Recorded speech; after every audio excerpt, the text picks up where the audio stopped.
afternoon. Hello. Welcome back, the people. I fixed my mic setup, so I hope that it works a little bit better. We shouldn't have too many ins and outs. But if it starts going in and out, please let me know, because my mic is also further away.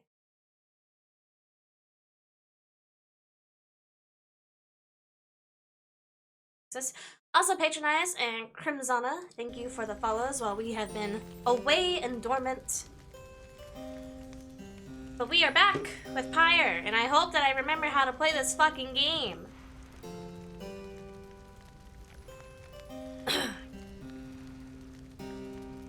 Last we left off, we finally found Sandalwood, who is the original reader of the Nightwings. We have been their reader in his absence. And now we're just trying to travel alongside him to get out of the downside, which is pretty much purgatory.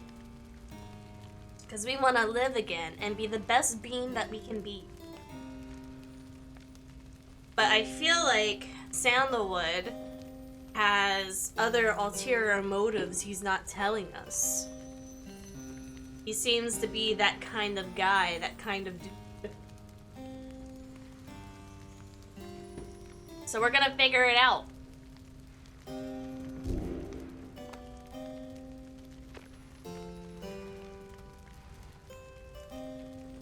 I'll be real with you.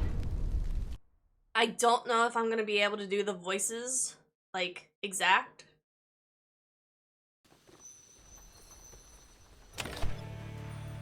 I briefly remember how to do rookies. Everybody else, I'm kind of pulling blanks here. So I apologize in advance. Welcome to Purgatory. Get your shit settled and get the fuck out. That's what we're trying to do. Either that or be decrepit souls of the damned.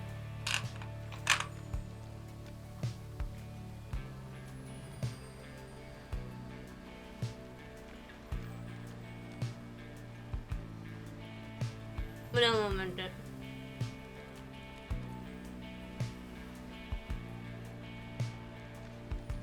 Okay.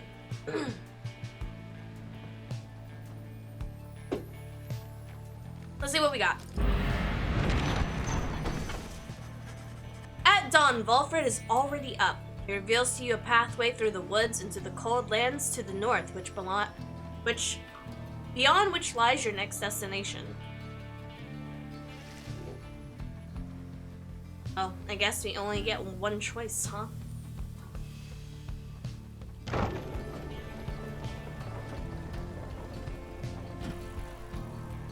Oh, okay. That makes more sense, I suppose. It's very blue.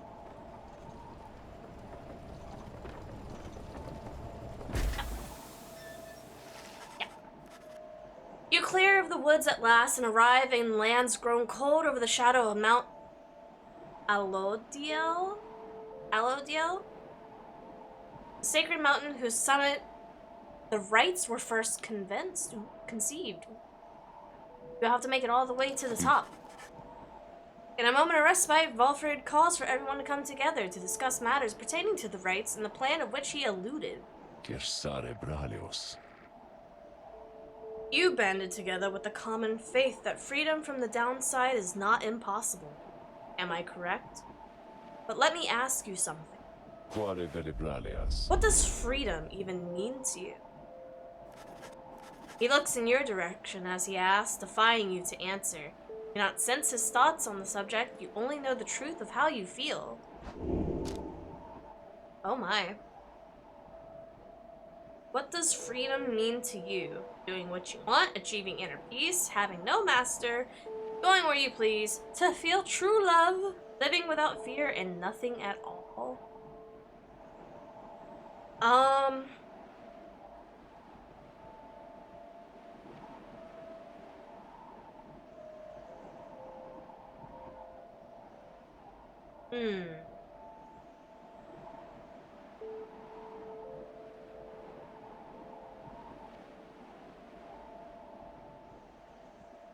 This is tricky. mean, being able to go where you please and do what you want would be all in the access of living without fear, right?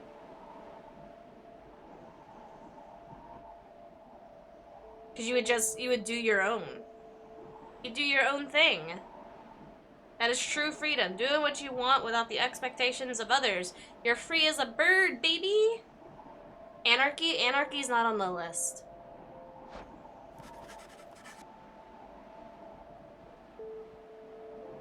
You tell Wilfried that the freedom means living without fear, and not being subject to persecution or retaliation for one's thoughts and choices. He considers your remark for a short while. Good answer, my boy. I happen to agree. Fear takes hold in freedom's wake. But fear is a natural impulse, is it not? A common feeling we all share time to time. Deeply rooted impulse there to aid our judgment and spurs us on the act of courage. If not for fear, I doubt we could accomplish very much in life. And just now, we stand upon the brink of accomplishing something vital. He then turns his attention to the whole group. Now, let me tell you what freedom means to me.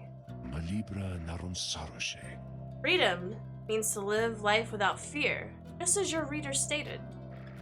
Be able to indulge one's curiosity and passions, at least ones that cause no harm to others, without the constant threat of judgment and reprisal. Freedom means not being made a criminal for what you know, or whom you love, or what you choose to think or not think. He looks outward, towards the distance of the mountains. Within the next few days, your time in exile could come to an end. You could see the Commonwealth once more. You will be exalted there, given the highest honor, the opposite of how you got here. But you would not truly be free, I think.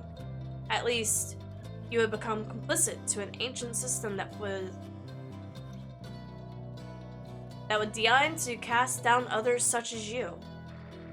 It is a system whose well-intentioned founding principles have been long lost. And the 8 scribes, if they are all still out there, have made it quite clear that they shall not intervene firsthand. That is where you come in. He turns to you and everyone looks again, looking to each of you. Long have I wished to gather such a group, that together that you might be seeking freedom only for yourselves is too modest of a goal. You share a higher calling now. The plan, then, is this. We free each other from the downside through the rights, and then we meet up on the other side. We organize. Each new moon at dusk, we should be joined together at the Spiral Sanctum. We need as much of us there as possible. My agents on the other side shall explain the rest. Burned out remains of the old capital of the Commonwealth. You're plotting a revolt. Just so. I am asking a lot.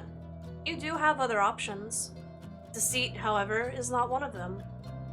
The reader and myself know by now that we could see through it. But you need not be part of this, nor is it my interest to concern you. You may go your own way if you wish. Live out your remaining days here, like so many others. So, if anyone among you prefers that, if you cannot see yourself continuing to strive together for the Commonwealth, as you are doing here, then speak now. Wilfred pauses for a time, examining each member of the group. No one stirs. Very good. Some of you consider yourselves friends, some others not. But all of you are bound together through the rights and the integral of our plan. Remember that. Seek true freedom. You will not find it waiting for you in the Commonwealth. But together you can bring it about, both for yourself and others. That is my promise. He then lets out a long breath. That's it. I ask you all to think on this, and let's reconvene along our journey to the summit. Wilfred turns towards the mountains, leaving you to consider what he said, and plot the wagon's northward path. Man! This is getting aggressive really quickly. I know I said anarchy wasn't in that list, but I guess anarchy is the answer. Beside lies Mount Aladiel. I suggest we make camp here at the base of the mountain. We shall need our spirits and our strength to make the ascent. Discuss the plan. Well, the crystal lady wants headwind.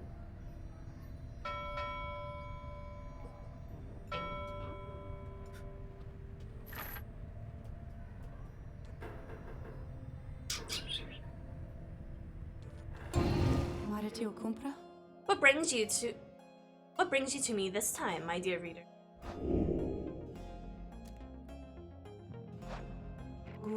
Certainly, my reader. You need but indicate who is to be my subject for this round. Edwin! The lady in the orb wants to talk to you! You asked Sandra to administer one of her special trials for Hedwin. Oh, you must mean that Noman boy. So innocent, that one. I should have a lot of work to do with him. Then, let us bring him forth. Soon Hedwin appears in heed of the summons. Hey, my friend. What's going on? The lady in the orb wants your acquaintance.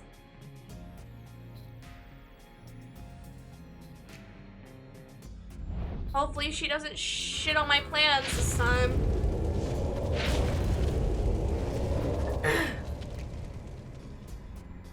The apparition Sandra appears and unfastens her mask. Listen well, boy. Answer to me here. Understood.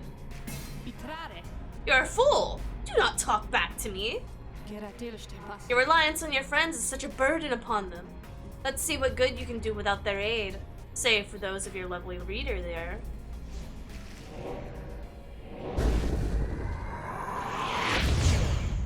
Alright, I have to remember how to... Ooh.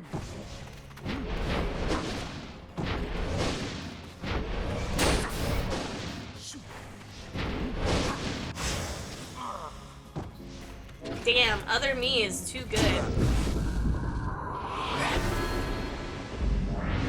Alright, round 2, baby. Fuck. I can't jump quick enough. Oh my god, stop camping me! Ma'am?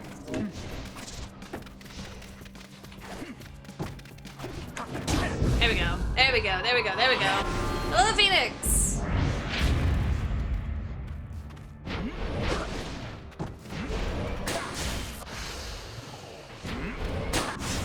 Oh, we got ourselves a twofer. We got ourselves a twofer. Free goal, baby! Free goal!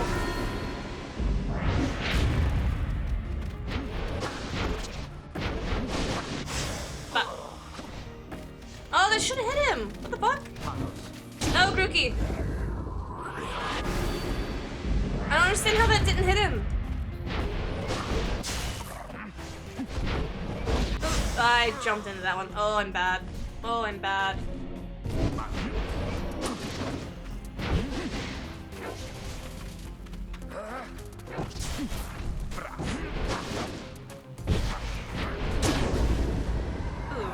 Wait, how did she get 3 jumps? How did she get 3 jumps?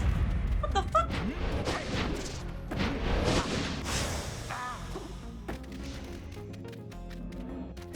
Rookie too strong. Rookie too strong. Fuck! This is cheating. This is cheating! This is cheating!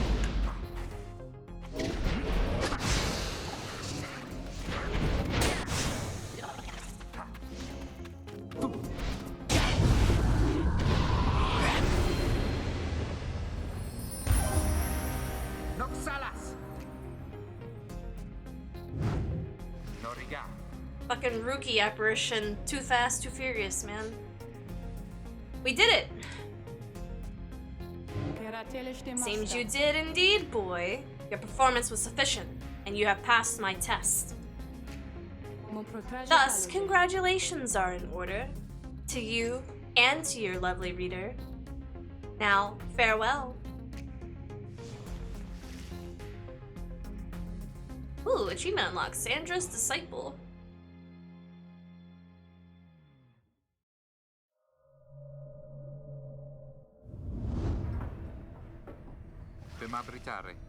Good to be back after all. Or after all that. Say, what's that you have there? Bowl's Bracer. Ooh.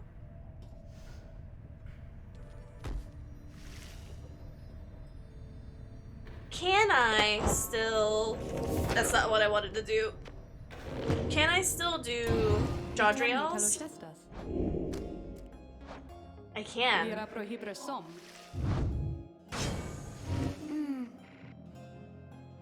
Another opportunity to shame that idiot demon. Let us get to work.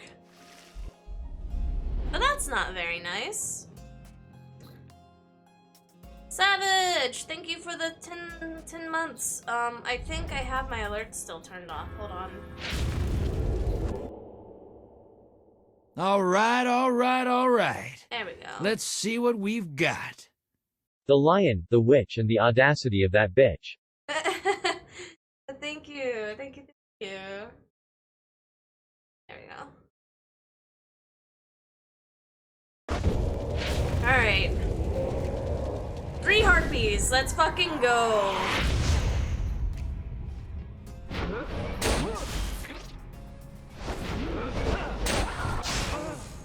Right. They have that really aggravating fucking shield.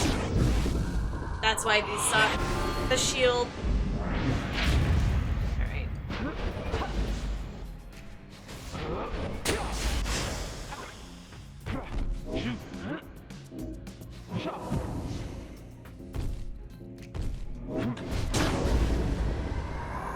Hello, Cookies. How are you?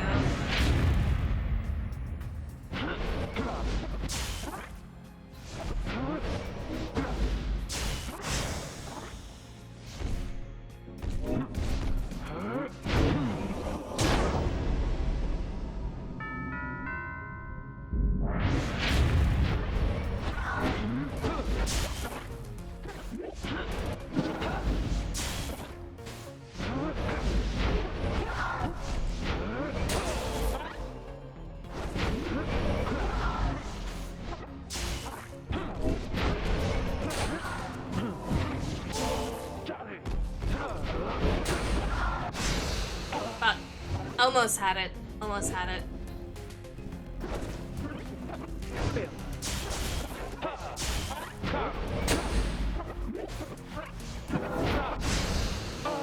Oh, she threw me the orb? Oh my god, what a play.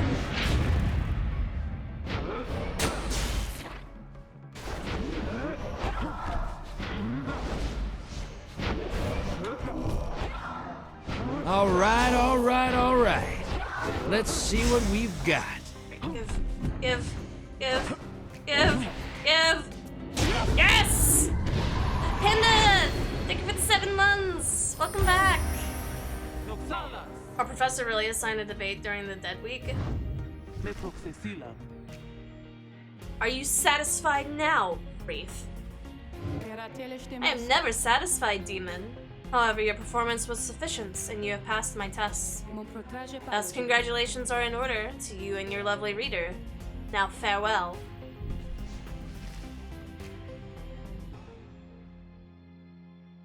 I'm awake after a 3-hour nap in the last 24 hours. Ooh, what kept you up that late? Also doing absolutely great, Cookie. How are you? I hope your week treats you well. And I'm hoping we can beat this game today. That was a strange experience. What do you have there, reader? JoJo casts aura further and faster than usual. Ooh, okay. Let's see, what kind of relics do we have sitting on us right now? I have that, and that's quickness. So I can either do quickness or his bracer.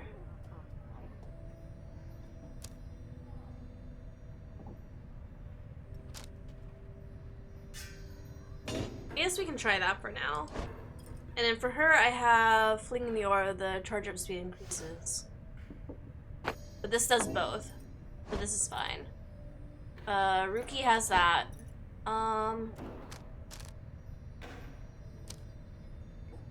think the quickness will be good on her, so we'll put that for now.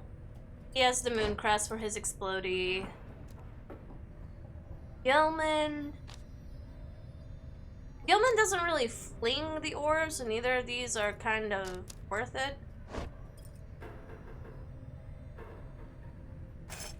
So I will give the fling to her.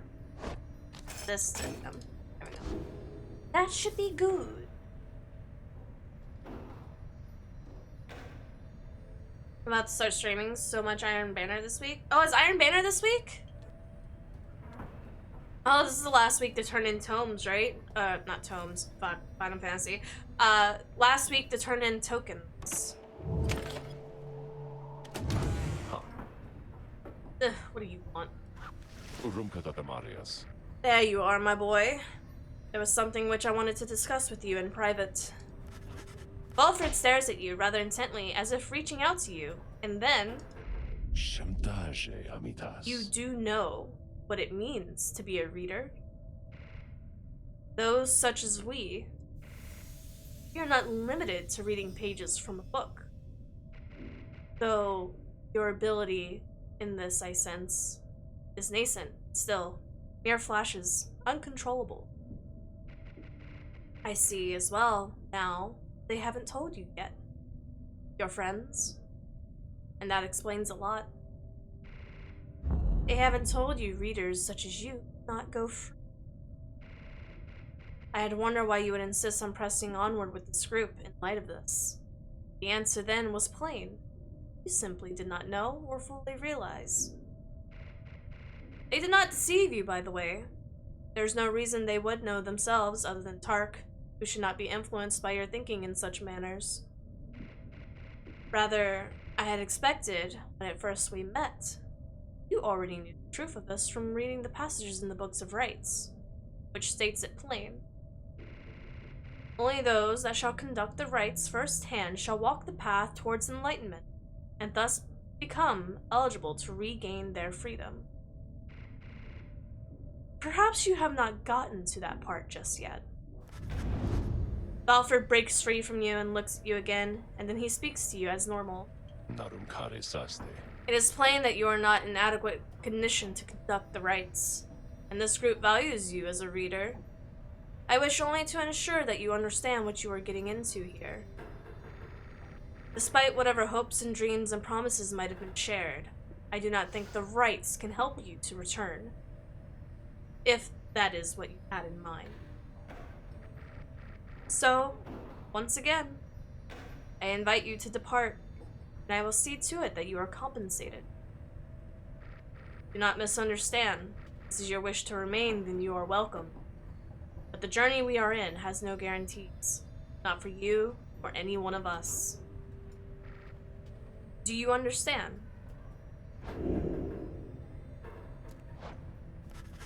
You understand the words of warning, yet just the same you choose to carry on. There is more that you wish to achieve on this journey than freedom for yourself. I admire that, my boy. Then, very well. Know that we have much at stake here in this anyway. Much more than just a shot of going back to the Commonwealth, which cast us down here to begin with. It sounds like you intend to stick around. Then we'll have lots more times to chat. We will ascend the Sacred Mountain in the coming days. Until then, he strides out of the wagon, leaving you to your thoughts. I am stuffy, and I am irritated, because I figured this would happen. Pyre is Paprika? What does that even mean? Did a div run that took 5 hours last week? No, fam, I would have left. I would have either kicked the problem or left. We actually have to do a div run this Saturday.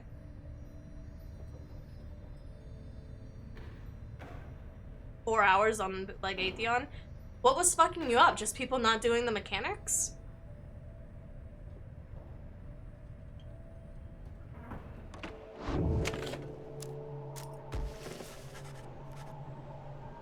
Earlier, Volfred called for a group meeting, presumably to reveal his plan in more detail.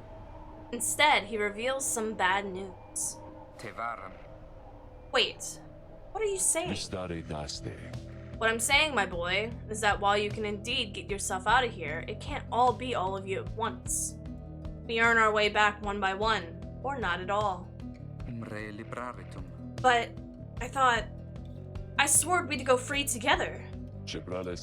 We may go free together yet, but it's going to take some time, and this is only the first phase. You, Hedwin, and the others exchange glances. Let me make this plainer for you still. Here is how the coming days are going to unfold. First, we are going to ascend Mount Ololdio, there to the north.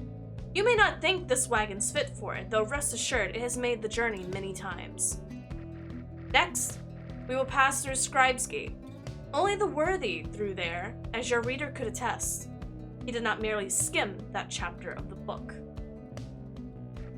Afterwards, we'll reach the Fall of Salam and meet our adversaries in the rites.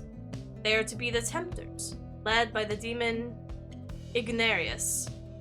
You'll know him when you see him. Spooky. Both you and they shall choose someone from their respective ranks, and then once all of the Triumvirates prevails, their somebody will be whisked home to the Commonwealth. Whisked home to the Commonwealth? Precisely. Once returned, our somebody is taken in, and clothed, and fully pardoned. The Commonwealth knows about all of this? The same Commonwealth that says the sentence into exile is forever and freedom from the downside is impossible? Any of these details the scribes themselves wish to be kept secret. Former exiles and the leaders of the Commonwealth alike have good incentive to protect those secrets as well. So then that's it. We climb the mountain, someone goes back, and then everyone else stays? For the most of those participating in the rites, yes, that's it. But I like your connotation, and indeed for us that isn't it at all. If one of us returns, it shall just be a step in our plan.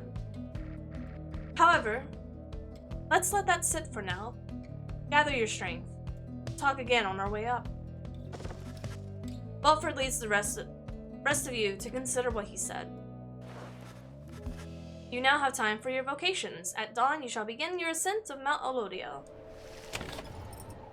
Mechanic glitched so many times it was just unlucky. Yike.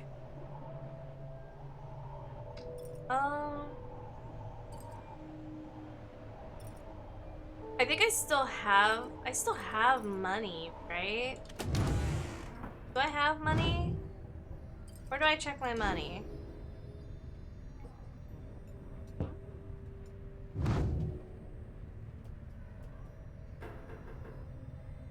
I don't think there's anywhere for me to check money. That's unfortunate.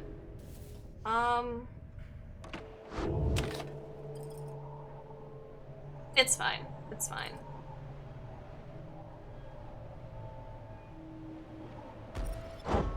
I feel like this is important, so... You excuse yourself from the others to go pore over the Book of Rites and its mysteries. Through greater understanding comes the reader's influence.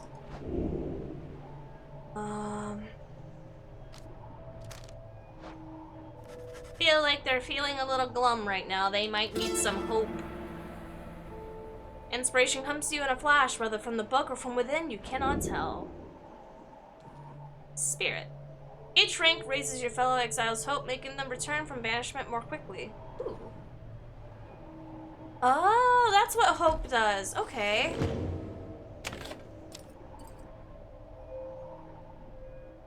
It's alright though, we got it done. Don't have to do it for those people again. Nice, nice. We have one person for Saturday right now that needs it, so if it's just one person that needs it, it should be a very easy carry. I need to check with the, I think we have 3 other people? We realistically have 3 other people who need it, but I don't know if they're going to be available for it. So...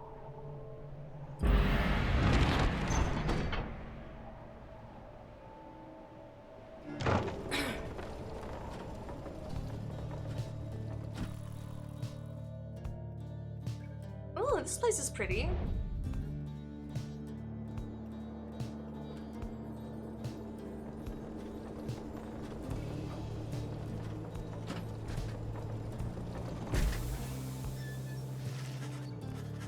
Here before you lies Mount Allodale, stretching far beyond the line of sight.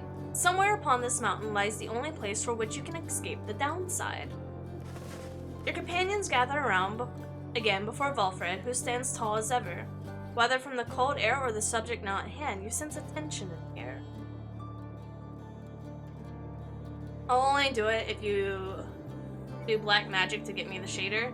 I cannot promise the shader. I don't know black magic, I'm sorry. Now then, you all have many questions, no? I've done a lot of talking, so go on, ask away. But there is only silence. One question stands out in your mind which you refrain from asking yet. If only one of you is to go free first, who shall it be? Go on now, don't be shy. Who's first? Questions. Why us? Why you indeed, ma'am? That I can explain. You've seen the sort standing against us as adversaries in the rights. What is it that they want, do you suppose? They want their freedom back, of course. They'll settle for it upon the Commonwealth's own terms. They'll gain their freedom, and some cushy new responsibilities. Perhaps then, they'll have a hand in sending us still more exiles here to join us. Think on it. Commonwealth rose from the ashes of the fallen empire thanks to the efforts of the first exiles who escaped this place via the rights. It is the Commonwealth's first and proudest tradition to honor those who live to redeem their transgressions. They have a certain wisdom, do they not? But as for you, I've been looking for a certain set of dispositions for a good length of time. All I needed was for somebody appropriate to show up, and to listen. So I planted my little eyes and ears throughout this land, whispering hints of this, absurd as it may sound. Took someone with a certain fate and creativity to go for it. That someone proved to be Headwood over there. Was tasked with seeking 2 trustworthy allies, an old buried wagon, and a reader. He was invited to bring others for the ride, all different sorts, gathered enough help and he and his friends could be free. Long story, but you know so much of the rest. So then, why you? Because I have reason to believe that you're not the sort to play back into the Commonwealth's old hands. The rights, as you have seen, are quite exclusive. You are imposters in this little party. You could be the ones to break it up. Now then, more questions. Your head is beginning to spin. You can excuse yourself or keep listening. No. I want to know. I want to know. Alfred's explanations are a lot to take in, though you feel compelled to absorb as much of what he's willing to tell you at this point. He prompts for further questions when Jardriel raises her voice again. Hold. You mistook my meaning. I understand your plan. Still, I wish to know why us. Why are we, among all others, chosen for this liberation rite? Ah, I see. Well, but that is simple, really, madam. You are chosen. Qualified, I should say. Because as the expression goes, 'tis what the scribes ordain. Though in this case, the expression is quite literally true. When the eight created the rites, each one of them anointed certain other exiles to participate on their behalf. Exiles who showed some promise of redemption. The Tremere rites they formed have stood the test of time, punishing their numbers as their individuals moved on or passed on. You've met them as they are today. The accusers, withdrawn, and so on. The 8 scribes also formed a special group, against which all others would be judged. That group is called the Nightwings. You bear their books, wear their mask and their railments, but need but show up to the rites you see. The others are jockey for position for a chance to take you on. Yeah, well, what if we don't? What if we don't show up? Then, you deny yourselves a chance at freedom, and deny it also to your adversaries. Victory means nothing in a common rate then. Participation is all that matters. Not so, madam.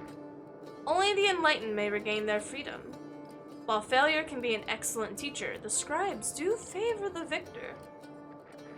So, you see, those who do not conduct the rites, or do not prevail in them sufficiently, they may find themselves barred from the liberation rites.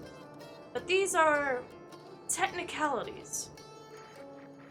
The Nightwings disbanded years ago. Since then, no one has gone free. Yet still, the other Tremorites pressed on with fleeting hope that one day you'd be back. It's been a heavy price to pay in all of this. Now, if you'll excuse me, talk again some other time. Some murmur to themselves as Valfrid takes his leave. Others reconnoiter?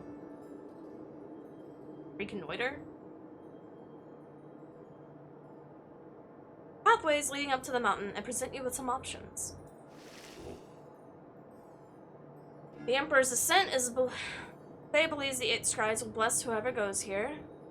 For the Emperor's fall, Amithia expects some long-lost valuables to be stashed here. I don't need valuables. It's fine. Just ping them on the day of. No, because if they don't have the Vex settled and they're like, oh, well, I still need to do part 1, I'm not taking them. The sublime beauty of Mount Adwell, along with the thin air high above the sea, has been enough to silence even the most talkative of your companions. However, Faye has been positively bursting with excitement. Isn't it wonderful? I think it really is, don't you? Oh, Kizu seems to not share Faye's enthusiasm. He does not like the cold. Oh no! My poor little bird child. You've been here before, Tizu, is that so? Why would you ever leave? I wouldn't have left. I'd stay. I think I'd stay. Unless maybe I got too cold or hungry. Wait, is that? Something about her changes then. Wait, look, but Tizu, don't you see? Look, don't you see there? Tizu seems to be explaining something in utter non-belief. You yourself see nothing, but Faye rises almost off her feet as the imp looks on, astonished. Was that the scribes? It was! I know it was! They said something to me. They spoke to me. They said, they told us that we were welcome. That we were welcomed here. Faye runs off to spread the word among your companions. Strangely enough, her enthusiasm is infectious, and in spite of everything, your spirits rise. +2 hope for the next raid. Yahoo! Sir Gilman wishes to look upon the sacred waters, or Hedwin wants to see the view.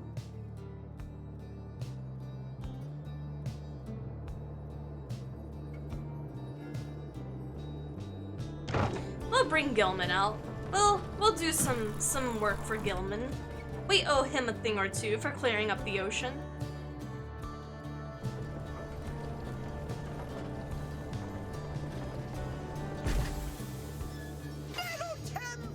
At long last!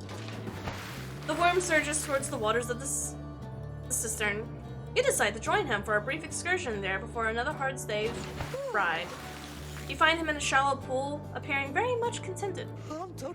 This night, he thought he may never again feel fresh water's cool caress against his scales. He sighs, splashing about time from time, and then he turns his attention to you. You, Master Reader, are most kind. To take with you this wayward knight, he swears to prove himself to you and the rest. He knows that, soon now, someone may go free. He knows that the choice of whom may weigh upon you heavily indeed. For it is you who ought make the choice, is it not so? This night, he heard it from the others, so it must be true. Now, listen, please, upon what little honor this knight has. This knight's penance is not yet complete. There's much atoning to be done. So when it rises to the occasion of who ought must go free, this knight wants you to know something. Please, do not choose him, not even if you wish, and not even if you can. He begs of you, allow this knight that simple dignity. With that, Sir Gelman sinks into the waters. His tail waves to you to leave him for now. Sir Gelman does not believe that he deserves his freedom yet.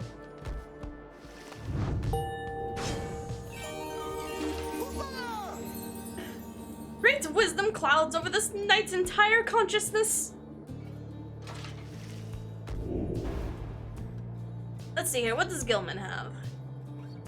If they're all banished, he should instantly return, or after he banishes an adversary, one of his banished allies should instantly return. This one's big, though. This one's really big. Because I feel like the rights are gonna get way more aggressive, so having that is something to consider having him in the party for.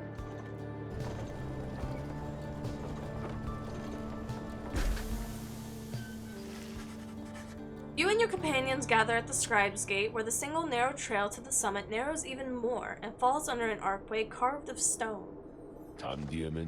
Along now, everyone, and be prepared to speak your mind when you are called. Frankly, most of you still lack enlightenment, but we may pass together much how we acted as a single heart and mind during the rites. Well then, lead on, Tark. ᴛᴇis. Please, follow me. Removing his hat, the lone minstrel approaches the gate. You and the others follow. Gummy worm? He's not a gummy worm! Oh, who's this? Who are you? When the last of your companions near the arch, you notice someone standing high above who then appears before you. She eyes the lone minstrel at first. Is that you, Tarek? Salutium Ceres. It is. Greetings, Celeste. Watches over the Scribe's Gate and seems to be connected to the lone minstrel. Are they lovers? And how was your rest? Phelamta Ceres. Too long, Celeste. It seems your work is piled up in the meantime. You bring this many to the gate? Vad? Aye. Then, let us make this quick. She gestures toward the rest of you. Now, each of you in turn, state who you are and what you seek whilst crossing the Scribe's Gate. Oxare Shomtas. Do as she says, please, without questioning. Your fellow exiles exchange glances but quickly comply. I'll start. They call me Headwind the Deserter. I come here seeking freedom for myself and my companions. In my case, so I can return to the one whom I love. The woman bids him forward. The lone minstrel prompts Ruki to speak up next. I am regarded by the name of Ruki Greentail. I just want to get out of here, I guess. With my chums, preferably. Go see Mama back home. I am Captain Jodriel. I do not know truly as yet what I'm seeking here. Oh? My name is Faye, and I am here, I think, because the scribes have called to me. It must be them, because if not, then who? Tizo seeks to live up to the Nightwing's legacy and may see the Commonwealth someday. Sir Gilman of the Sea Dominion, at your service. This knight is on a quest to find his honor. He lost it at a certain point. Amithia Theonin. I am only here because of my sisters here. Then, as Volfred steps forward, the one called Celeste raises her voice. You. I recognize you from the Nightwings of the past. You are not clad in the remnants any longer. I would like to know why. ᴛᴇs. I had my chance already. The Nightwings that now stand before you, I travel with them as a pilgrim now. I see. State why you are here, as have the others. My name is Wilfred Sandalwood. Seek liberty for each of us so that one day we might all stand shoulder to shoulder on the other side and bring our freedom to the people there. She waves him by. He then turns to you. There is no one left to go.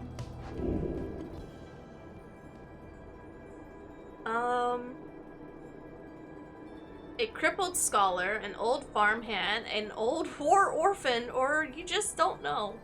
I don't know who I am. You cannot for the life of you recall a time before arriving at the downside. Details of the Commonwealth are scarce within your mind. Perhaps you wanted to forget the place. The one called Celeste continues to examine you, expecting you to add to your response. State also what you truly seek to traverse the Scribe's Gate. I want to help my friends. The companions you have met here, who have helped you survive and find kinship in the downside. Your priority is to ensure that they achieve their goals. That is all you wish, for now. The woman regards you for a time and then nods once and waves all of you by. The 8 scribes bid the Nightwings welcome here. Go forth with glory. And Tark. Kalasivama. Aye, Celeste. Be on your way as well. The lone minstrel bows his head and puts his hat back. He does not look back at her. I think they were lovers. I think they got some tension.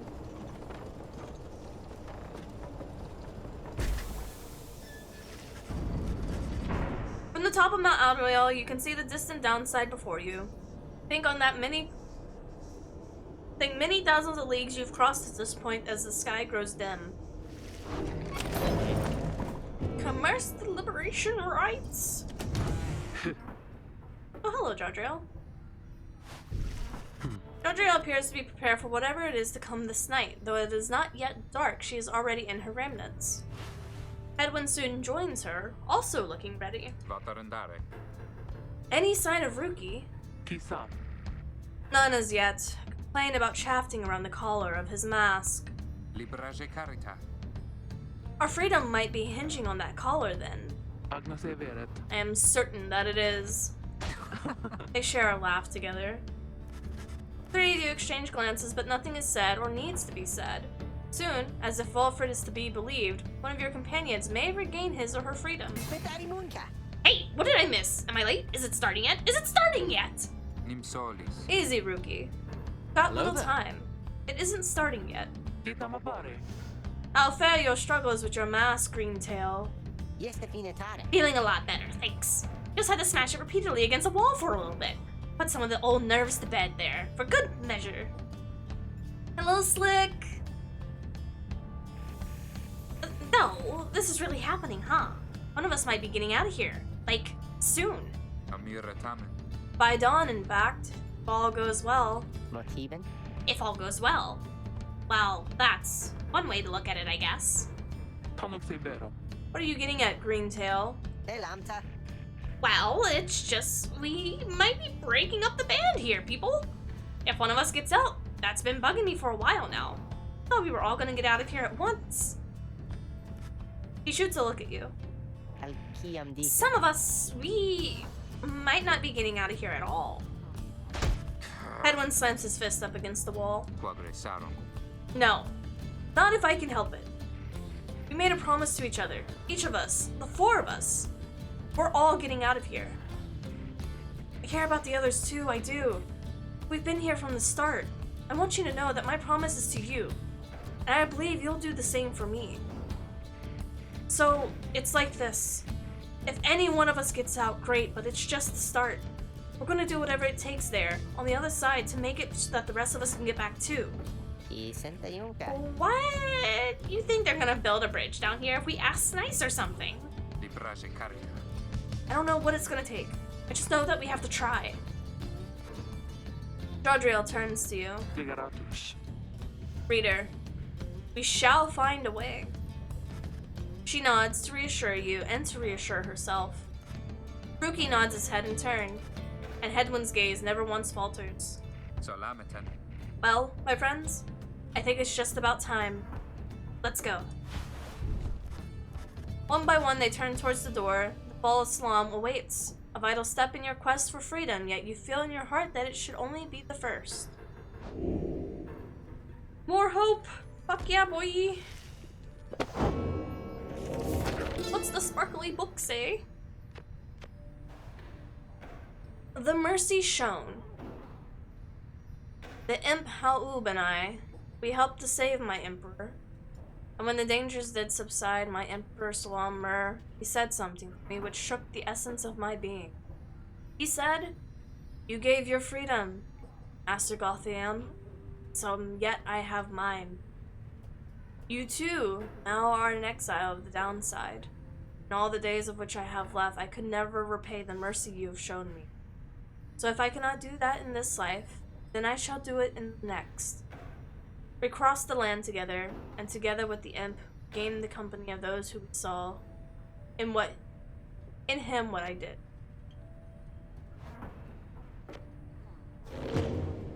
Interesting.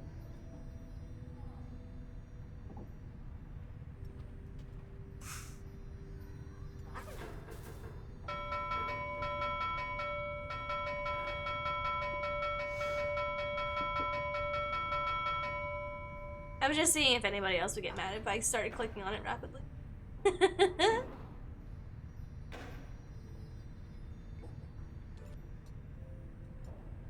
Sir Gilman's status, praising the Underking. Famithia practicing her breathing. Ruki messing with his mask. Izu's hopping around outside. Tark is nowhere to be found. Ooh. Sandra is laughing to herself. I think that's all the interactables that I have right now. Edwin is nearby. What you laughing at yourself for, ma'am? Let me ask you something, lovely reader. Have you any idea for how long I've been imprisoned here? You guess that Sandra could have been here in her current state of exile since well before the dawn of the current age. At first, she shows no indication that she even heard you. Close. Soon enough, I shall be getting there. I have been imprisoned thus for 837 years. According to my count, at least, it is possible that I've lost track. Although given my state, I can assure you that I have ample time to verify my arithmetic. She goes silent for a time. Let me give you some advice. If you decide to kill the Emperor, make sure you achieve what you set out to do. I expected my own death regardless of the outcome of my task. I was not expecting this, certainly not to be telling you about it 837 years later, or however long that it has been. Although, enough of that for now. Let us get back to business.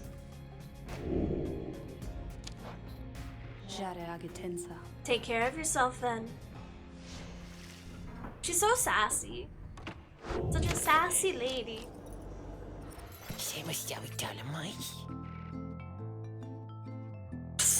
Hey guys, just so you're aware and all, I know you've come here and how you've made it all the way up here. Oh, I know, alright. You're here because I got the lowest prices in all of the downside, am I right? And some of the new stuff I've got in stock, you're gonna have a lot of value here, a lot of value. Yeah, boy, ooh, what is this? Scribe Snuff? Unlearn any masteries and again? I'm not using this, so... Give me. Give. I'll take this just in case. Oh, nice. It's one of them scribe snuff thingies there, huh? One little dab of those little guys and you'll be like, whoa! Know what I mean? Not pretty popular, but I got my connections and their connections, and they got their connections. They got plenty more of those.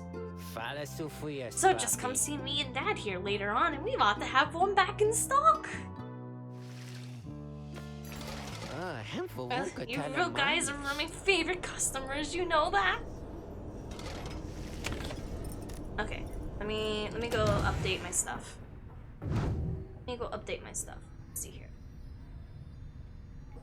I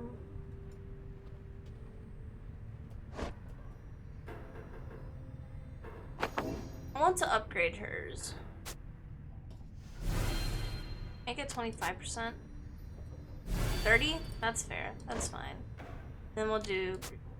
Well, groupies is already at 300. Give Headwind some love.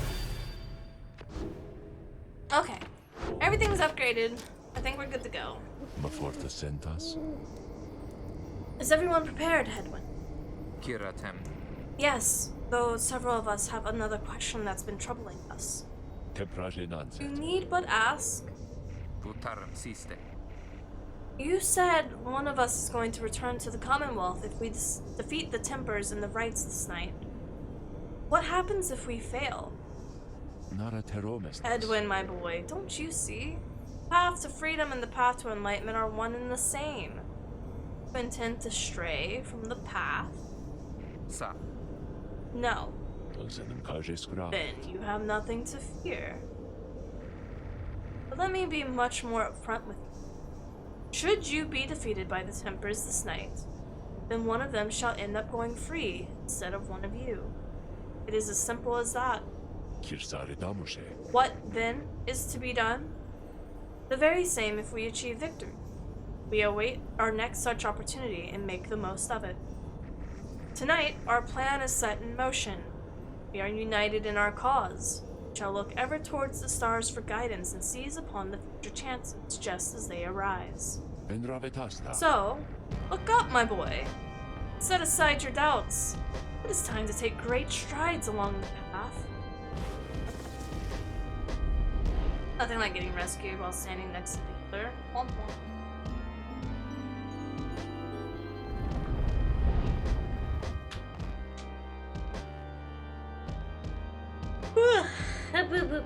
Your story shall continue, regardless of the outcome of this or any right. You just need but see it through. Many years have passed since last the Nightwings gained the summit of the sacred mountain and stood upon the fall of Solium. You are to be commended for your guidance, reader, but only if you can prevail in this liberation rite. Here you stand to gain much more than some enlightenment. Your adversaries are none other than the Tempers. I trust they need no introduction. Soon, one among you shall regain their freedom. The pyres burn, and each with the triumvites present and prepared. ᴛΣόᴍᴇs. I concur. Pyres burn, and each of the triumvites are present and prepared. Then, anointed one of the Tempers, come forth now and declare yourself and pay any respects you have unto your adversaries, the Nightwings. A massive demon swaggers into view, reaches for his mask. Ew. You know who I am already, but look at what we've got here. The damned Nightwings decided to show up. I almost figured we were never going to see that day again. Takes notice of someone in your ranks. Hey, you. He indicates to Jadriel. She scoffs back at him. Lose the mask. Ain't seen one of our own in ages. Not in those damn boobs. Jadriel's hesitation is almost imperceptible before she moves her mask, just as the adversary asked. Gotcha. Satisfied? Oh, you must be new. Jadriel soon puts her mask back on. Tough talk. Huh. I like you, curly horns. Tell you what, once we put out your lights, you come along with these guys. Gonna have a spot open. Only shame is not gonna be around to show you a good time. Should rather cut out my tongue. Aw, you don't mean that. Our kind, we ought to stick together. Now, come on. Ignarius throws his mask back on as his allies snarl at the rest of you. Dude's a dick. Have the Nightwings reached a decision on whose behalf they shall conduct this rite? The minstrel gets your attention in his subtle way. Reader, this is it. The first companion who you choose must be anointed to go free this very night if you prevail. The other two shall lend their aid. As you already know, only the most enlightened in the rites are eligible to go free. Not all among you may yet be ready. Now, Nightwings, I would have your decision. Who most deserves their freedom? I think. Oh.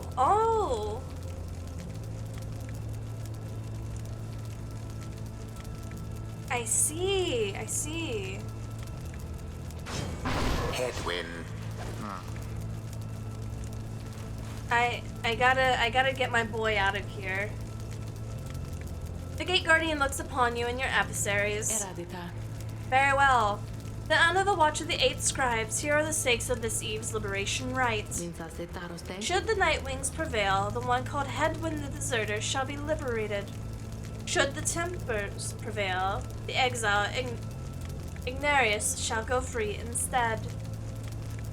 She then turns to you. Now, who among the Nightwings shall complete your triumphs to strive alongside Headwind the Deserter to see his return in glory? Who shall stand with him? It's gotta be the OG crew. It's gotta be the OG crew. Who else would it be? The choice is cast. Very well. The 8 scribes accept your choices, reader of the Nightwings. Student indicates to the lone minstrel. Now, are you yourself prepared, Tark? Aye, Celeste. Then, let us all begin. Nightwing's been waiting an awful long time to get out of this hole. Try and stop me. You can die in this hole, bro. Whew. I just realized he has a fishy on his team. Commence.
No!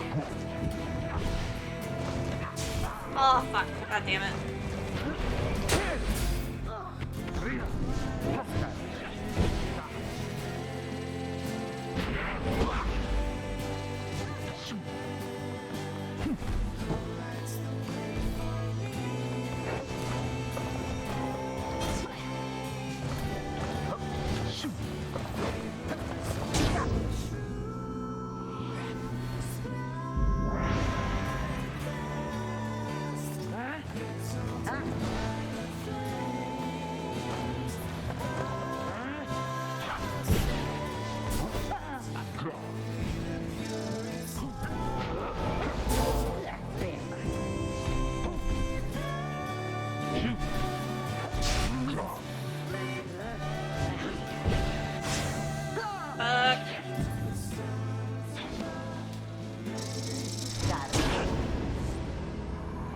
snakes could dash. Very unfortunate.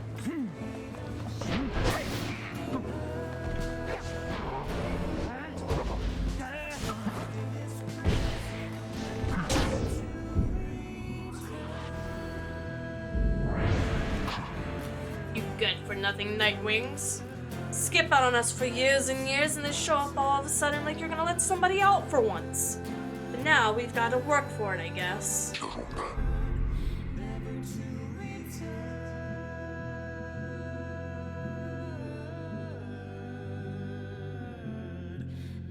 Damn it. I used to be the best at this, at least you know. The pressure's getting to me. Can't believe it's getting to me. Moira. Doubt you'd even recognize me anyway. Come, Nightwings. Let's see you keep this up. The demon whom you face was once a man. Long since tainted by the downside, or rather by his crimes. United in banishment, good. Fear not the purified flame.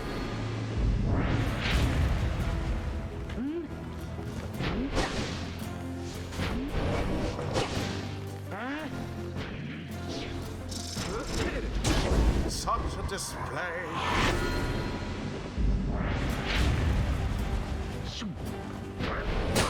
Well cast. Oh, damn, I shot all of them. Damn. Plunged into their fire. Amazing. No more than a lick of flame remains. There.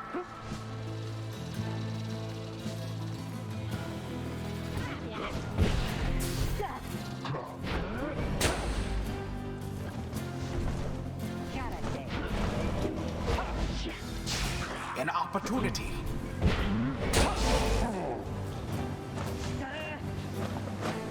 Thoroughly banished. And there it is, at last. The Nightwings proved their worth.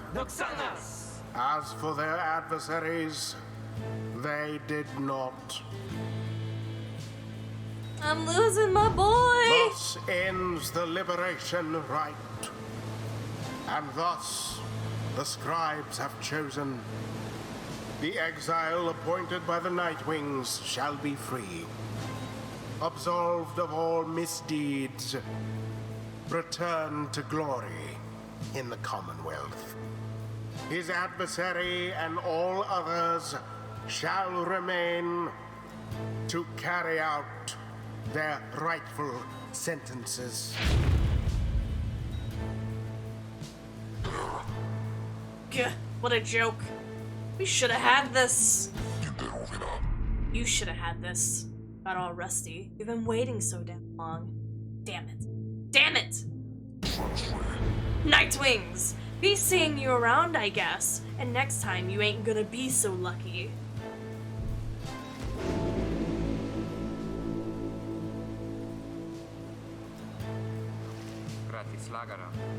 We did it. Then, I guess that means I have to go. I broke my vow to him that we would all go free together. Reader, my friend, why would you do this? You ever forgive me? Ikani, wait for me. Wait for me. Ooh, she's cute. Oh, is she the harpy? Ooh. He remains silent for a moment longer. Then, listen to me, all of you. I will not forget this. If there's anything that I can do back on the other side to help the rest of you, then I'm going to find it, and I'm going to do it. And, at the very least, I will do everything I can to make sure that by the time any more of you come to join me back home, that it'll be a better place for all of us. Look, I don't have long now, so just thank you. All of you. I won't forget this. He then plunges out of sight into the shimmering pool. His voice is audible, but grows faint. Kietatem. Goodbye, my friends. Reader, everyone, goodbye. Until we see each other. Hedwyn earned back his freedom. May he return in glory. Godspeed, Hedwyn. The 8 scribes are ever merciful. By their grace, the cycle of the rites may soon commence again.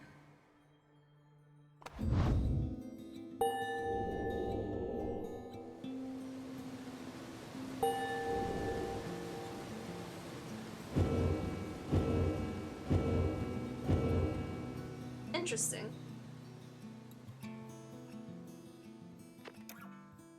Until the turning of the stars, farewell.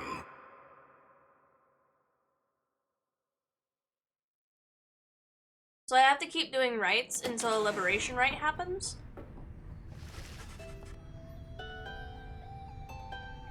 After your victory over the Tempers in the liberation rite, you return to the wagon to decide how to proceed from here. န့ I'm going to miss that guy. ლი쌓리 It's quieter now, but 마름다레 바코스. we'll see Hedwyn again if we persevere. Our journey's now begun in earnest. We just need to make the last few preparations while we're here. Wait, what about the stars? They don't seem to wait around for us. 나모렌테. About that, reader, go see for yourself. Trying to eat a piece of candy. The night sky over Mount Eldael is much darker than you would have expected. Your thoughts are with Hedwyn as you look towards the heavens.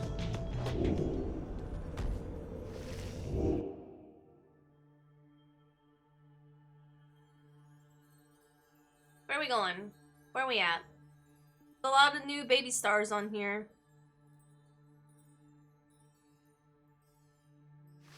Oh. You search and you search the sky, but in vain. No stars are shining. Estrale tasivestas. Stars revealed nothing, did they not?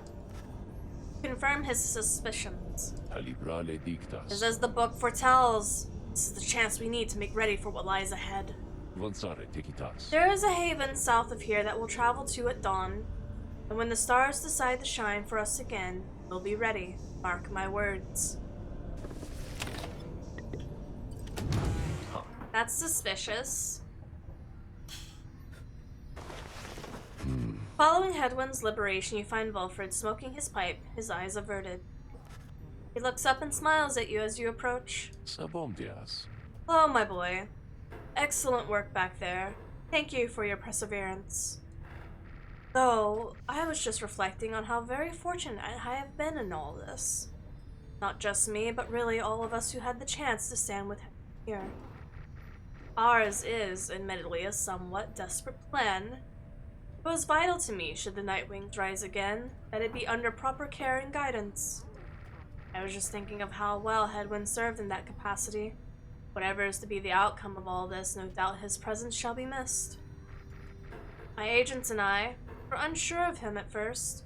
Common boy like that, completely unacquainted with the rites. But in the end, I felt that he was worth a shot. Someone like him, sincere, determined, with loyal friends and desperate to get home. Those qualities spoke volumes.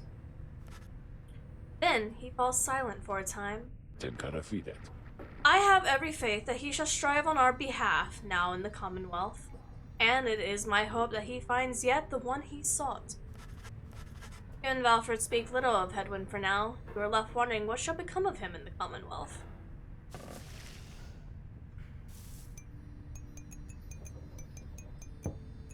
Oh, nope, the bitches ran away.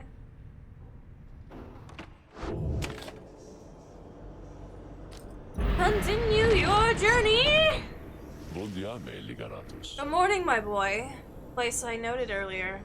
Let me illuminate the way. Illuminate. Moonlight. Oh. It's a well.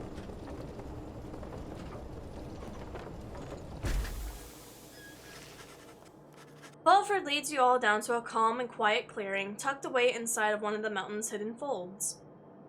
All about you see a variety of strange items and equipment. Oh my god, not the hiccups again, please!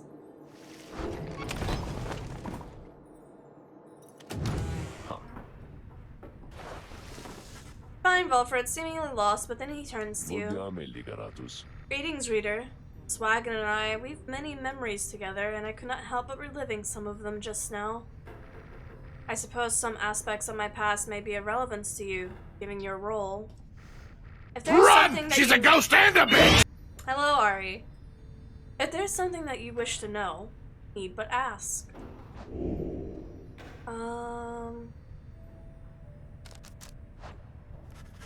You asked Volfred about his past in the Commonwealth and how he came to be in the downside. How rather forward of you, my boy. Most whom I've met during my travels here have been reluctant to approach the subject of one's history before one's exile. Nonetheless, I am happy to tell you. As a reader, I assume you are familiar with the stamping press. I own and operated one, an illegal invention allowing written material to be published at an extraordinary rate. It's a printer! It's a fucking printer! I took issue with the Commonwealth, the ban on literacy, the interminable wars against Highwind remnants. I spread the truth about it all with my machine. Under pseudonym, of course. Still, I knew what I was putting myself at risk, and sure enough, my stamping press was eventually discovered, burned to the ground. I, however, managed to elude capture for a while. But not for long enough. Here in the downside, I chanced upon the Lightwings, who were searching for a reader. In that respect, my past, I think, is similar to yours. Anyway, that is the long and short of it. Now then, was there anything else? You expressed interest in knowing more about how the Nightwings came to be and how Volfred's past connections to the group. I have been connected to the Nightwings almost since the beginning of my days in exile. They found me, in a matter as I understand quite how Hedwyn and the others found you. Back then, it was a smaller group than we have now. I joined an exile called Arisa, and the other known as lich. Former exile in the Nightwings who conducted the rites alongside Volfred lich. Once in a while, we let little ṭYso stand with us as well. He is rather older than he looks. The other triumvirates we stood against, they feared us. Only the Tempers presented any threat to us in any given right.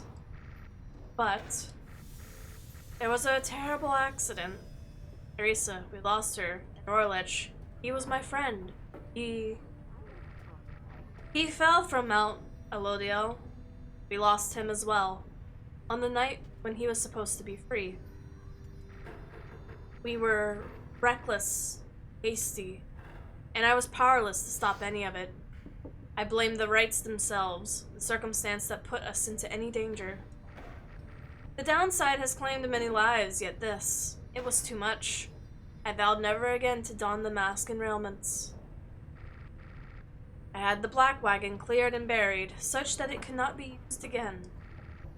The Nightwings would rise again, be under different circumstances, new leadership, and towards a different purpose. That's all I wish to say of this, my boy. You asked Volfred about his history with the lone minstrel, who seems he knows quite well. Tarek was there with the Nightwings when they took me on. His manner has always been much of how you've seen. Although he is somewhat more cheerful now than I recall back then, if you can believe that. I think that our plan has sparked a little fire in him. He serves the rites and the Nightwings. I have tried to ask him of his past before, but he seems rather reluctant to speak of it. Though, it is plain that he's not from around here.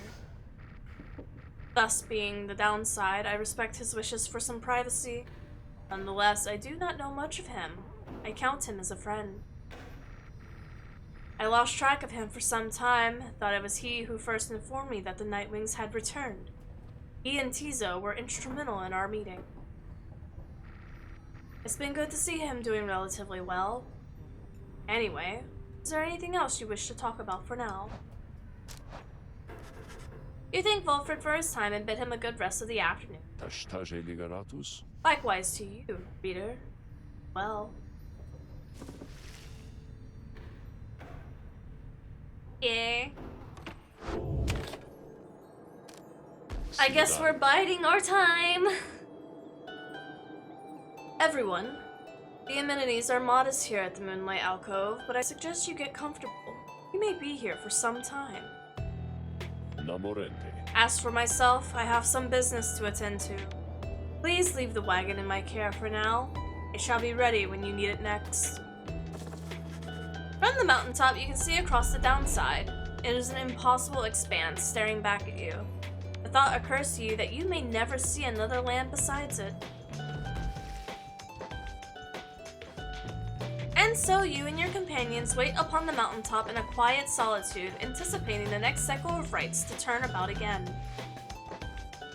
Then, you shall have another opportunity to free one of your own. You may earn back their freedom, one by one. Many moons pass.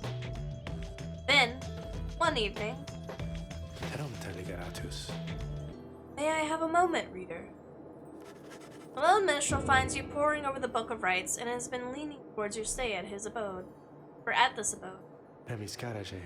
Begging your pardon, there is something I may wish you to see. Please, follow me. You follow him to the cold night. Look forth, reader, sir. The stars shine like you have never seen. Once more the path towards salvation is revealed, but now, something's different. Oh, what the fuck?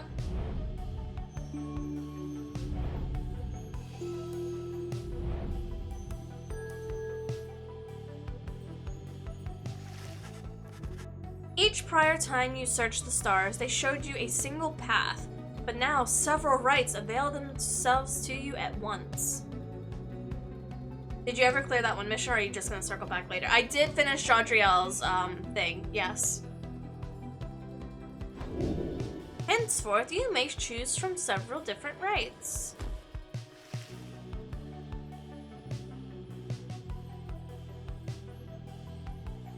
Ooh, I see. They're all down here, right?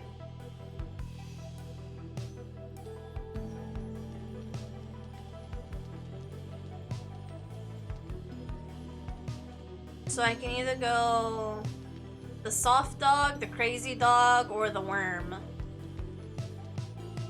I guess we'll go here first.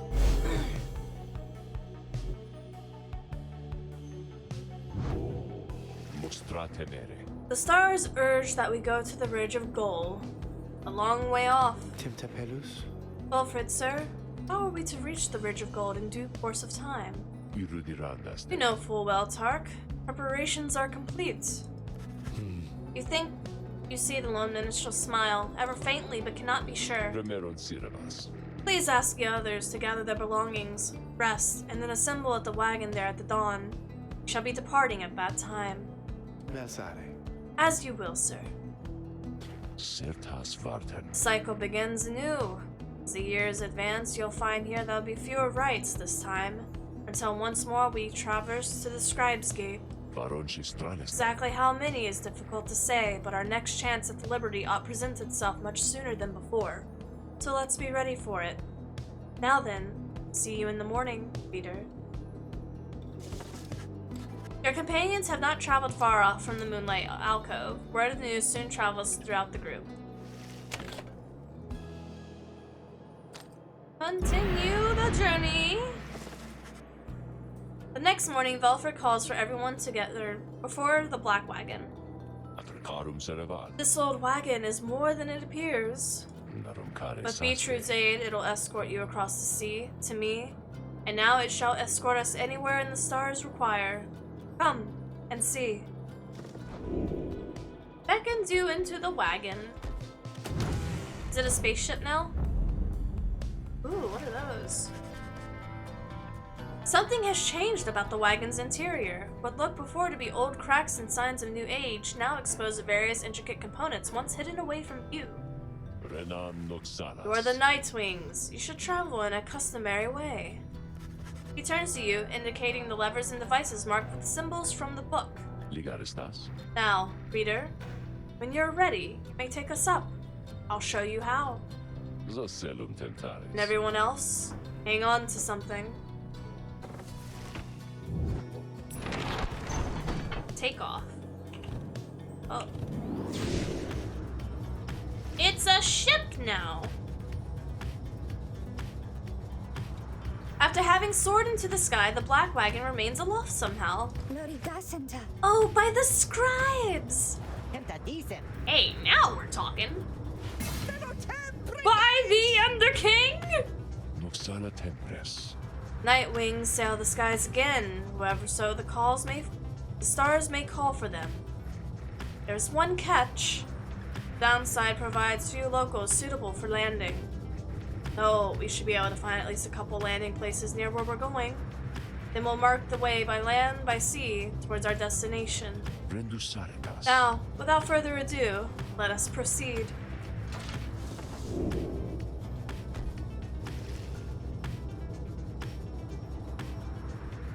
Oh.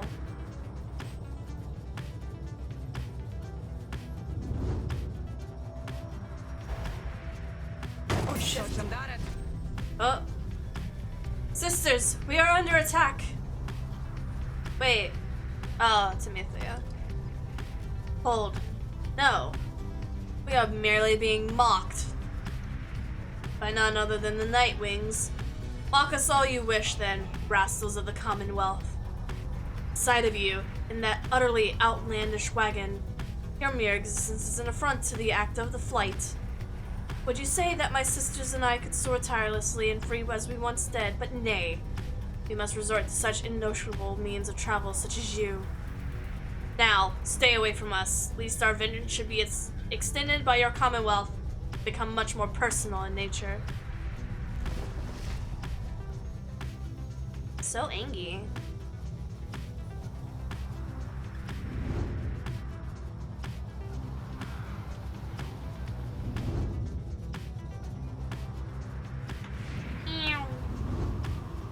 I forget how far this place is.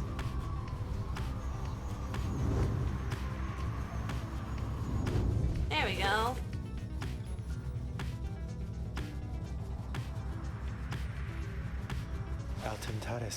Yonder lies the rigid goal, somewhat less imposing from view from this vantage point. Do you not agree, reader?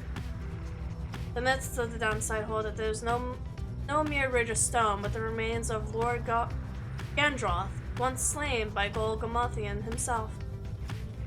Though perhaps such tales are of little import now, where he sailed into fate. To confront the fate, there was just short a while.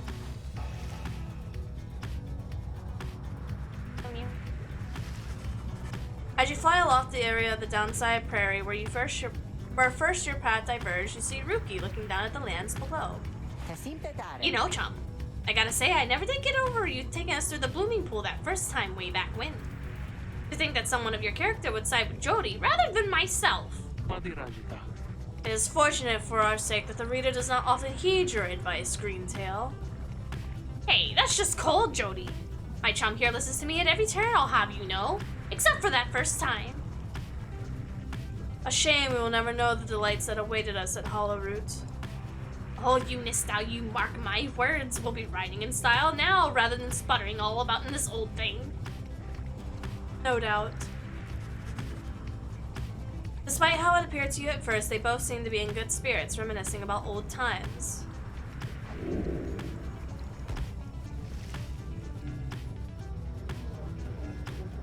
Guess I can only land here.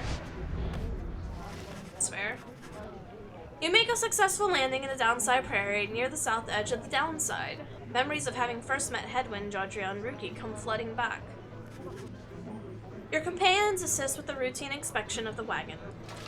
Sir Gilman reports that the wagon's hull is well intact and did not suffer any damage during the flight. Mithya observed that the fractures of the edges of the wing flaps, though on further scrutiny, this provides to be not cause for much concern. Everything else seems to be in order. The rest of the group got through the flight without incident. You should have some time to explore the vicinity before continuing on towards the Ridge of Gold by land.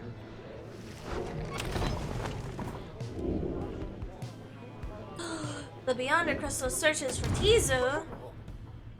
What's wrong, Gilman? Sir Gilman is shivering there after the Black Wagon's maiden's voyage through the skies. Master Reader, this knight is very, very, very slightly out of all his sorts. He merely appears terrified, but he assures you that seeming cowardice is but an optical illusion in this case. Amethea overhears and joins you. Flying is not for everyone, Sir Knight. This knight heartily concurs, though how anyone at all can stand it he has yet to understand. Well, let's see. What is it like to swim in the waters of the Sea Dominion? Ah, those glorious murky waters, engulfed in a hideous warfare to be sure, but otherwise a joy to cut across, to feel the coolness of the waves beneath one's gill slits and the like. Though, this knight is now accustomed to his life above the surface. Flying is just the same, Sir Knight. It resists those of us not born to it. I, in turn, have ever wondered what your seas are like, but the thought of swimming fills me with disgust. Though, I haven't had to swim, and now you've had to fly. That's very brave of you. You handled it better than any some harp fledglings I've met in my day. You'll get used to it. She departs, but you sense Sir Gilman is feeling better after the exchange. Sis. Downside Clinger yields a fruit from time to time, though if only one says the magic word, a keepsake from the Downside Prairie. See. Oh. How come I can't hit the levers?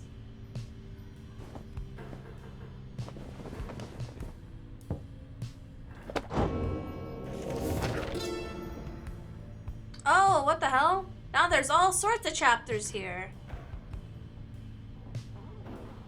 Living in exile. In the words of Jordan Minimane, the Alpha Chief. Once I too roamed free. I remember those days in which I was called Chief. I traveled all around the world on my 4 paws and I was well adored. I wanted to grow stronger. Here, at last I have. I shall not mince my words. This place shall either harden you or kill you. It shall haunt you with old memories. To share the exile's plight, my charge is to alleviate the sting of it for you just a little bit and to prolong your stay, but only for as long as needed. The charge is to return. We call this place the Downside for a reason, but in time, here, you can learn to eat, seek out shelter, to find out certain beauty in unlikely places. Oh, so is this the old man? The old man dog?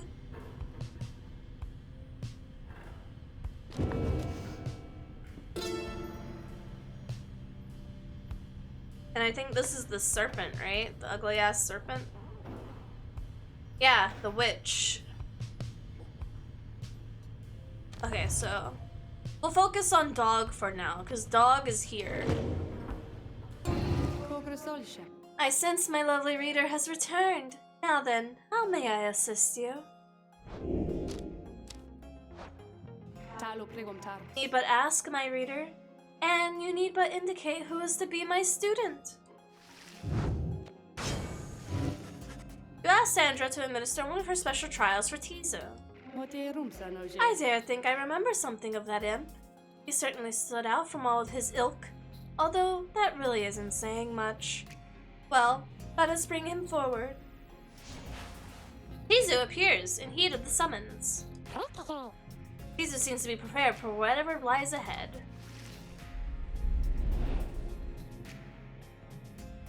You got this, little man. My little feathery friend.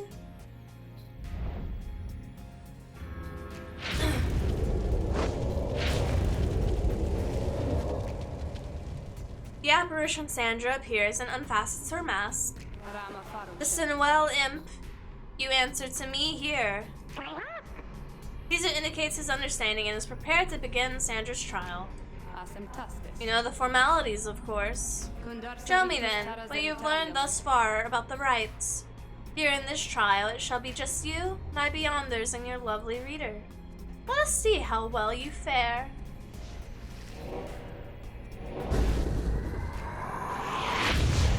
Alright. Oh, right. I forgot that's his ability. I forgot he explodes. Oh my god, that was my fault. Oh, he doesn't have a dash or a thing. He.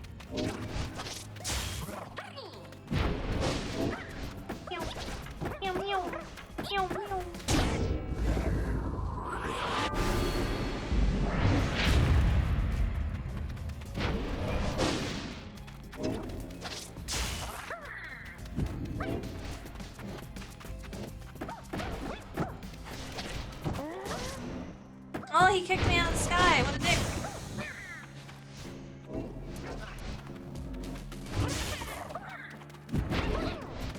Ah! Ah! I just realized Tizu doesn't have a full thing either.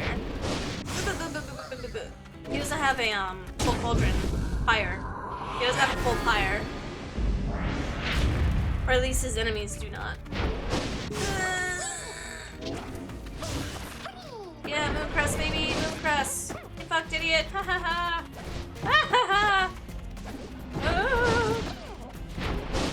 Love it.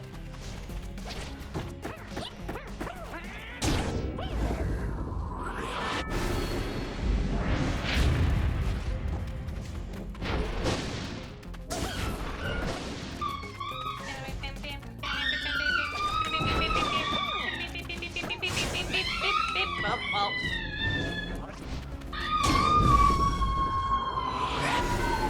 Nico says hello.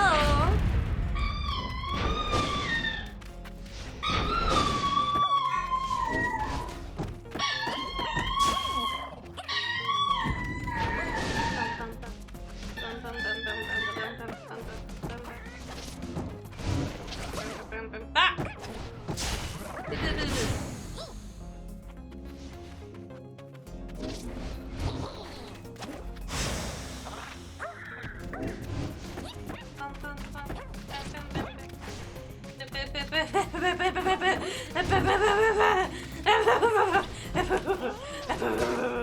Wait, he didn't touch me! He didn't touch me! Oh my god, you're a little cheating whore! You didn't touch me! Ugh, this is hard. I'm baby! Leave baby alone! Leave me alone!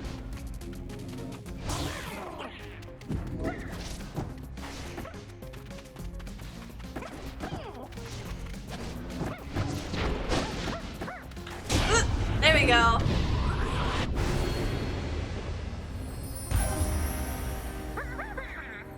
Yeah! Pizza is excited to have completed Sandra's challenge and awaits her approval. ᴛＳոᴍᴇs. Mon protège pas logé. Thus, the congratulations are in order.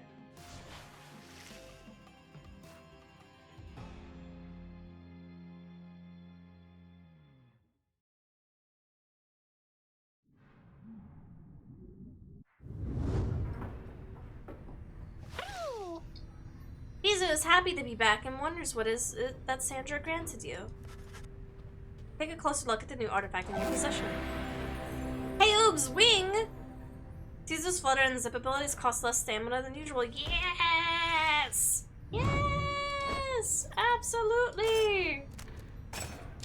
Yeah, boy!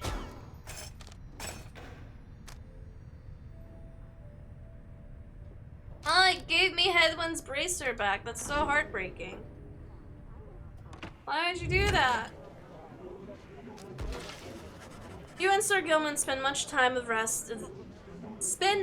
rest of the day searching through the lonesome lands of Hollowroot until you at last find something of value. So it would seem, at least, that neither of you nor Sil Gilman can tell what it is, for the object lies beyond your grasp. Consider other methods of retrieving it. Suspect the remaining time of day may be better spent on your vocations. Make time to retrieve the item and do it so you will give up time to spend on vocations such as studying or mentoring. Attempting to get a hold of some random trinket seems not worthwhile, and Sir Gilman concurs. The return trip to the wagon proves uneventful. You find yourself within time to pursue your vocations. Let's mentor somebody. Let's mentor Faye. Me? Oh, of course. Please tell me something I don't know, for there's lots of it. You and Faye spend some time reviewing the specific aspects of the rites, such as the properties of the aura. You sense she's gained something from it. Now, thank you, because I think you said a lot of things I never realized. oh. Continue your journey.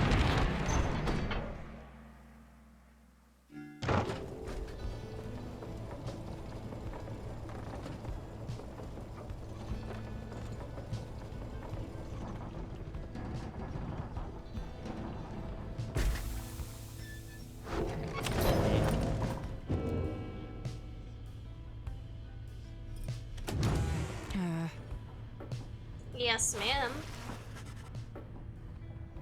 You find Pamitha by herself again, though her expression is grown darker than her custom.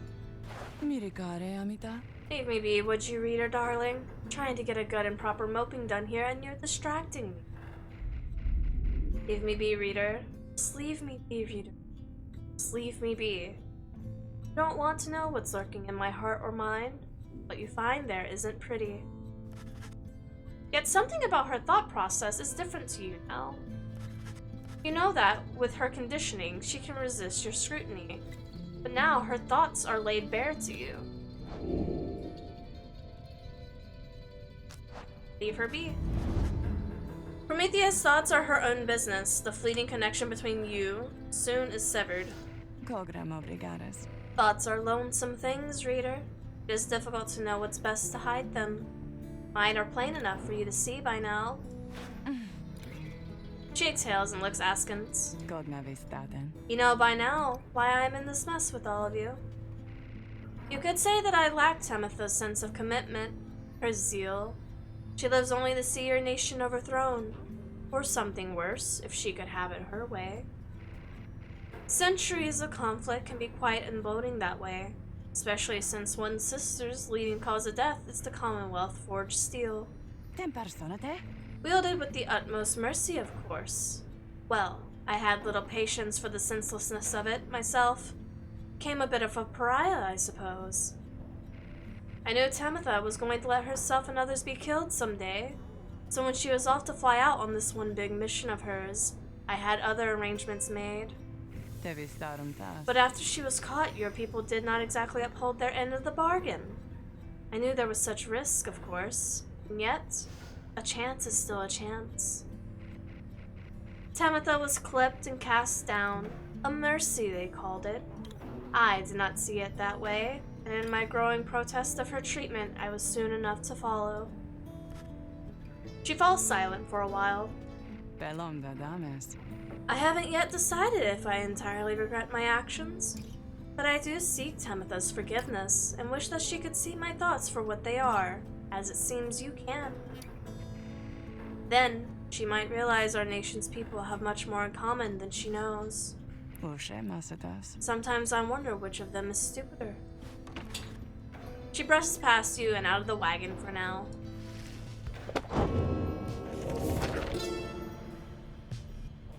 Why is the 8 scribes lit up again?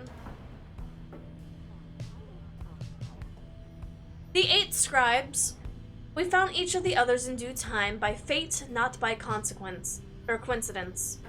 The wise lich stood among the trees, gazing at the stars, expecting us. The wild witch, was so enthralled by my liege's other transformations, so she stayed her sorceries.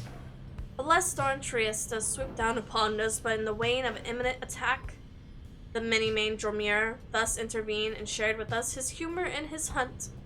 Even the Under King Oris himself sought out an audience with us. Thus we became the 8, and we journeyed on together.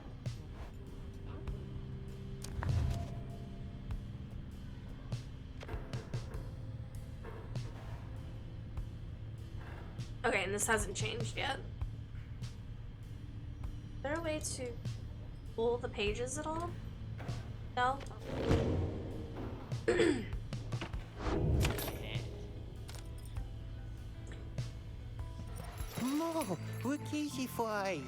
Hi guys, say that what are you doing all the way back here?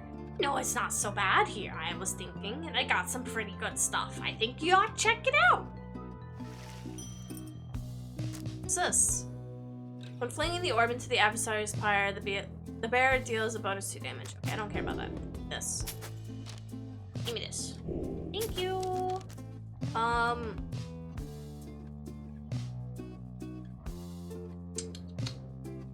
I don't know whether I need to give this away or not, because I would hope Headwind's not coming back.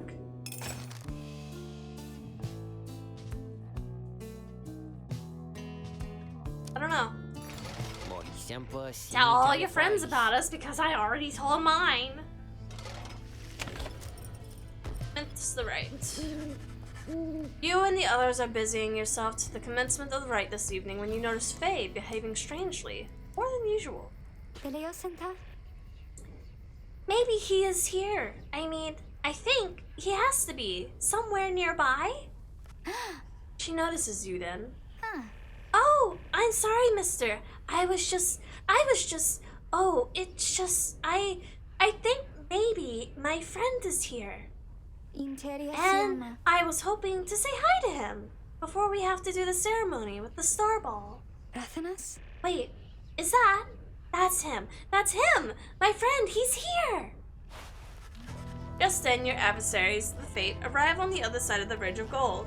They begin making the necessary preparations.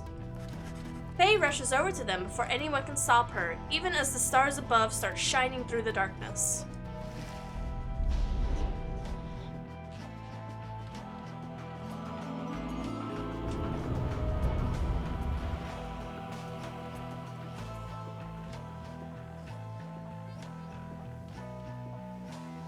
What are you doing in the window, boy? Reader, ever persevering, aren't we? Well then, rejoice, because the cycle of the rites begins anew. Perhaps you'll liberate another soon enough. Your chosen adversaries here shall be the Fate. Reduce their flame to ash, just as you did when last you met. Now, who exactly shall oppose them? Ah, hello again, hello! Why? Hello indeed, young one.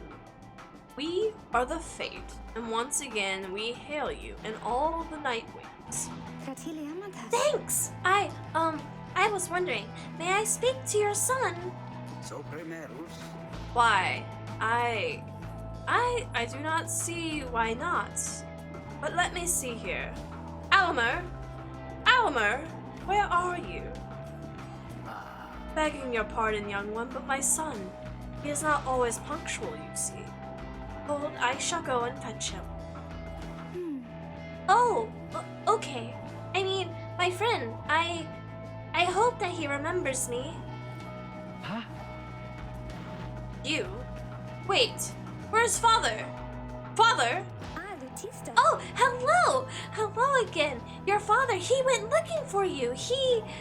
Did you not see him? Your father? No, I didn't see him. It's not better be some Nightwing's trick, or else I'll... Ah, there you are, Almer. Our cordial adversary wishes to salute you, I believe. Oh, that's right. I mean, here, this is my salute. I'm saluting you. It's nice to see you, and may the scribes watch over you, okay? I want them to watch over all of us as well, but maybe just this time, or not just this time, but this time and other times, maybe they can watch over all of us, okay? Two of them stand and watch as Faye skips over to rejoining your group. ᴛᴇs. An unusual sort, that one.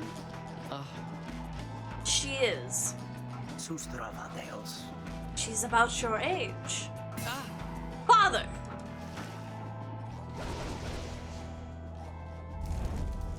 Sam fortus verumanta. I pray that all of our training since our last encounter shall not be in vain. You sense Albert speaks the truth, that the Fate are much more capable than before. For each time you face to triumvirate the talismans, they gain talismans and masteries. Who shall conduct the rites?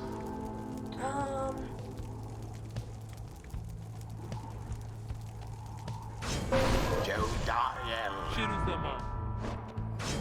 Faye. Shiru-sama?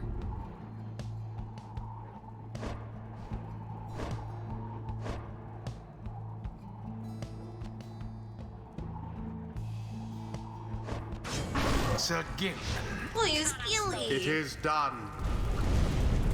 This knight can become none so honorable as the Fate, excluding Presence Company, of course. Paresta zombili. Steel yourself, Alamo. You are prepared to face our adversaries once again? Vaughn, father. Always, Father. Let us prevail here and now. Pansate zombili. Let us do so indeed, my son.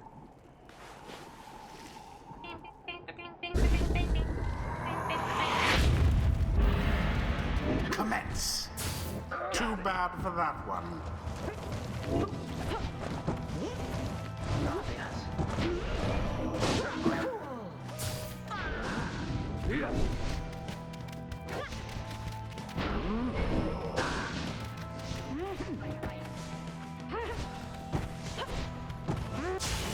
Almost.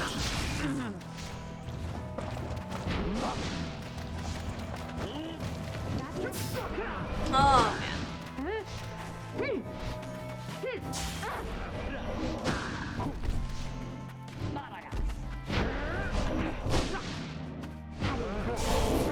Oh, Dalbert's son went poof.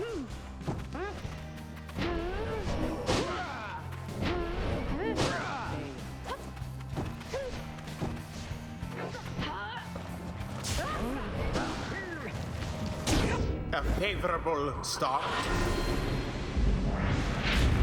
Gilman's got them Neumies.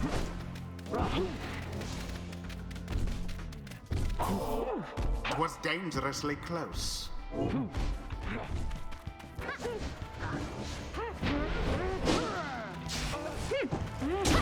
Ah, yes.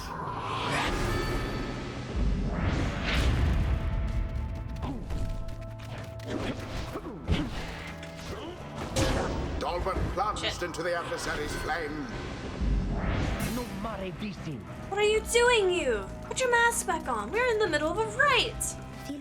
Oh, I know. It's just, I wanted to say, I think you are very brave. It's all, I think. Because we have encountered many triumvirates, and by now, I mean, we have the Dissidents, and the Tempers, and... What are you talking about? Get to the point! Oh, I'm sorry. I didn't mean...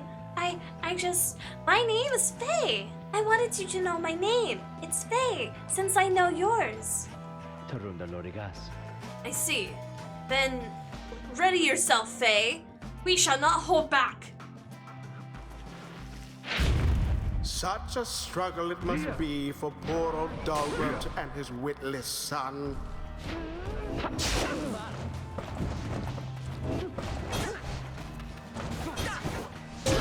A decisive Wait, blow. he threw the ball though. What the fuck?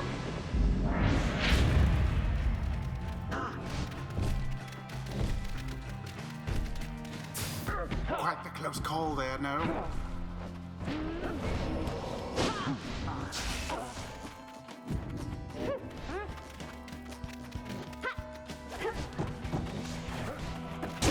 Splendid. Hello, Jeff.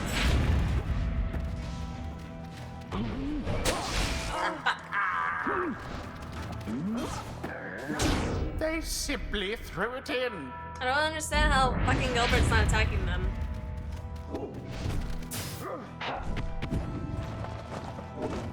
That's fine. It's whatever. Doink, doink, doink, doink. Doink, doink, doink. There we go. Yes. This game's art style is clean. I like it. All of their art styles are very, very clean. This is their earliest game, I think, though. Of the series, at least.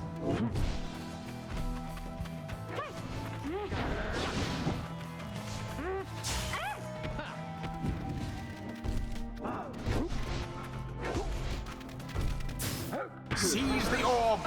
Shit.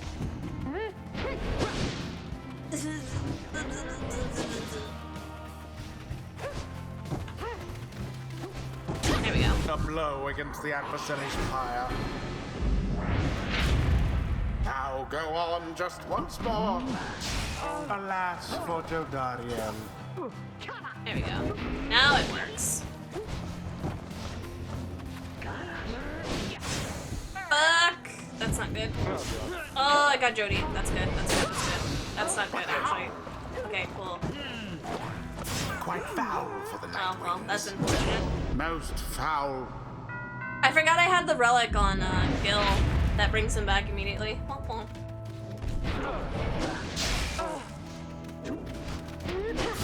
Oh, poor old Dalbert.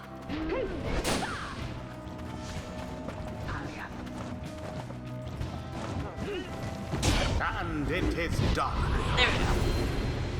The Nightwings once again prevail. Their pyre burns, whilst that of their adversaries is but ash. Sorry, Dalbert. Thus end this night's proceedings. Wait, I'm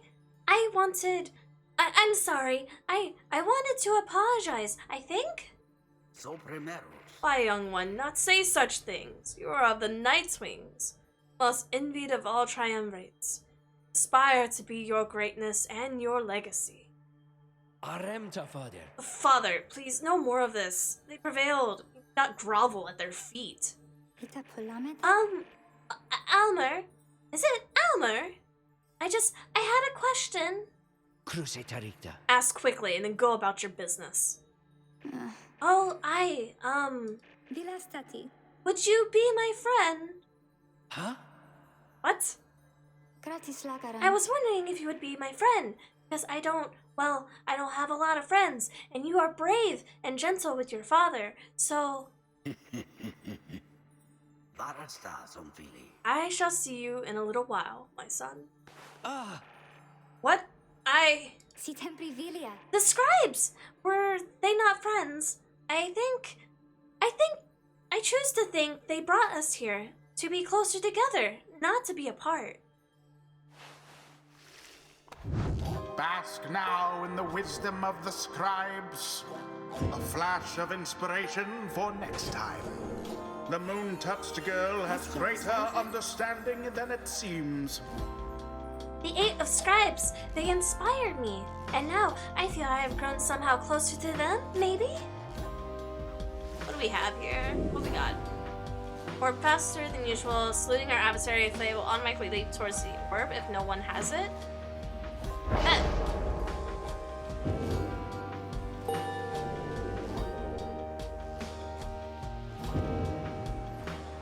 Alrighty. Until the next rite. Bastion, Transistor, Pyre, and then Hades. I thought Pyre was the first one.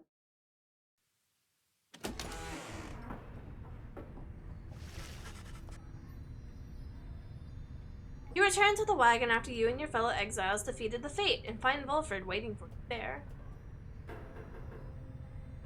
Hello there. Hello, Lucky. Well done back there, my boy. You are serving your companions well. Now then, I have something that I wish to share with you, if you have a moment. We have discussed the plan of which we're all a part. I have means of measuring our progress towards the goal of it. I'd like for you to have a look at it. First, let's determine where the rites may take us next. Look forth, you shall expect to see again several shimmering stars, once where you saw but one. These folks made Hades, makes so much sense of why I like the art style. Yes.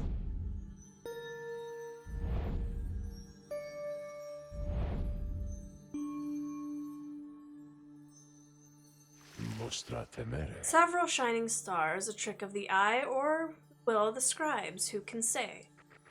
I too once gained the newfound vision many years ago, following my first liberation rite. And I believe only we of the Nightwings have this gift. I realized that in choosing whom the Nightwings confront each rite, in turn influence which triumvirate we face when the time comes for someone is to set free. The object I invite you to use is in further detail. You may use Vulture's Planner to see your current progression.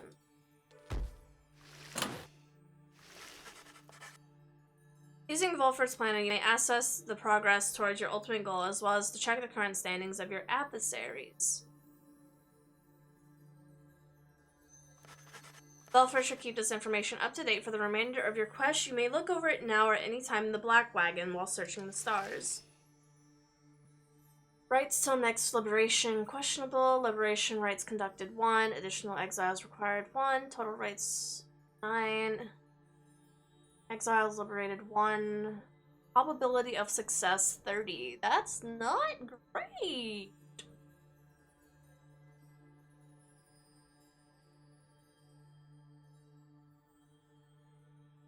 So am I supposed to favor, or am I supposed to against those who are favored by the scribes right now? A measure of the triumph's worth in the eyes of the 8 scribes. The highest favor is poised to take on the Nightwings in the next liberation.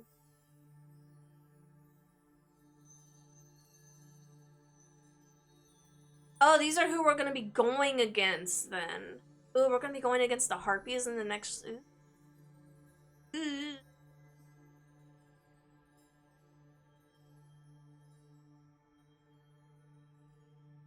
Okay.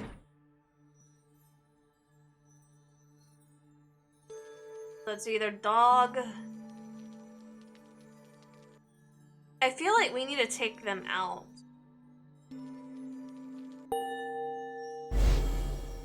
We need to put them on a lower scale, because I don't want to fight them in the last match. These Harpies fucking suck! So, we are to have another brush with Timothea. Apparently she'll spare me yet another moment of her time. She's here because of me. I am here for her. Timothea then tells you more of your next adversary, her own blood sister. Timothea Theon, the harp of the High-Wing remnants, raised from birth to excel in outwitting and outmaneuvering her enemies. She seems driven by her hatred for the Commonwealth. After retreating to the mountains centuries ago, the Harp refused to join the Commonwealth until those old tensions boiled over into raids or skirmishes or all-out war. Flight tacticians such as Timothea gave her High-Wing remnants a swift and powerful military presence to this day, despite the Harp's small numbers. She once hatched ambitious plans to overthrow the Commonwealth, breaching its defenses so her sisters could rain down untold destruction. On the darkest night of the year, she led a daring infiltration mission deep into her enemy's lands. It almost worked. So she led... It sounds like she led the attack on Headwind's village. However, she was betrayed by someone very close to her, someone branded a Commonwealth sympathizer, Timothea. Timothea was caught, cleansed, and subsequently exiled as a prisoner of war, but being trapped within the downside only stroked her fury. I wound up here not too long after. Anyway, it's complicated, what happened between us. What I did for her own good, and that of all of our sisters. Though, I'm beginning to doubt that Timothea will ever see it that way. We'll see, I suppose. But for now, I'd best try and catch what sleep I'm able. Pleasant dreams, then, darling. You bid a goodnight to Timothea in turn. No time to make it now. The flight preparations, though coming morning, the Black Wagon will press onward.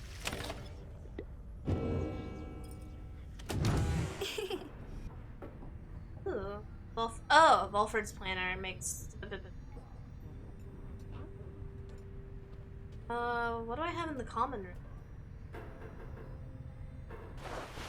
room? Faye seems very happy about something and has been chanting softly to herself. On closer inspection, however, she seems to be engaged in conversation with the wagon's wall. And so, after the rite, he said to me, I think he said to me, farewell. Can you believe it, little brother? He said that, then he left to go find Mr. Dalbert, who went on ahead.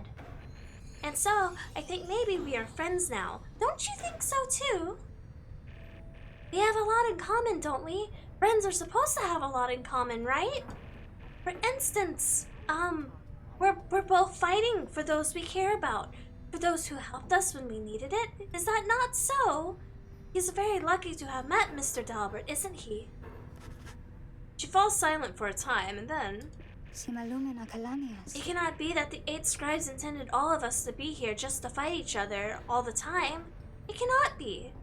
So, many whom we face, they don't like us very much, do they? Because if we prevail against them, then it means they cannot go home, even if they really want to. So that's why they don't like us. Back home, when they told me to stop being me, I didn't like them either. You want to know what I think, little brother? I think the scribes put us here together in this all together so we can learn from one another and grow closer together as friends. That is what I think, little brother, and I told them so. And maybe the next time I see Elmer and Mr. Dalbert again, they will be happier to see me then. She bounces off, noticing you as she goes. Lutista. Hi, mister. You sense a burden has been lifted from her, and her knowledge of the rites, however informal as it may be, has crystallized a deeper meaning and understanding. +1 hope, permanently. Hello, Silver.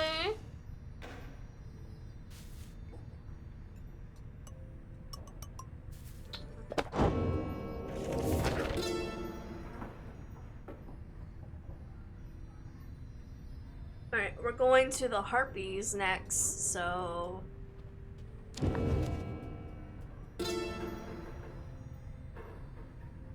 I don't think... This is for...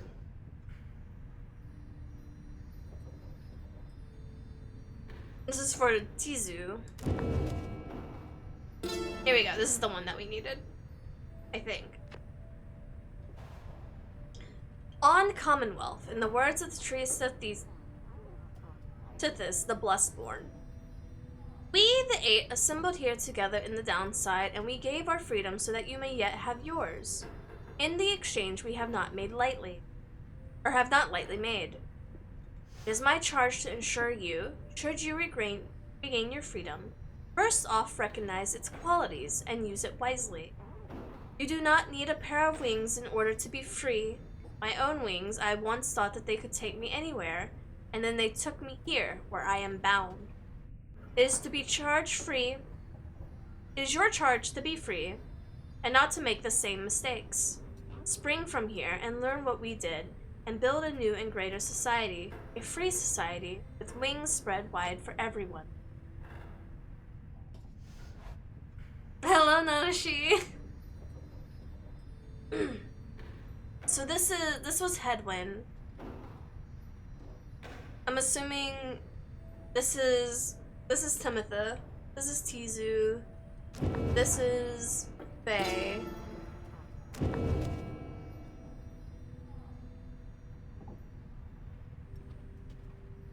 I don't know. I would assume the witch to be Jodriel, because the Dromir mini main is Ruki. So there's 2 characters that I haven't even found yet.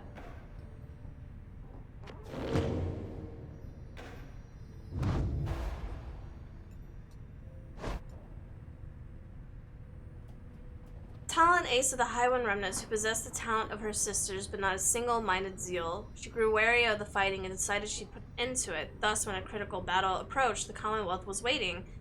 and her own blood sister was among the harps captured and clipped. She was more guilt-stricken by this than she expected, and when attempted to contact her blood sister in exile, she was told she could seek firsthand, and was exiled in return. Oh well. Alright. I think that's all for now. So we will rise up and go to the next place. Are you feeling any better, Nanashi?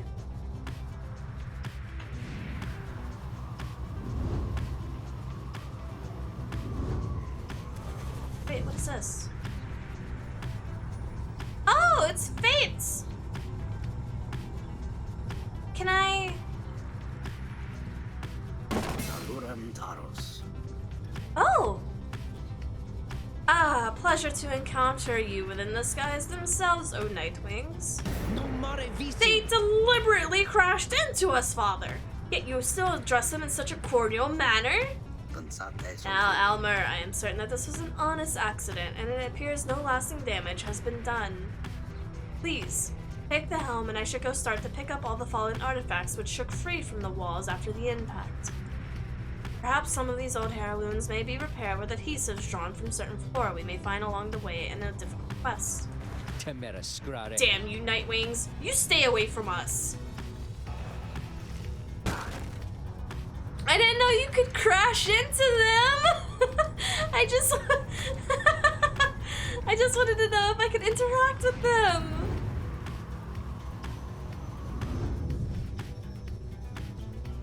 ᴛᴇis. The hulk of Ores. It has drifted here upon the sea for longer than one might expect.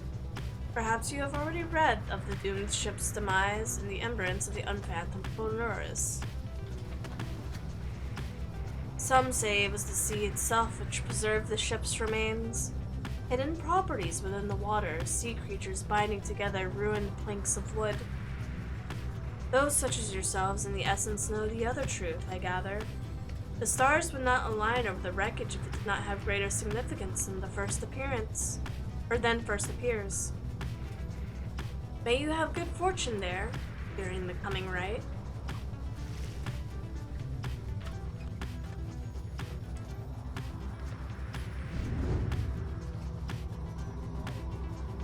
I think the harpies are... Oh wait, did I pass it?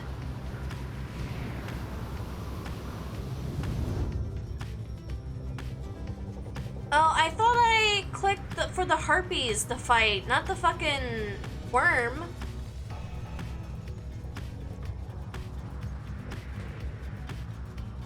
Why would I fight here? This doesn't make any sense.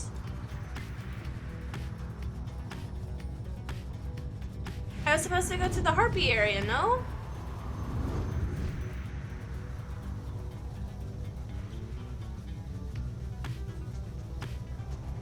The fuck?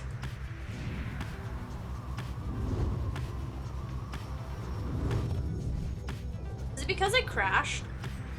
Did I fuck it up? But...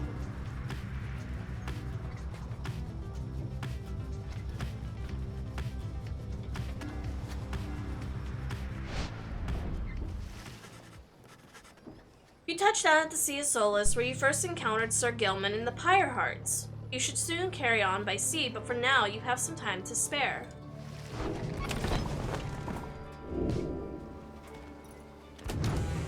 Beyond the crystal seeks Faye. Alright, well. Alright. The 봂. Beyond the shallow, sickly gulf, our voyage grew increasingly forbidden and much harder to explain. How could a sea exist here at the bottom of the world? We could not deduce whence sprang the carcass of an ancient sailing ships we found throughout the 봂, though the warnings that they signified were duly noted. It was here we first met Oris, called the Underking, who brazenly assaulted our small skiff, for we had trespassed in his waters. But then the Underking relented, for he saw witness ᴛᴇis in his doom and glory. Soon he would side with us. Then, with the Underking, we sailed forth into the tempest beyond reason or measure. I see. to you. Exhibits a fragment disregarded from natural law, thus providing a light and a keepsake from Mount.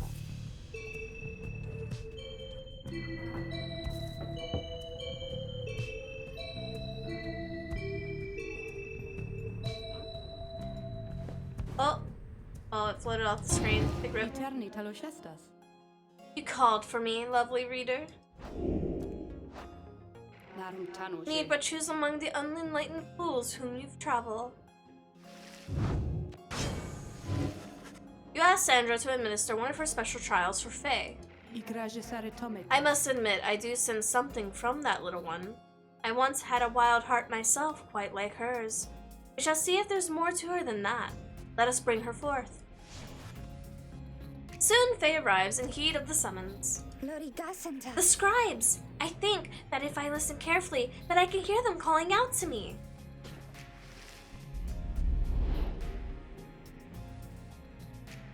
I just have to remember that she doesn't sprint. She hops. She leaps. It has no sprint.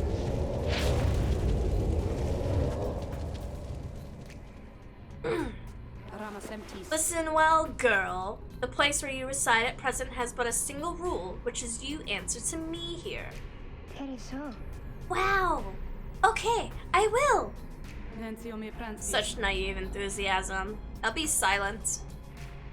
It is plain to me that you have much to learn as yet about the rites, but you have learned something, and I would see you prove it, without the benefit of anyone save for your reader. Okay. Are you out there to help me with this, mister? Oh my god, are those 3 little Tizus?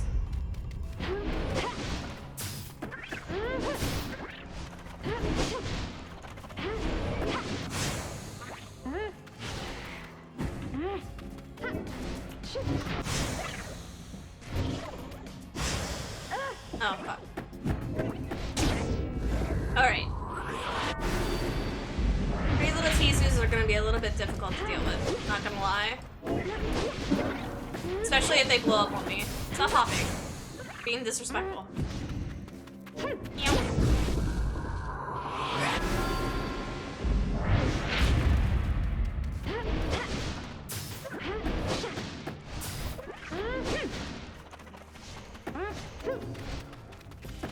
Oh, bitch.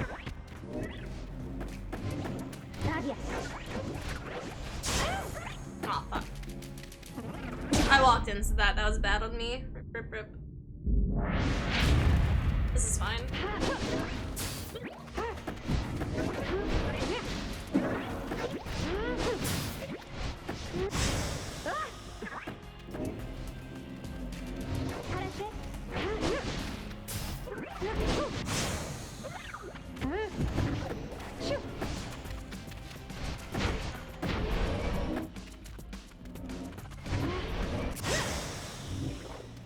Oh, you cheeky little bitch, you.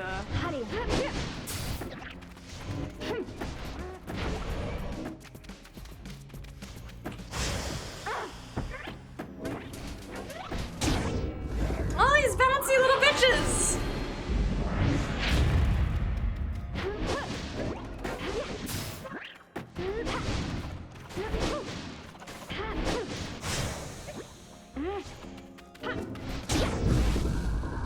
Can't hippie hoppy all over the place. You're fucking dead.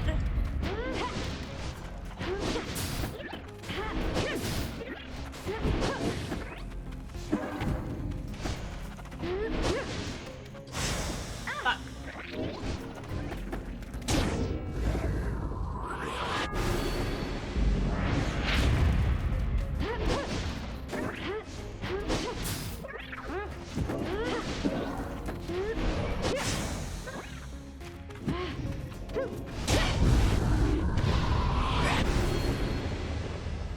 There we go.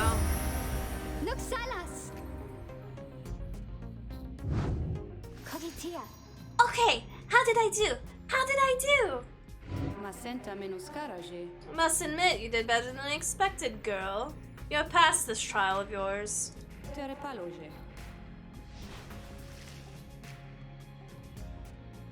Ooh, achievement unlocked. Sandra's favorite.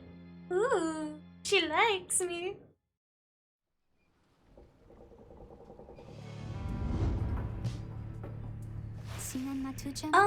Did I imagine all of that, mister? Because I hope I didn't. Wow, what is that you have there?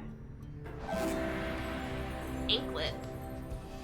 After Faye casts her aura, it can bounce off of objects and solid surfaces? What? That's intense.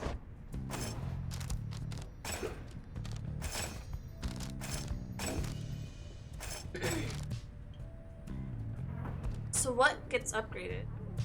Oh, it's a level 20 talisman? I can't upgrade it anymore? Oh, okay, well.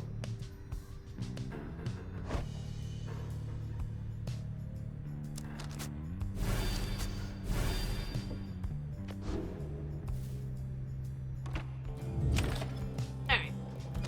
Check with the minstrel. As you look upon the immeasurable depths stretching in every direction, the lone minstrel approaches and asks for a moment of your time.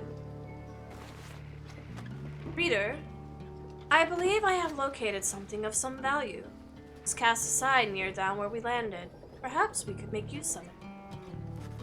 He hands you the item that he found and encourages you to take the rest of the day to rest and pursue your vocations. Depth deals. Ooh.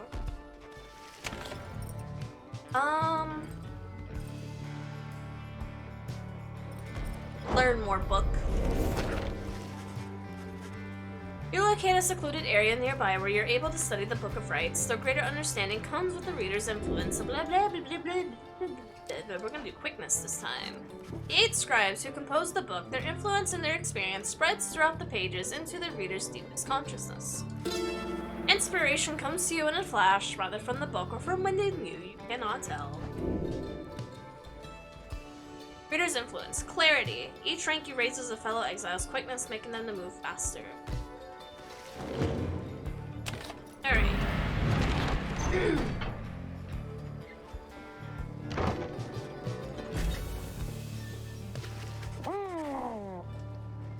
What are you?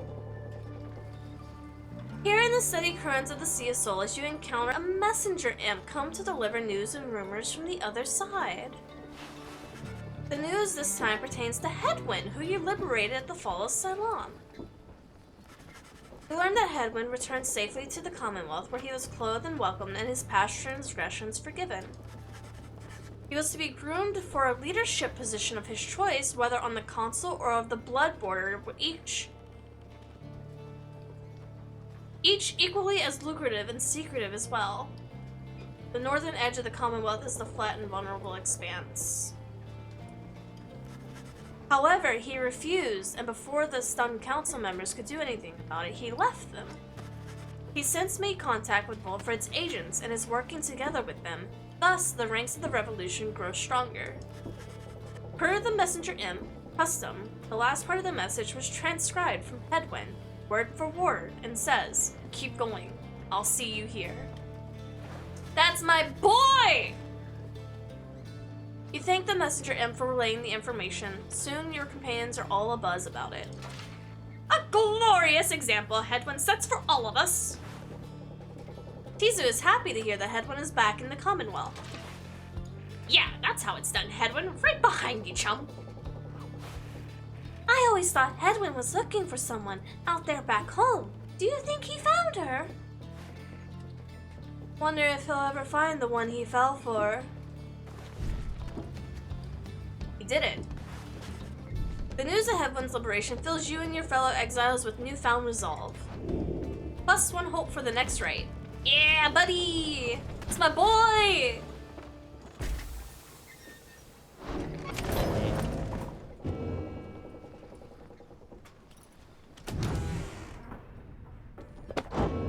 Great.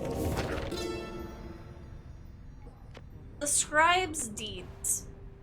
I wish to be remembered not for the boastfulness. Thus I refrain from detailing our exploits across the land, save to say that they were numerous. Know that only that our combined strength of arms and wit did we withstand the savage land, such were monstrous dangers that it posed. I came to see all the terrors which I had heard at bedside in my youth were based entirely, in fact. So great they were that they blotted out the sky. Such was the evil that we vanquished, that the remnants yet shine under the stars, and in the end, it was stars which guided us towards our true calling. That and then... Forsaken?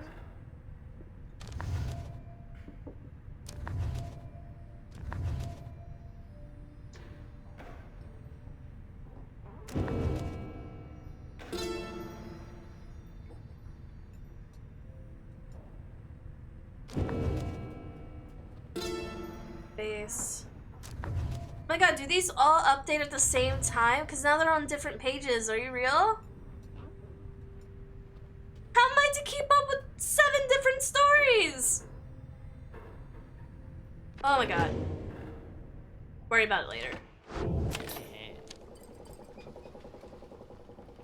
Thank you, Slick. Hey guys, come on in. Say, now whatever happened to that smiley headwind guy? Did he really get out of here like I've been hearing or what? What is this? After dousing the pyre, the bearer earns a reward up to 3 times. No, I just want this. Thank you. Here you go. Have some eel. Thank you. You guys have a good day out there. Oh fuck, no, get out. No, leave. Leave. Stop. Okay, commence. The afternoon is just beginning to give way to nightfall as you and your companions finish making preparations for the coming rite.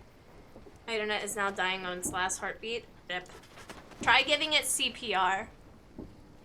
And no, that is not code word for sticking a fork in the electrical unit. Throughout all of the ceremony, you realize that Pyre is nowhere to be found. The last anybody saw of her was shortly after the black wagon came to rest here at the Hulk of Oars. She returns to you just as you're beginning to plan a search for her. Sorry to have worried you there, reader darling. Just getting a little antsy is all. Had to go and spread my wings for a bit and shake away the nerves.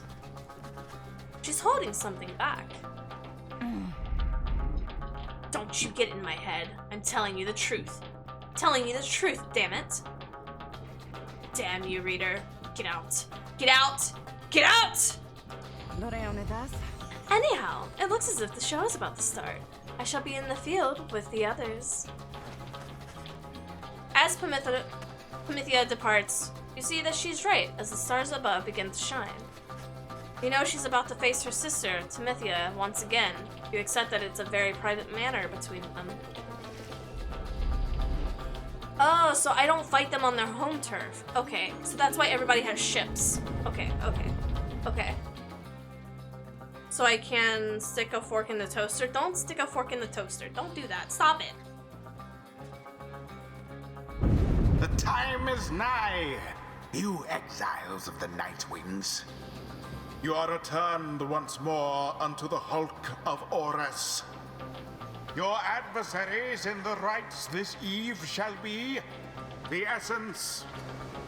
Whosever pyre yet burns ere the break of dawn shall surge forward on the path to glory. Now prepare yourselves. Stick my orange in the toaster? That doesn't sound very appealing.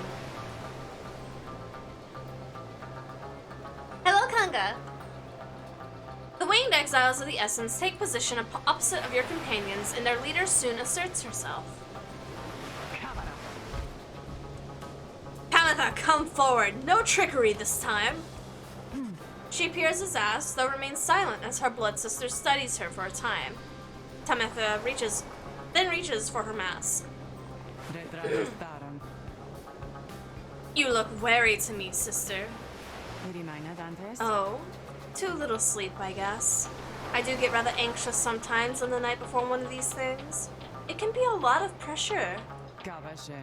Understandable. The two of them say nothing for a time. You cannot discern what they're thinking. The Highwind remnants all seem to be very mentally acute, trained as if they were from birth. Soon, Pamitha cuts the tension, her tone light as ever. So, given further thought to my proposal.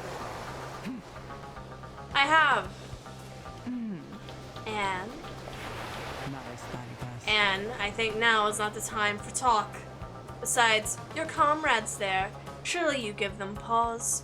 Even now, they must be questioning your loyalty. What? But I... Oh, cut it with the stammering, Pamitha. It's very unbecoming, you know that. And you'd be sure to tell those comrades of yours what you proposed to me. She dons her mask once more. As she rejoins the other exiles of the Essence, Pamitha hesitates before returning to your group. I told her she could take my place. That I would keep her up to date about our progress, and that she could take my place if ever it was time for me to go. But don't you have to worry. For one thing, she refused. And for another, well, I'd better tell you later. For now, remember, you can count on me.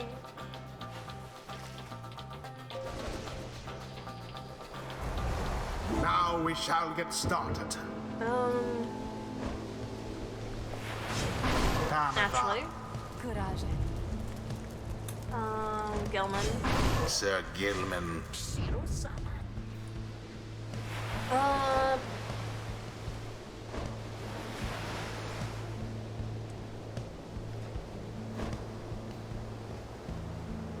It's gotta be Tizu. Like, having a big defense at the door isn't gonna do anything when we have harpies. Tizu. It is done. Tizu feels badly for Pamitha, but will not hesitate to give his utmost in the upcoming right. Tizu really be the kid on the vine. I won't hesitate, bitch!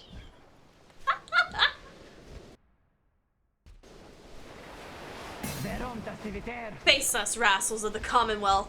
The pain and loss of your defeat this night shall reverberate not only your hollowed hearts, but that in the homeland of that which abandoned you.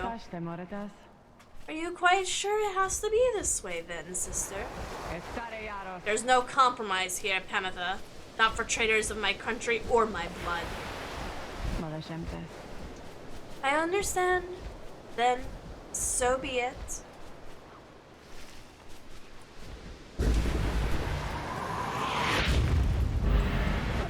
Now begin. Such chaos. Oh, well, I mean, at least they took out each other. Oh. Go, little Tizu! Go, little Tizu! Run! Run, my boy! Run! The first dousing.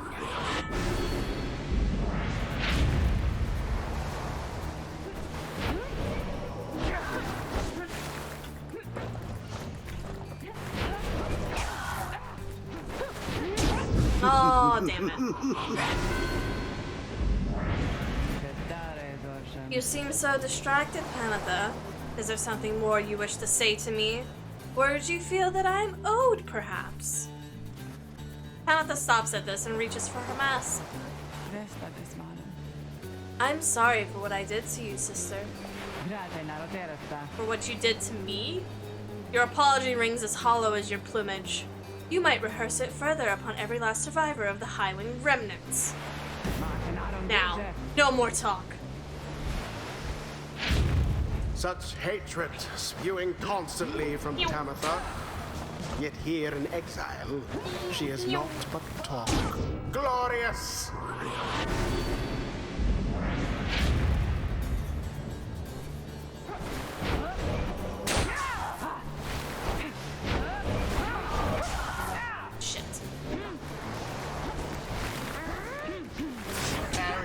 Wait, how did she kill Tizu? Are you real? I was flying!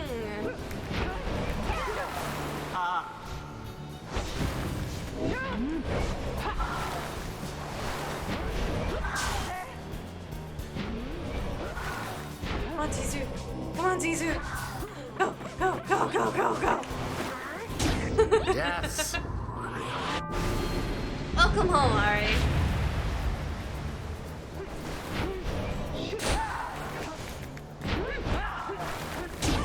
left yourselves wide open.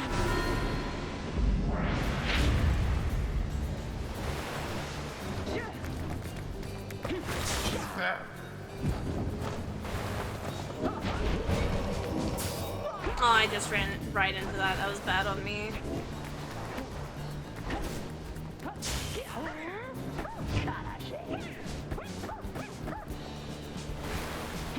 Run, little Tizu! Run! Run, little Tizu!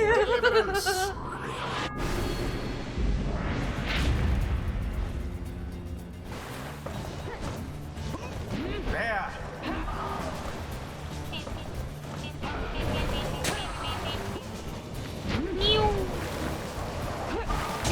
The Worm Knight somehow did it.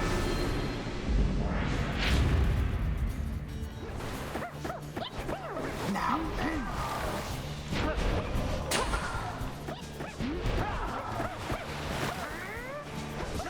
Oh, fuck. Oh, fuck. Tizu, get it, Tizu, get it. No! Red-handed. Alas. I hit her, though! I hit her! Ugh.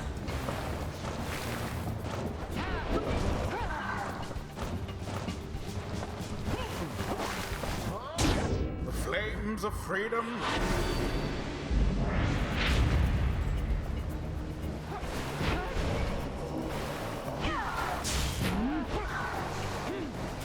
That's not good.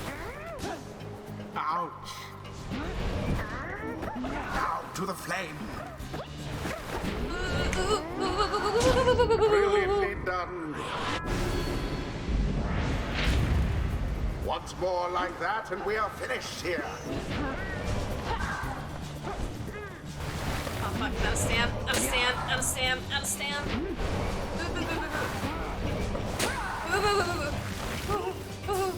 Oh, so Shit. close. I never.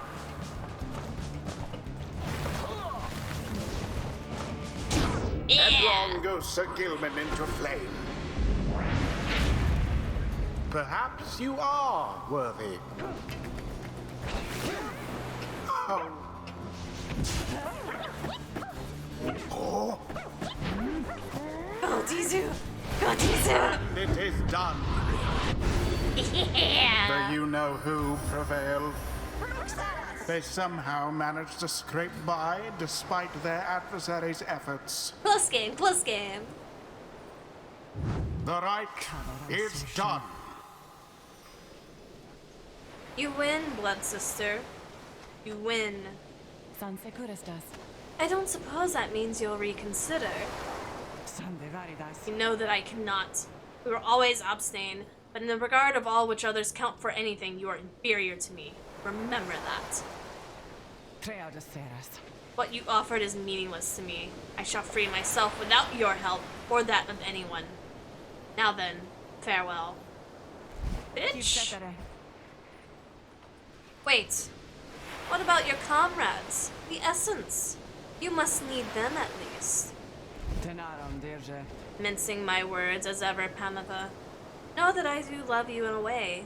Is that what I wish? Is that what you wish to hear? But my purpose is plain and you stand in its way. You are a fool to think that freedom is my goal. My freedom is a means towards the ends of likes of which you would never abide. You think you could sway me from my purpose, Pamitha? Pamitha remained silent for some time. Concilia. No. I think you'll struggle to destroy the Commonwealth no matter what it takes. No matters if, in doing so, you are destroyed instead. Merove kramta. Just so. So then, you understand me after all. Pamitha does not turn to watch her blood sister depart. There is much to learn from this Hello, experience. Silver.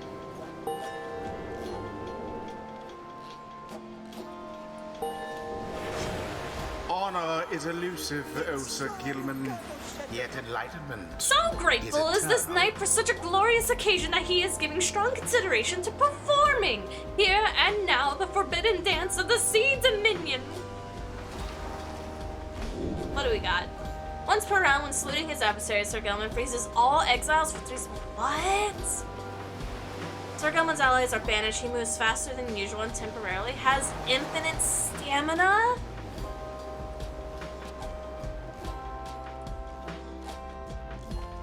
Ooh.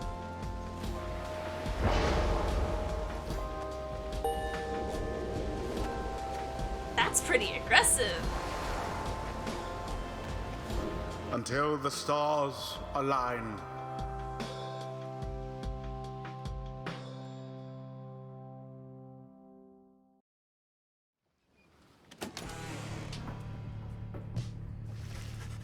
After overcoming the essence in the close contest, the time has come for you to search the stars again and to determine where they shall take you.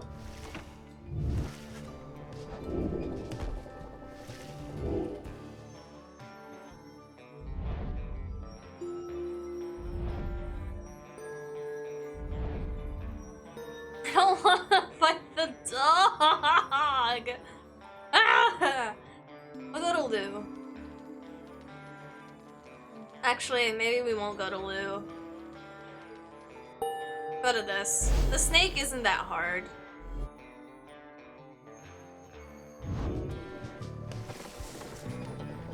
The withdrawn and the witch Illamahide have designs upon the rights that have nothing to do with the witch being free again. What they seek, no one in good conscience could abide. He then reveals that what he's learned of her and her designs. Witch Inildahide. One of the bog dwellers, the head of the withdrawn, and determined more interested in the leagues of the Ishat, the Estraborn, than the rights. Her kind was known to be reclusive in the Commonwealth, yet she has brazened her disdain for common values. She's practiced the unspeakable. Somehow, one day her research into the flammable regions grew into an obsession with the Ishlat, despite widely held belief that he is dead or never did exist.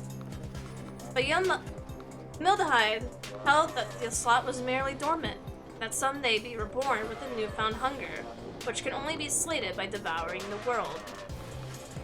Then, at last, could the Ishlat return to his glorious home, and that Yildamide would go with him. When the Commonwealth officials showed up to take Mildahide from spreading unrest, she was all too eager to comply. After all, a sentence to the downside meant being much closer to the Ishlat's resting place, where she then believed she had much work to do, for the withdrawn stood ready to assist. She speaks in seeming riddles, and yet the threat of her intentions I cannot be dismissed. Let us be on our guard, and therefore let us rest now while we can. You bid Volfred a restful night in kind. It is too late to take flight, so you expect to press forward come daylight.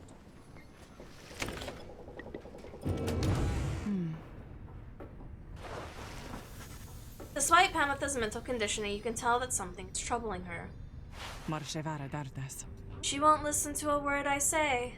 Not one damn word. If she weren't my blood sister, I think I'd hate her guts as much as she hates mine. She shakes her head. I should apologize. To you and to everyone. I sought out Tamitha without asking for your leave. I would rather seek forgiveness than permission, you understand? My attempts with Tamitha didn't amount to much, as well you saw. So at this point, I'm hopeful that you'll be more accepting of apologies than she. Though, tell me something, reader darling. Do you suppose I'm going to betray you? You may know better than I do at this point.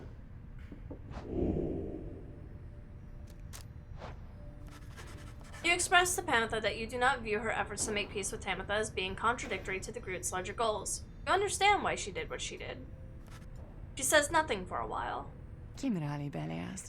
That's kind of you to say, darling.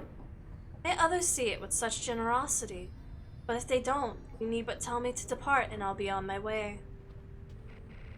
However, I have a promise that I wish to make to you. Let me stay, and I'll see this through, with all of you, no matter where we all end up. I'll be on the roof for a bit, I think. You take care too, darling. Despite Pamitha's disappointment with the new outcome of her confrontation with her blood sister, you sense she is less troubled now, after your brief conversation. God, I hope she betrays me. Kanga, keep the horny down. Oh, you weren't here when we met the other, the girl who does the liberation rites? Ooh. Ooh.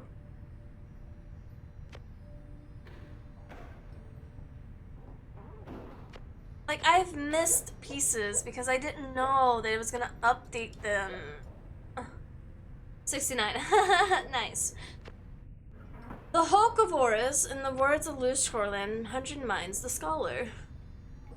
The Dazraban was the first of many river ships to vanish into the downside. Although presumptions of its loss were not inaccurate, the doomed ship and her valiant crew have charted half the Sea of Solis ere the end of their brave voyage. The Sea Titan, the unfathomable ḻŠōģorlan, was not fond of the vessels sullying her sea, and split the doomed ship with a single wipe. The ship's own shattered prow would later end up in the Sea Titan's cruel reign, and as a boastful underking loves to recount. The stars themselves must have been moved by this. That point within the sea, now sacred, has the stars dancing in homage every now and again. Then with this one. The Essence. The winged members of the Essence, each chosen by the Matriad, Tithys, are living exemplars of liberty and piety. Would that my wings could be thus. Once, you of course must know, we all had wings. It is said that the people of the Empire relinquished theirs, drawn by the earthly matters as they were. But the harps, such as Trieste, held tight to the liberty of their plumage could afford. These divergent paths did cause a shared difference between the winged and the wingless over time. But here in this land, our purposes are shared, our goals united. That then is the essence. They who they are, and what and why. I don't know, man. She's kind of a bitch to me. It's not very believable, if I had to say so. Alright, where does that put us? So that knocked her down to this. So, yeah. Fighting the stupid witch is the next best option.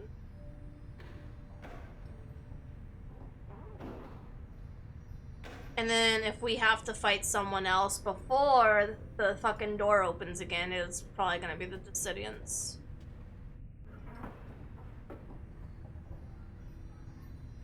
Because we don't really need to fight the Accusers and the Pyre Hearts. They're too low on the standings, realistically. And the Tempers are fucking doing dog shit. Get fucked, idiot. Liberation for people with commitment issues. Yes.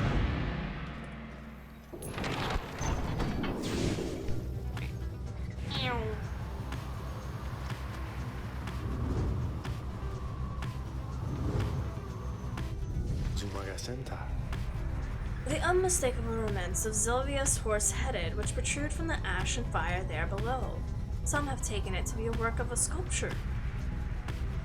The tale of the Titan fell to Saint Tricia thesis.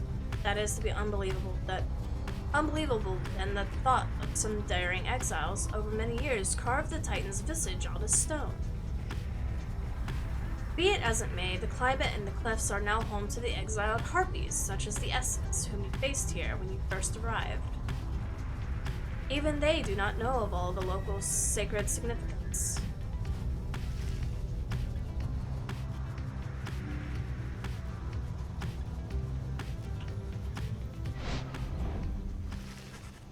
Your wagon touches down in the Black Basin where you first met Vulfrid and Pamitha as well.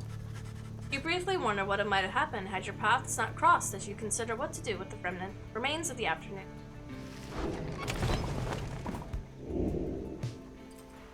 The Beyonder Crystal seeks out Sir Gilman. Hello, Iceberg. I was beginning to wonder when you'd return.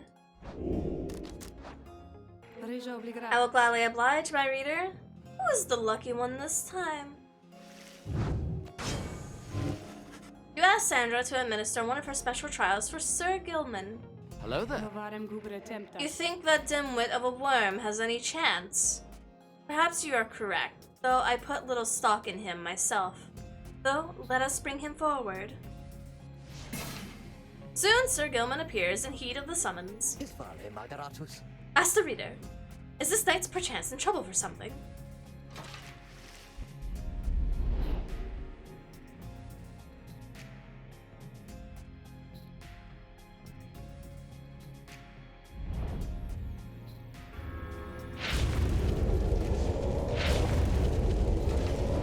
The apparition Sandra appears and unfastens her mask.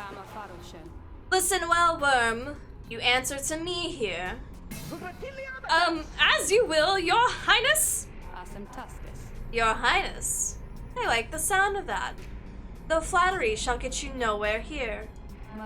Demonstrate your competence to me then, worm. You shall do it mostly on your own, though under the guidance of your lovely reader.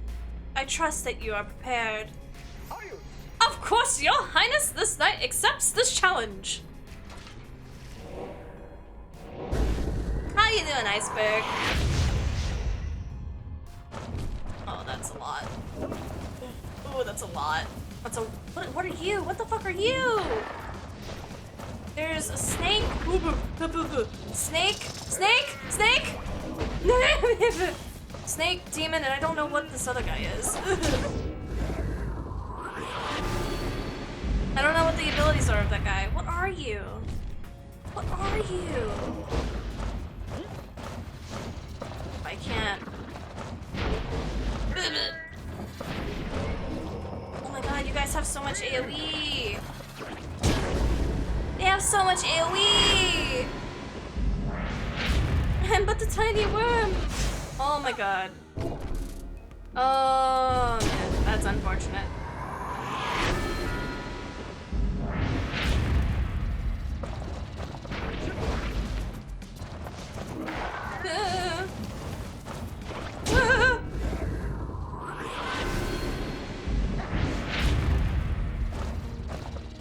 So if I don't get ball immediately, I don't get ball at all.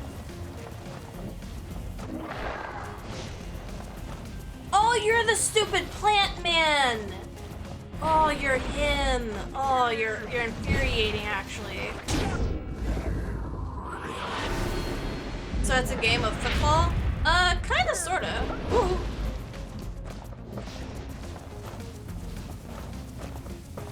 Fuck you. Fuck you.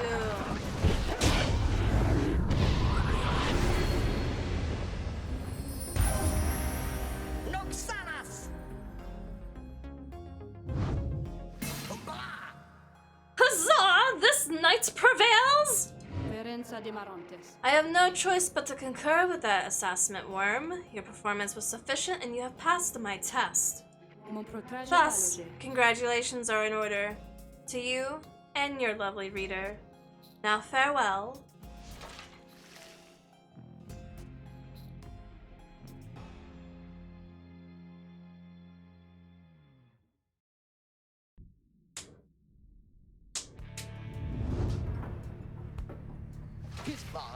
Master Reader, this knight is humbled after having passed that sorceress's test. Why, by the scales of the Under King Oz, what is that you have? Oh, or scales, so it jumps further than usual. Ooh.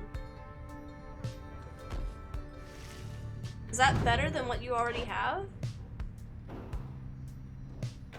Once per right, the bearer's Pyre is... Oh, well yeah, abso-fucking-lutely, my guy. Here you go, and you know what? Have an upgrade instead. A magma mug provides a bit of warmth from cold nights, something which nod and stare. Keepsake from the Black Basin. Oh? That's aggressive.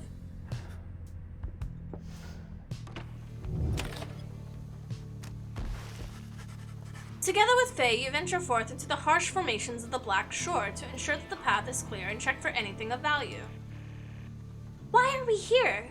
Why are we even here? I like to ask myself that sometimes. You sense Faye's spirit lifted to some extent. The survey is brief and uneventful, leaving you with enough time to pursue your vocations in return.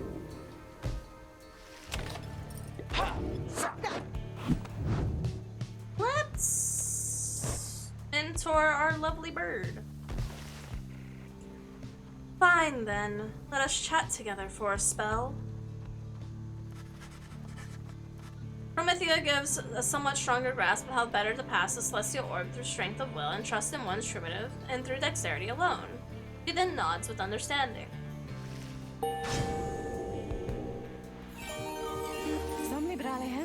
All in all, having to unlearn everything I've learned is going to be somewhat faster than I expected. Further can use her dash in rapid succession and for less stamina, or after saluting, Promethea eventually switches places with her nearest ally.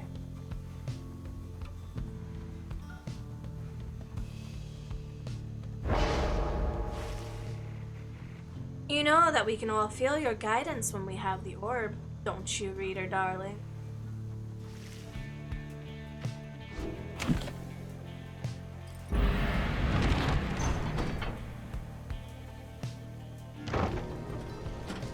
I am looking respectfully.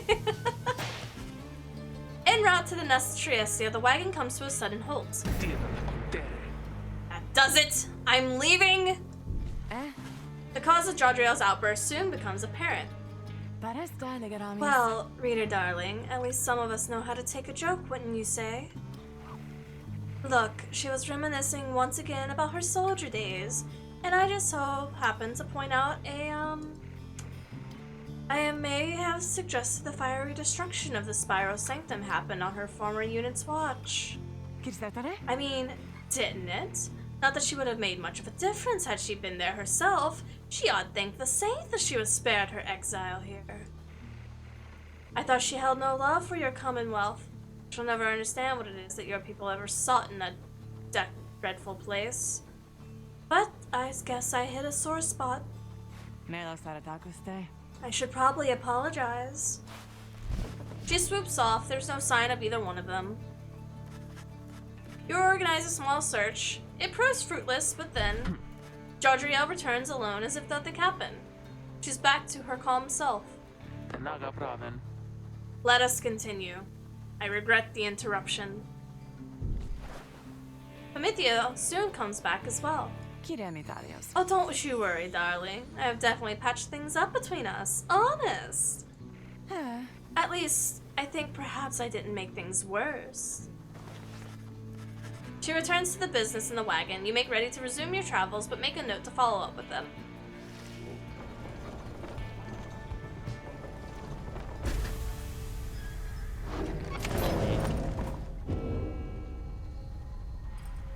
The Freedom Pact entails a trust.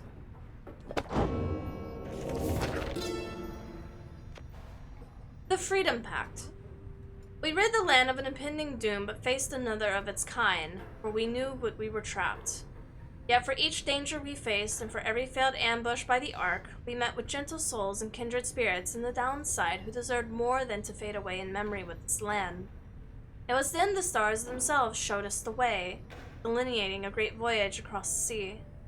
Near broken we became, but then, at last, a moonlit vision, that of the rights. The rights! Thus they shall say to us, the 8 scribes gave their freedom, so we may yet have ours.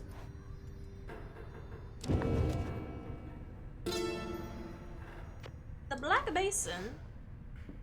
The continent we call the Black Basin shall one day tear itself apart, arriving upon the black and molten crags tolerable by only the harpy Tresia, we pressed on forwards over the suffocating wood.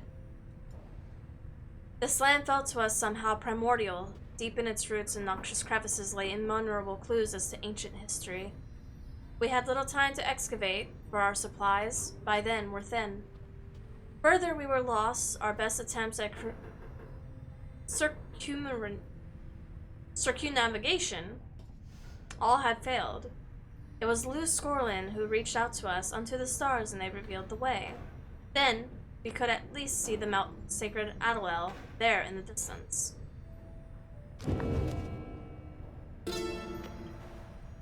The Nest of Trieste. The ashen effigy of the nightmare titan Zavalia's horse-headed looms as the dark, ever-on precipices of the Black Basin, where her chaotic influence sundered its land itself until wept with its fire. The very instance of our graceful friend třēsis finally laid rest to the greater Titan with the power of the holy scepter of the Empire. The stars shone down upon it all with a blinding light. třēsis thought that she could bear children in the warmth here, but alas. Now, the stars revisit the locals with regularly. The fissures in the rock do pose more danger to one ought invite, but summons to the nest is to be honored. Okay. Oh, did I? You wanted to talk to me, I'm sorry. You find Pamitha at the midst of the heated conversation. Mirza Vistalium. All I'm saying is we're limiting not only our chances individually, but your friends' chances as well. Jodriel seems to be considering whatever it is that Pamitha posed. Excuse me. Reader, the harp here is suggesting that perhaps it would be best if I were to form an alliance with those whom I fought for the better part of my life. Just with me, Jodriel. I cannot vouch for anyone else. How utterly absurd. If we were in the Commonwealth, I would have not stayed my hand against her. That I can say for certain. However, as Hedwin would say, what happened back there, perhaps none of that matters anymore, and what matters more is what we do here. That is to say, I am willing to give it a shot. You mean you would be willing to conduct the rites with me? Yes. Excellent! I knew that you would come around. Thought she'd never come around, but I ought to give her a benefit of a doubt here. I'm grateful for your open-mindedness. No need to let old amenities between our ancestors ruin things upon us, or others in our little party for that matter. After all, do not push it with me, Harp. We shall see the reader here is thus inclined to pair us in the same coming rites. I am willing to defer to him. Anyway, see, I think I managed to make amends there. Doubtless we're getting on swimmingly in no time. Pamitha and Jodriel will now willing to conduct the rites together. Hope for the best.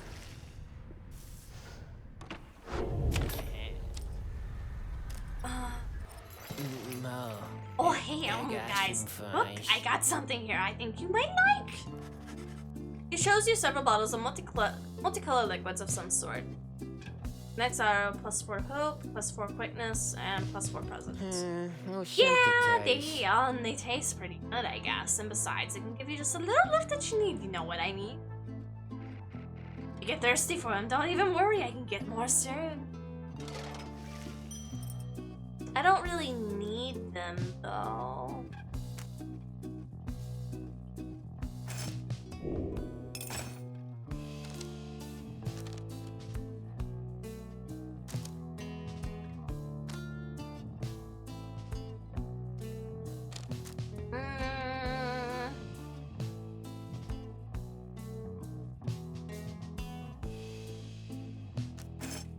I don't need these. Papi Fiki Taste.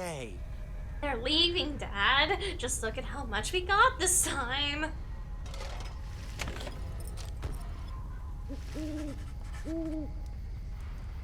Though the now familiar surroundings of the nest of třēsis made preparations faster than before, the stars are already aflame by the time you and the others have gathered. At last. Well, Jodriel, I have every faith in your ability in this. Our adversaries are no quantity. I am prepared. You wish them all good fortune in turn. Little else is said, and together you watch the celestial harmony in calm and silence and await the withdrawn.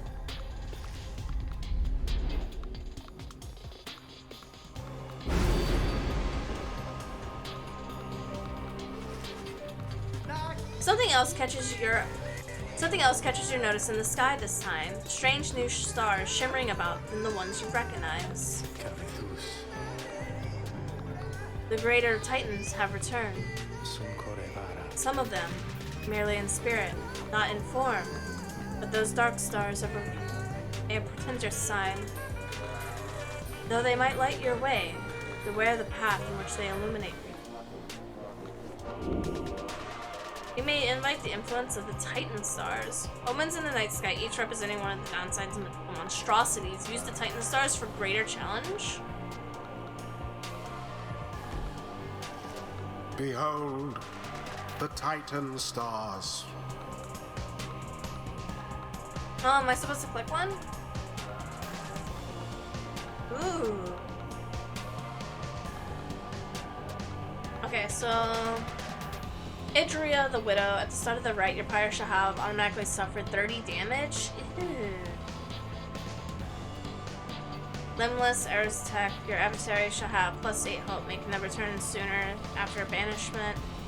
For Yishlap the Astralborn, your adversaries will be more cunning and much quicker to react.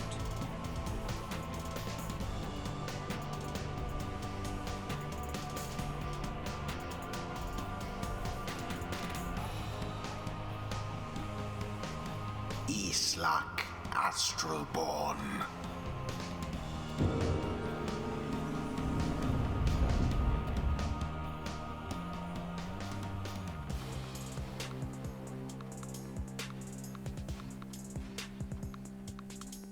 The Titan stars, burning remnants of monstrosities felled by the scribes themselves.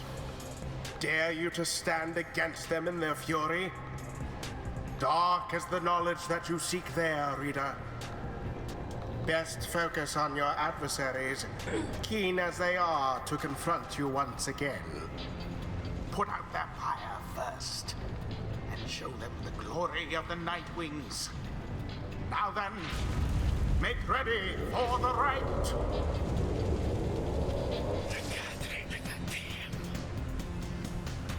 Previous time besmirched our friends, did you? A mockery this time, all for Yishlap. No matter the result and no matter the cost. The withdrawn. Let us show them what the Nightwings can do.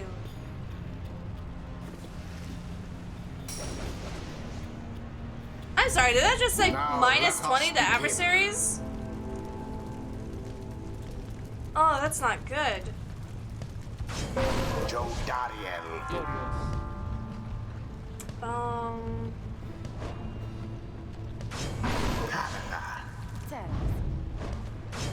Rookie.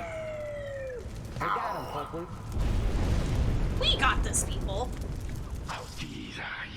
Hear us, Yashlat. Bring us thy terrible power. I fucking hate the witch. I hate the witch so much. Begin. How careless.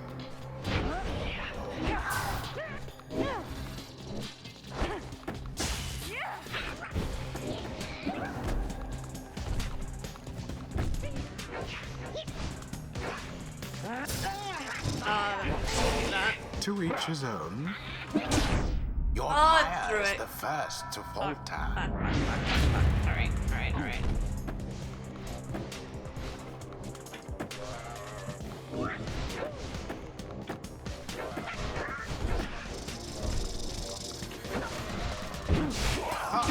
A rather cunning trick.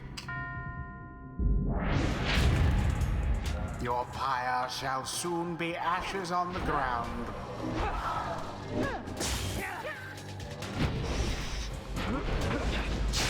Urmilda's not so scary now.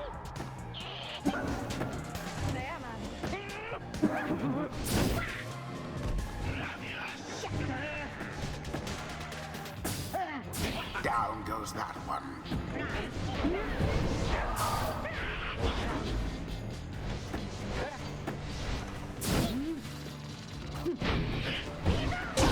Rookie plunged into their fire. The Night Wings edge closer to victory.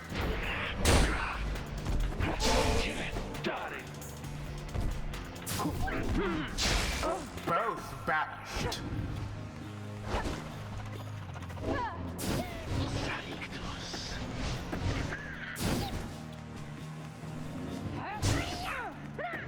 Shit. Simply monstrous.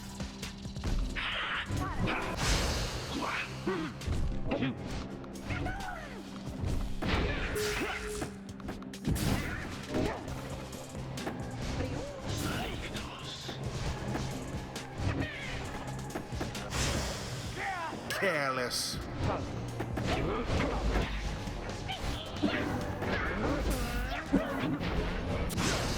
Oh man, that was kind of infuriating. Not even gonna lie. A shameful outcome. Well, I Double dare teasing say fucking sucks. the Nightwing's adversaries gained an edge. One careless step. This is what love sounds like! Cyber! Wait, what the fuck? You were streaming this early? What? Pourquoi? One Oh careless my up, god, Guardian. their stupid little fucking explodey shit. Hello. Some of the nice way. Hello! The Oh, orb sails I didn't realize forth I had the into the orb. flame. I wasn't paying attention. But yes, hello! What were you doing so early, Cyber?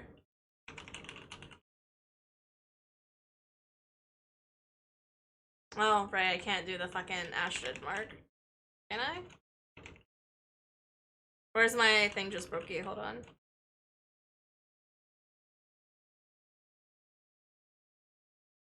I've been wanting to play Pyre. It looks amazing. It's a really fun game. I'm thoroughly enjoying it.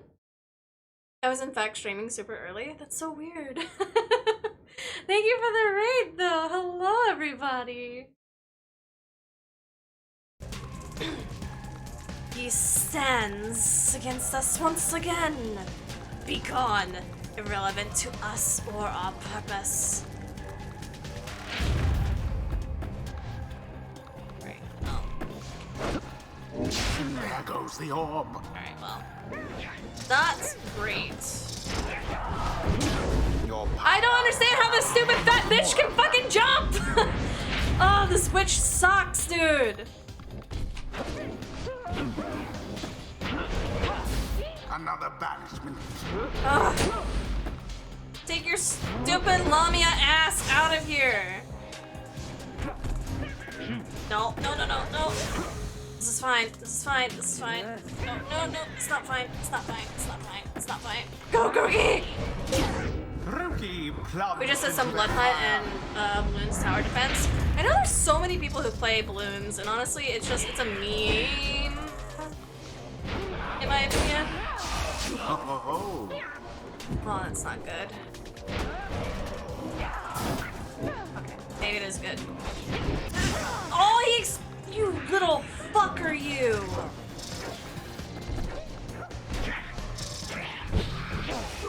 deftly thwarted the drive.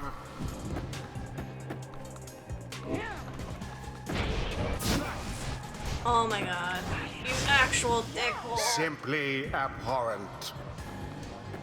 Oh, this sucks.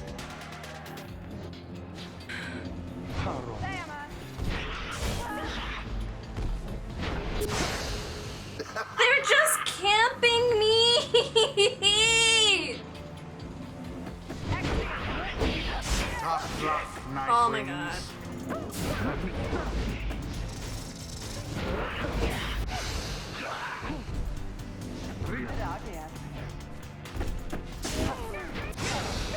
Banished each in turn. This is illegal!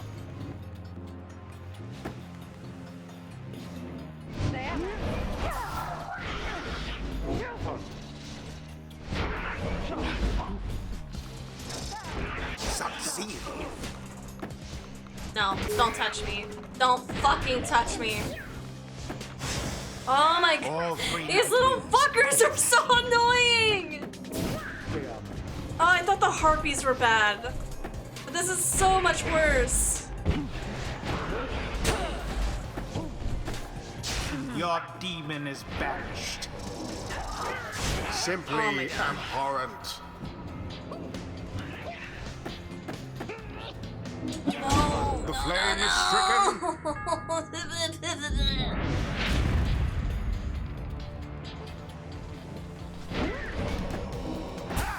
The orb, take it.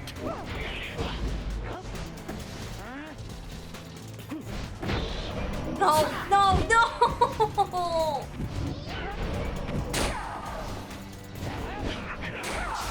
ferocity unbridled.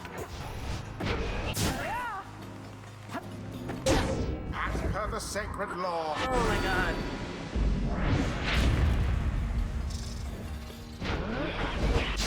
There goes the witch Udmilda.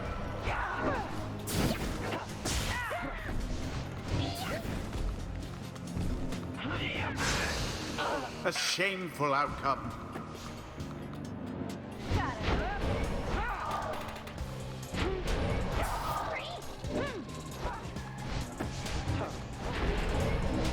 How careless. Pathetic. And it is done. The withdrawn prevail. They prove superior to their adversaries.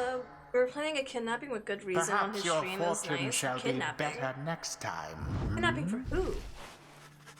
The chat is in cahoots with kidnapping me and leaving me in a room with mirrors until I accept the compliments that they give. I see, I see. Another Discord to join? I mean, there is a Discord. If we take the orb, can we ponder it? No, because the witch is a bitch. They weren't even trying to score, they were too busy pooping on you. Yeah, they little camping little fuckers. You and the Nightwings may have experienced your first defeat. This is not the end. Rather, this is an opportunity for you and your fellow exiles to press forward. Jadriel, for example, learned a valuable lesson this night. A rush of enlightenment gained for surviving a tough situation awarded only by this one time. So too has Pamethia, not in spite of the setback with the withdrawn, but because of it. And Ruki is no exception. He has gained more insight here as well. Your fellow exiles all shall gain enlightenment and learn and grow from what transpired. And your story shall continue. The choice of whether to accept such outcomes now and all throughout your quest is to be yours alone. What does that mean? Hello, Daryl. Thank you for the 15 months. You probably broke it trying to do a sound effect at the same time as the renewal. All right, all right, all right. Let's see what we've got. Daryl. Nope, you only get one. Ha! Slash grows stronger. Stronger. Now the darkness we return. Damn it. Sus. We'll have to be more careful. The rites do tend to teach something of trust. Utter nonsense. All of this. That we have come this far. Fortune alone cannot be the cause.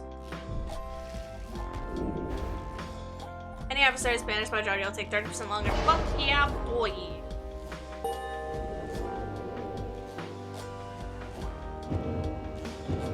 But again, thank you for the raid, Cyber, and welcome, folks, ladies, gentlemen, and in-betweens. Until the stars align. So, not the outcome we were hoping for exactly, Jody, darling. Fucking miss it. Hope is not something I dwell upon at this point, Harp.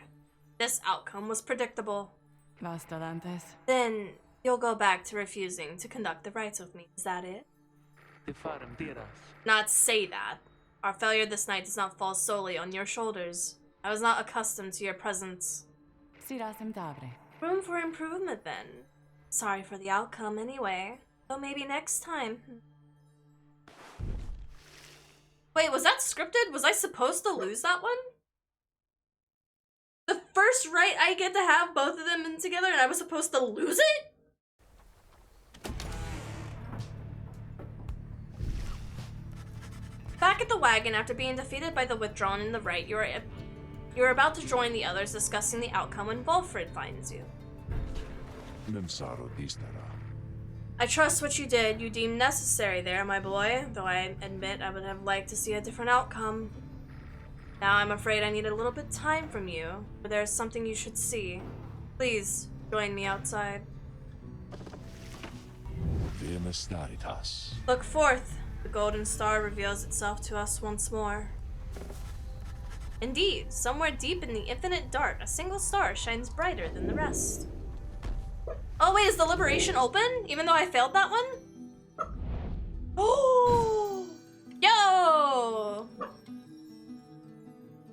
Let's fucking go. Oh, do I have to... Oh, I have to fight them again, though.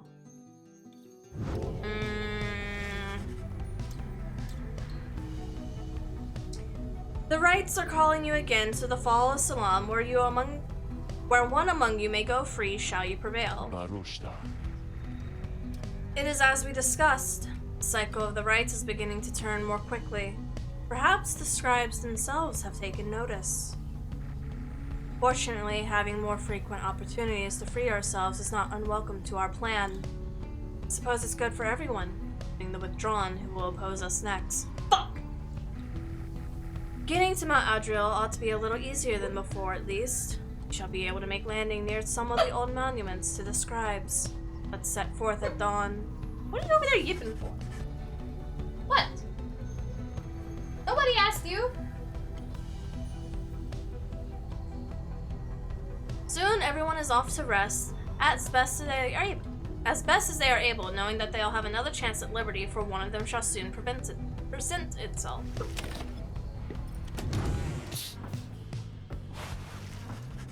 You thought Ruki was trying to get your attention, but soon realized it's his attention fixated on somebody else. What about Spinodo?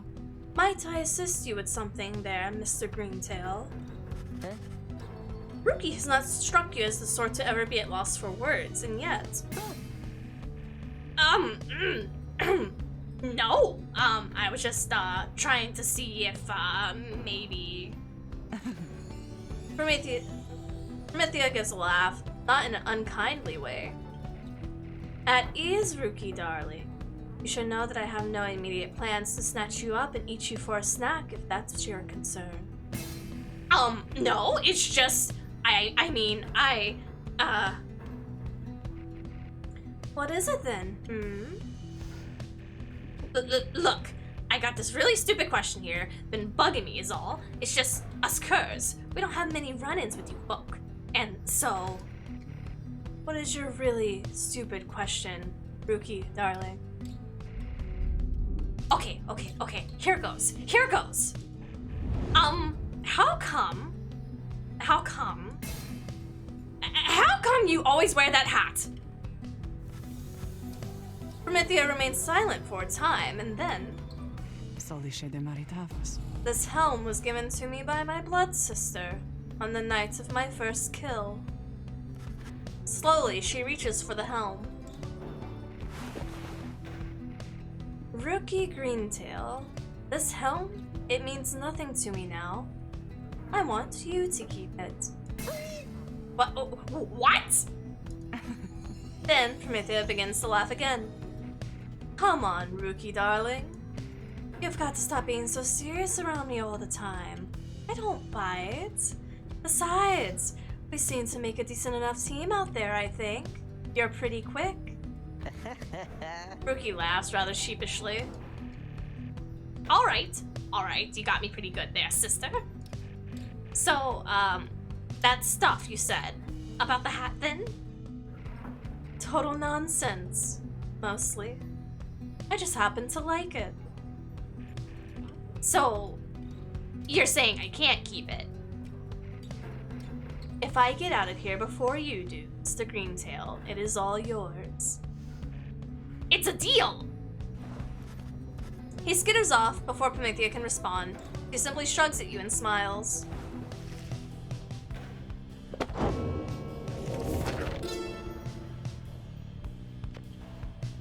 The Book of Rites. Much can be said about the Sisters of the Ark, whom we banished to the great beyond for deeds irredeemable. Suffice it that the details of their banishment are written within this book. The sisters in the book became inseparable, not unlike the stars, their light and the infinite darkness that engulfs them. The stars communicate to us, and you, in turn. The words within this book are but an edifice, a simple surface. Look past the text to the hidden meaning, to the hidden power. The stars above, as they are not mere lights, these are not mere words. If you chance upon the Sisters of the Ark within their prison here, give them our thanks. Actually, Pyre the dog was being asked. He gave his answer and you were being rude. No. Nobody asked, Nico.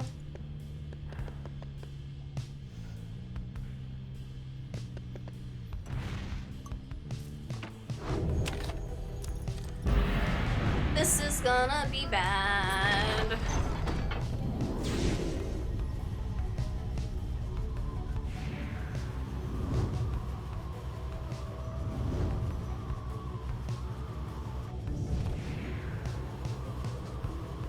I have to park all the way over here. Tizu, no. We gotta go with our boy Tizu. You make the landing upon the sacred Mount Aldiel, upon summits whose next liberation rite shall soon take place. You wonder who among you may regain his or her freedom this time. Bulford finds you after the post-flight inspection. Marendare Varkos. We shall have to take the rest of the trip to the Fall Asylum by land. May we soon liberate another one of our own there. That should raise the chances that our plan shall ultimately succeed.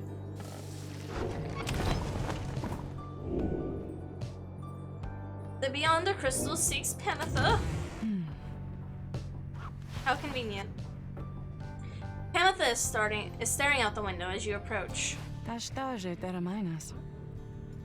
I miss flying, reader darling.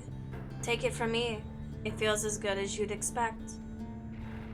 It's not enough for those in the Commonwealth brutes to cast us down here. They can get their fingers on us.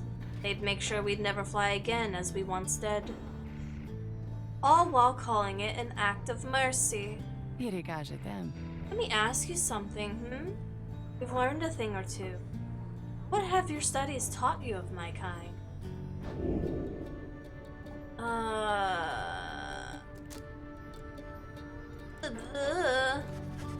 You know that the harps have long survived on the brink of extinction, and that the warriors of the High-Wing remnants are all that remain of them for now. They may seem a little coarse at this point than the average of their fallen, or to avenge their fallen, and to see to it that the Commonwealth suffers in return for all that has transpired. Such sympathies could never have earned you popularity, I gather, darling.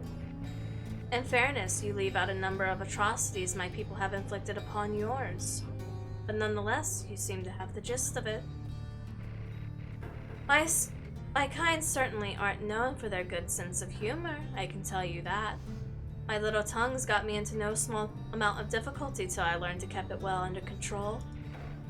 The mountains I come from, views there certainly are something, but there's a bleakness to it too, being surrounded only by those consumed by the desire to avenge. We're very proud like that. Everybody vying the strongest to kill the most of you. That way, we might just get a shot with the prince. Continue the line, even if he exists. Your understanding is that the male of the harps are all gone, though perhaps one remains.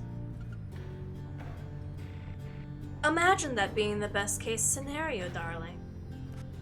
She shakes her head. Anyway, I was just thinking I'd rather enjoy the traveling we've done. A change of scenery does me some good. Perhaps I'll stick to wandering after this. In fact, I fancy for some wandering right now, if you'll excuse me. Oh, and I'm gonna drag her right back in here. That's unfortunate. She heads out of the wagon into the solemn beauty of Mount Aldoil. Too bad the lady in the orb wants you. Oh good, I was just beginning to feel even more bored than usual. You asked Sandra to administer one of her special trials for Promethea. Oh, you mean that festy harp. She may yet be taught some manners, I should think. I shall attempt to bring her down to size. Let us bring her forth. Soon, Pamitha arrives in heat of the summons. You called for me, reader darling? Ah, it's that crystal. Then let's hash it out. I'm ready. Wonder if it's just gonna be 3 demons. That would suck butts.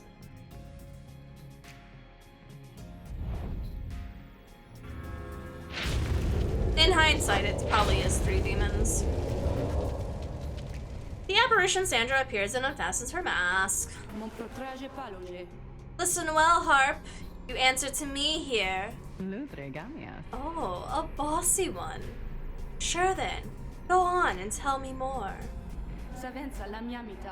Such a delightful student for a change. Come then, let us see what you can do, left for your own devices. Save for your reader's vigilance, of course. Mero gontonage. Let's show her what she wants to see then, reader darling. Oh, not demons. Surprising. Alright.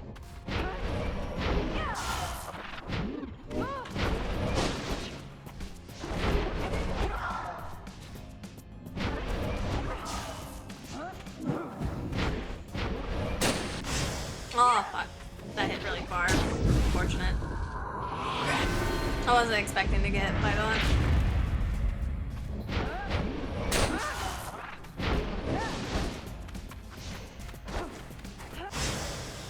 Oh, he's so fast!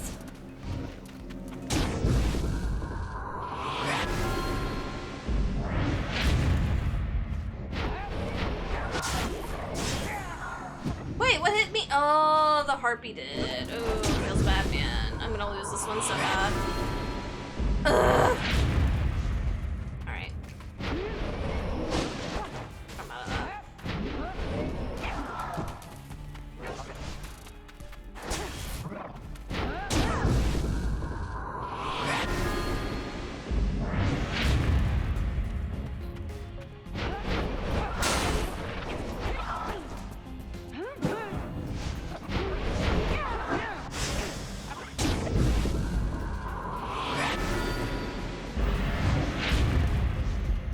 Run! She's a ghost and a bitch!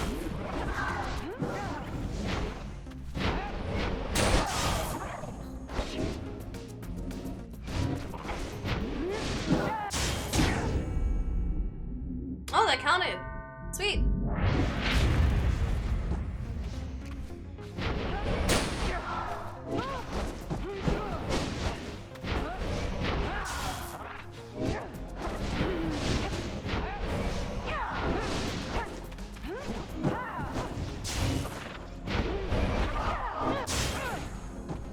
Ah, fuck. Guardians are measured by their ability to calm. Oh, I was almost able to fucking bring that back, too.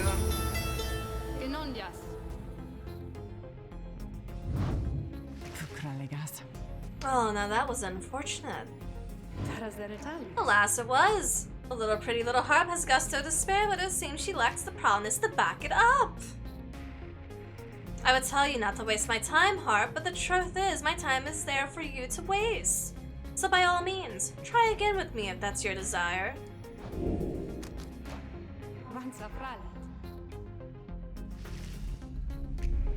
I have to get better at throwing the ball. I'm too greedy. 'Cause if I have the fucking ball, I can't do anything.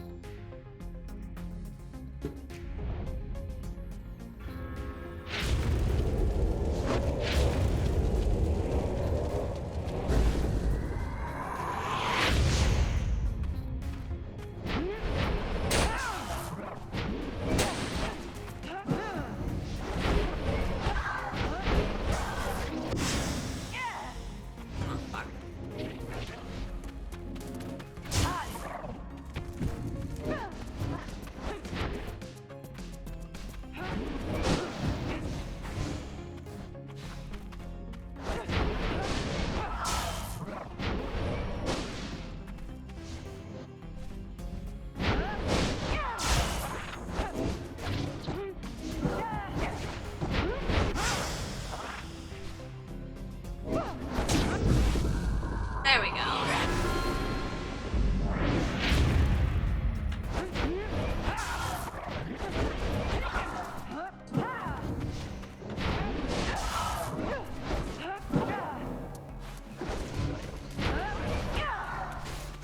Oh, I didn't know. I didn't know she fucking threw it. God damn it.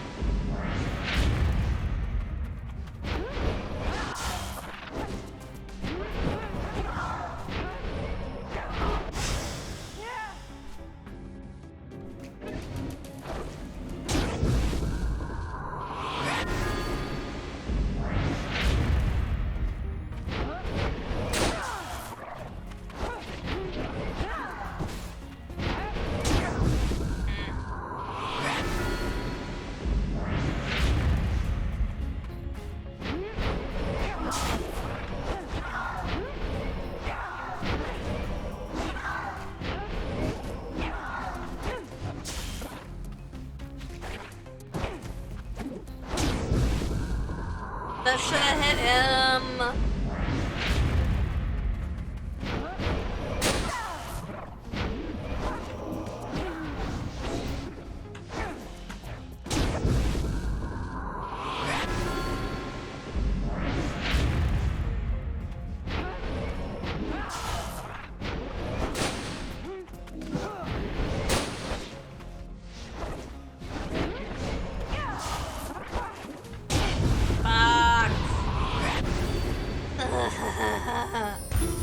No.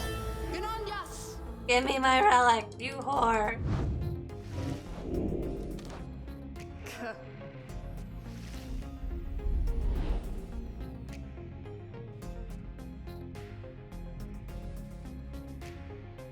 I don't even know what relic I have on Penitha right now is. I don't think I have a throwing one on her. I think I have a flight.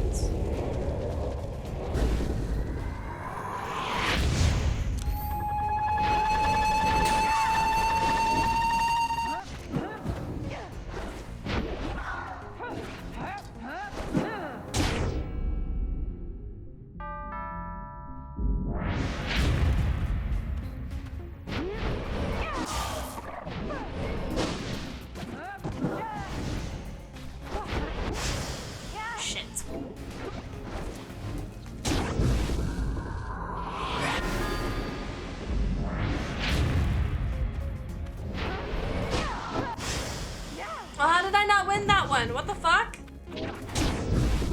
How did he not get killed by my shield? What?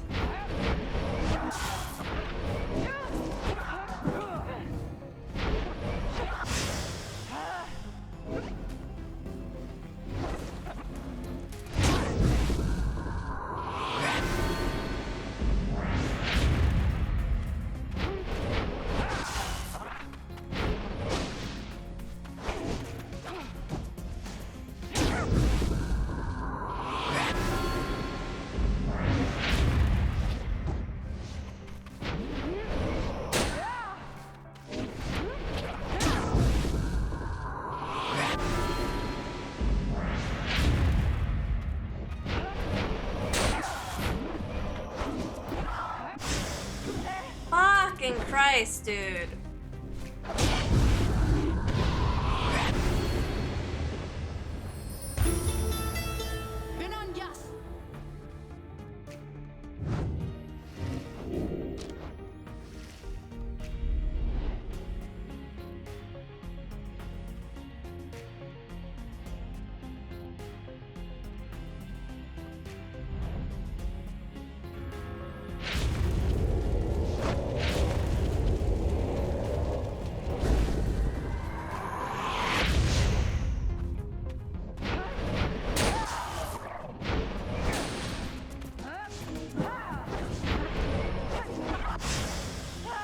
That wasn't even a direct hit, you stupid bitch!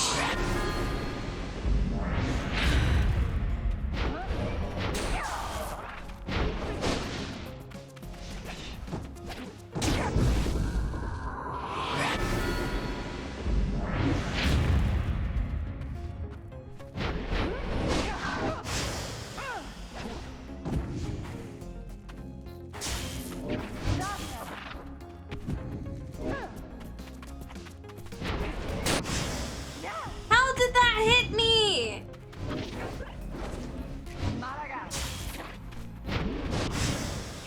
Bro.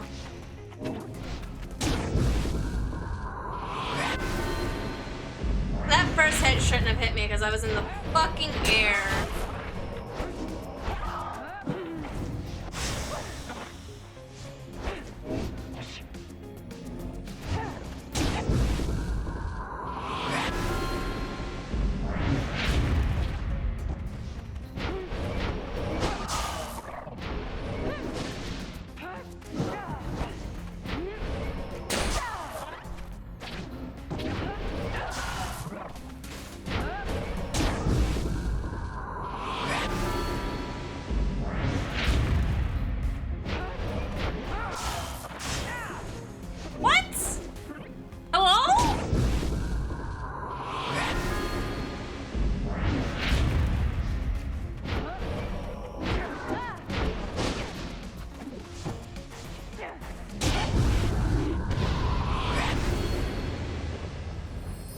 relic better be fucking worth it.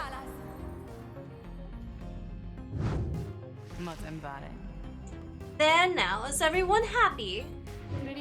Oh, happy as can be, my doubtless pretty harp. So good for you to ask. On top of that, your performance was sufficient and you passed my test. Hello, Hunter.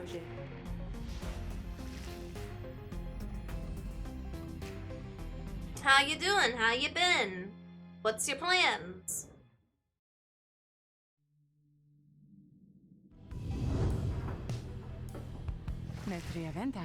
My, that Sandra could use a massage or something. So angry, isn't she?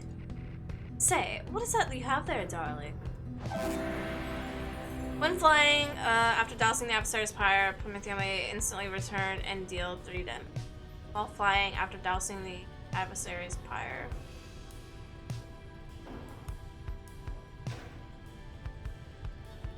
Does she do 3 damage to their pyre without dunking? Is that how that's supposed to be?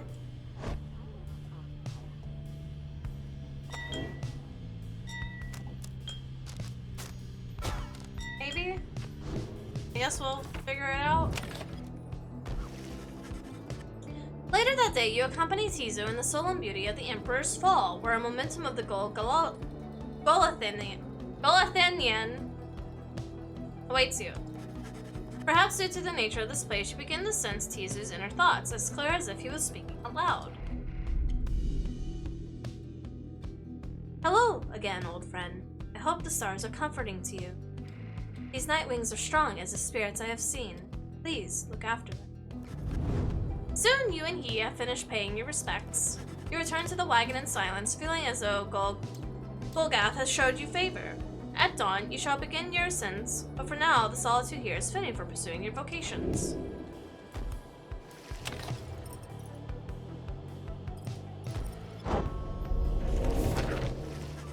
Despite your growing knowledge of the book, blah blah, read, stuff, you extract deeper meaning.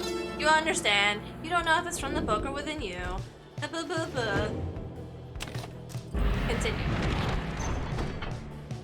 Alright. Temple High Road, you start still Gilgalad has a favor of the scribes along this route, or to the Tempest, Jardriel shall gain favor from the scribes along this route. I'm probably gonna use Gilman. I need his speed. Finally fixed PC. Nice! That's good. On the way to the summit, you pass a moment to ḻŠōģorien, and Sir Gilman happens to take notice. Have this night's glory days gone by? He often wonders. Perhaps you know the answer to that. Please, do not spoil it for him. He says little after paying his respects. However, as you prepare to continue your ascent, you sense that ḻŠōģorien has showed you a favor. +2 presents for the next rite.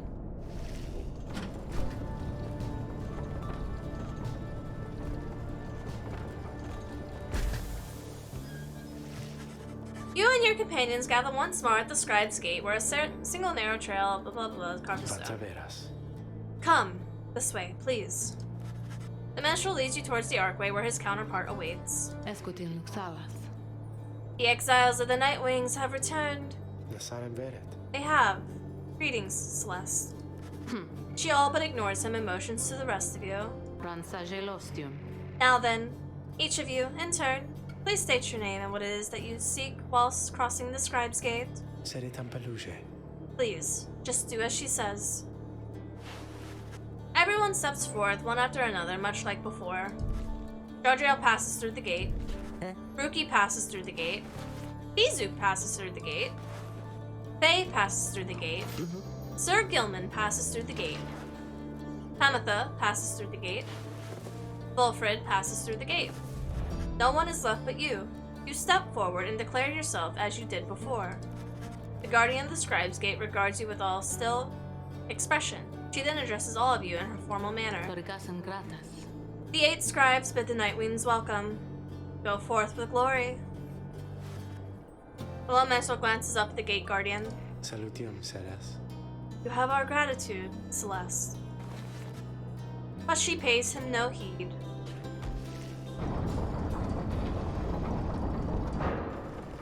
Wonder what he did to fuck that up.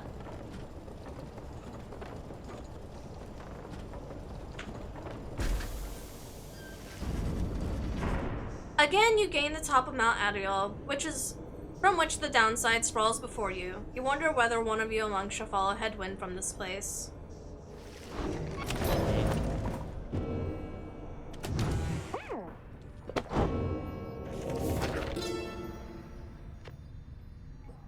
The Fall of Salam.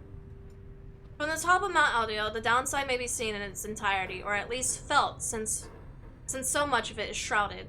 That's hardly all.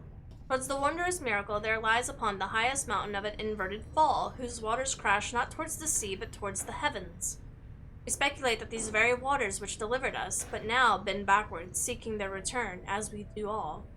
In this phenomenon we can freedom be achieved, but only for the chosen when the time is right. This is a path to the freedom we cannot traverse, but shall open for you, so that you may strive for it. What's wrong, Tizu? You observe Tizu rummaging about the black wagon as if in search for something. He notices you there and then rushes up to greet you. Tizu is glad that you're here. He was just reminiscing about old times. But just as quickly, he resumes his search. Tizu is looking for something of a former exile the Nightwings once gave him. He grows frustrated that the object he seeks is nowhere to be found. You almost do not notice that the lone minstrels approach. I am afraid that is gone, Tizu.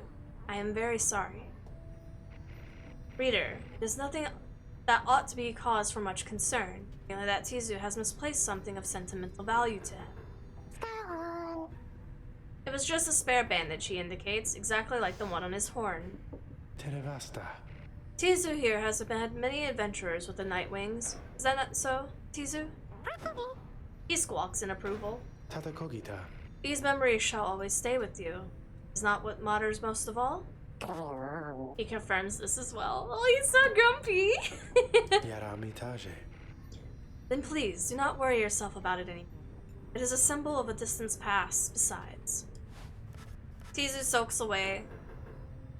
his way up to the rafters. The lone minstrel watches him go.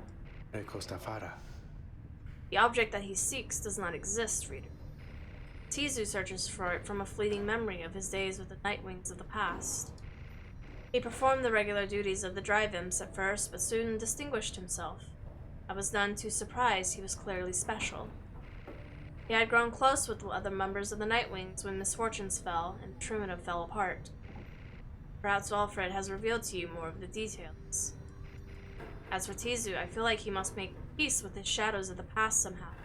Perhaps then he shall cease searching. You need not worry for him, of course. He is resilient, and shall always serve the Nightwings well. You might say that he was born for it. Begging your pardon, reader. The lone minstrel excuses himself in a polite way, leaving you to consider what he said. Updated roster, Tizu.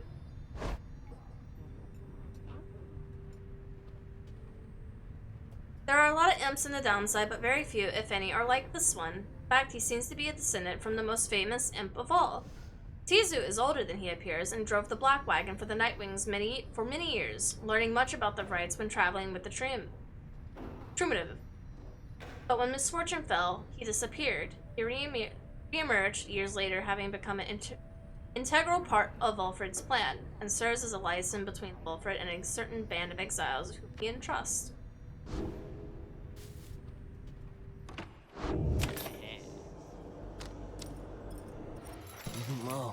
Oh, hey, guys, you know, it gets really awful. Hold up here. Sometimes I'm waiting for customers, so come in, okay? And good luck in that big battle thing you got. That's where you're going, isn't it? I heard it's gonna be exciting from my friends. Only one? You only have one? After a barrier banishes or a blast maker. Only one Stardust? Come on, man. Come on. Come see us again, guys. No, fuck you. Empty-handed bitch.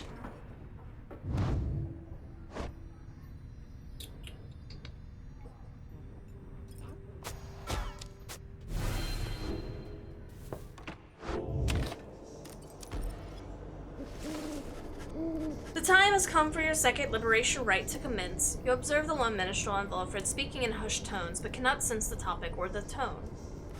Then, Wilfred looks up at you. I trust that you are feeling as prepared as possible, my boy.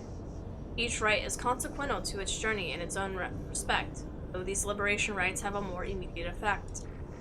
It's somewhat crass, however. I've gone and estimated how much of our companions may contribute to the outcome of our plan should they be liberated here. Factors such as their previous occupation, innate tendency to lead, and their ordinary skill to contribute to my assessment. It's nothing personal, for we are all in this together. Besides, we ought to return in time, if possible. Know simply that for each of us who goes, in doing so he or she shall rise to the total chances of our success. Reader, sir, this night you shall confront the withdrawal. They have already appointed Emildahide to be liberated should they mean prevail. We all have faith in you, my boy. And lo, even the stars agree on this account.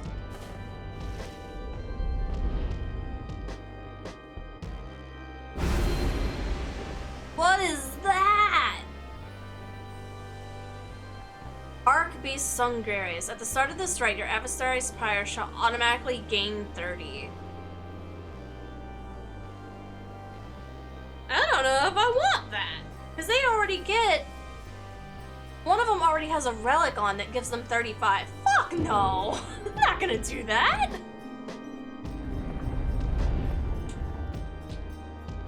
I'm baby moding this shit. I think putting the cunning curse on him is what fucked me the first time. The Nightwings have returned unto the fall of Solium, at which the scribes first formed their sacred union. At stake this night is freedom and prosperity. But only for one exile who prevails in this liberation rite. Your many adversaries all did strive to earn this opportunity. 'Twas the withdrawn which earned it. Who shall be absolved is up to all of you.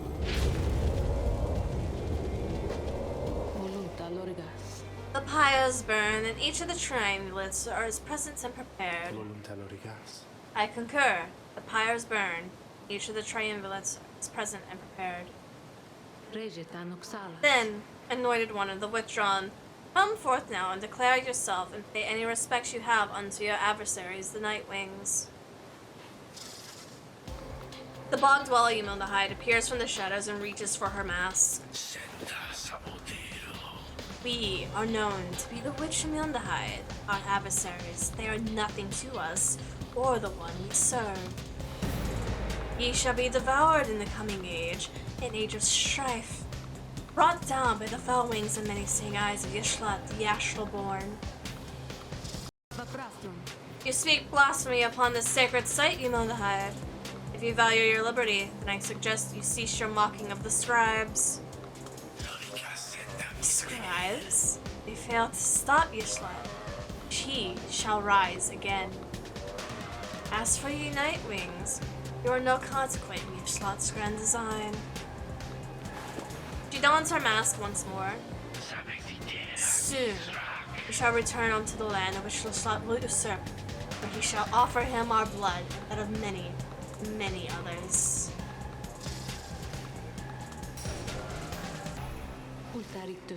Now then, have the Nightwings reached a decision of whose behalf they shall conduct the liberation rite. Reader, I am bound to tell you once more. The first companion whom you choose to go will go free this very night if you prevail. Only the enlightened may be anointed. Not all among you may be ready. The other two chosen for the triumvirate shall lend their aid. Nightwings, make your decision. Who would you set free?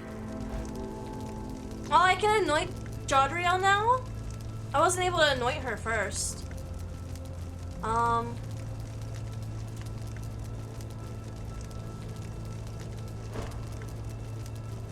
don't want to lose Rookie.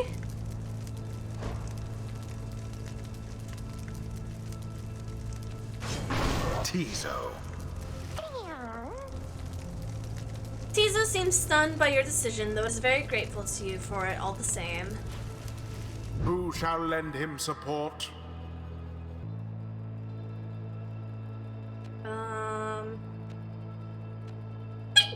But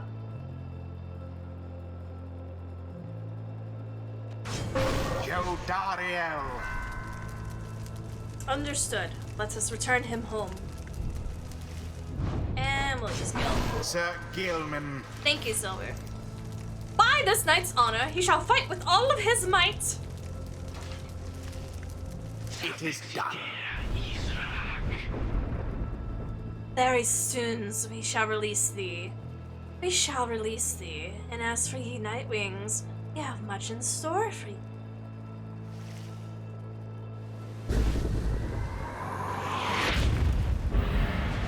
Commence.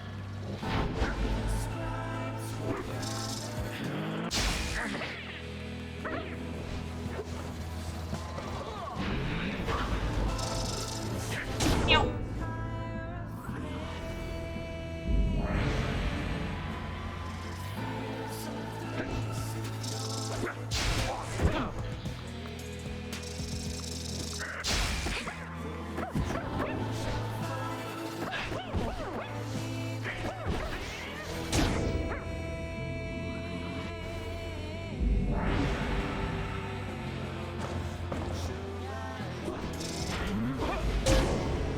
Oof.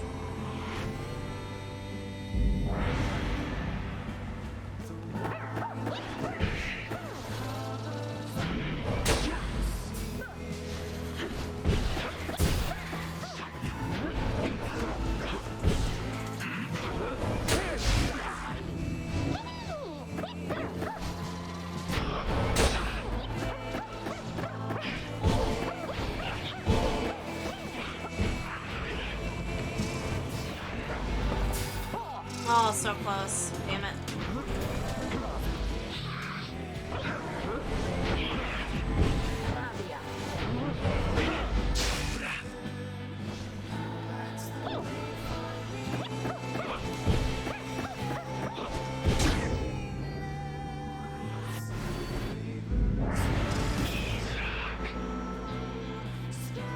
Ishlak, we invoke thee, for we seek thy ancient strength. Befoul our enemies within thy blood. Damnation to the Nightwings. Damnation to the Scribes. The invocation of Ishlak, your adversary which Yildiz her, shall summon forth dark pools of banishing ichor, wherever so the exile is banished here this night. Well, that doesn't seem very fair.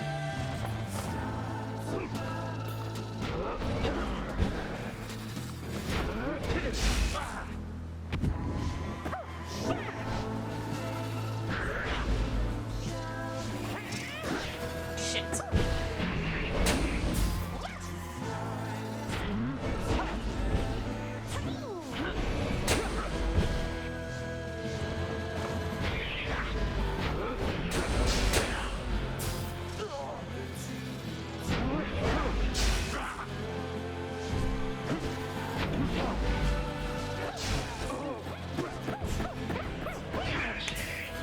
No.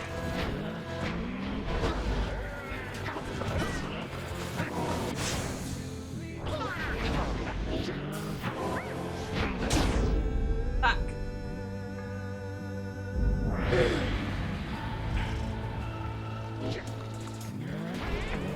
The orb.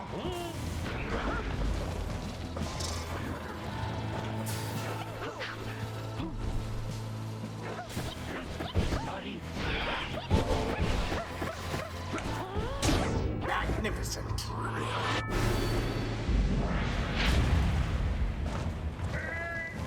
Yes. This is gonna be difficult.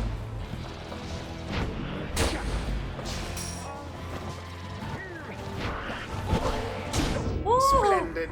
Ooh.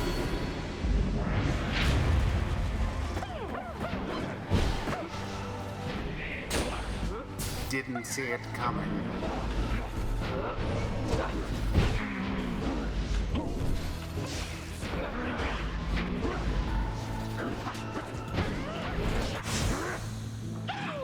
Well, I don't have Galahad's stand though. A crushing Damn. blow against your pyre.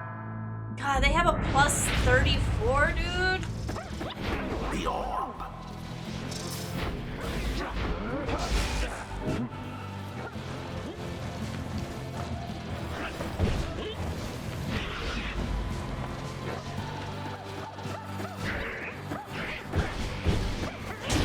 Onward thus to greater glory. The rite is nearly ended.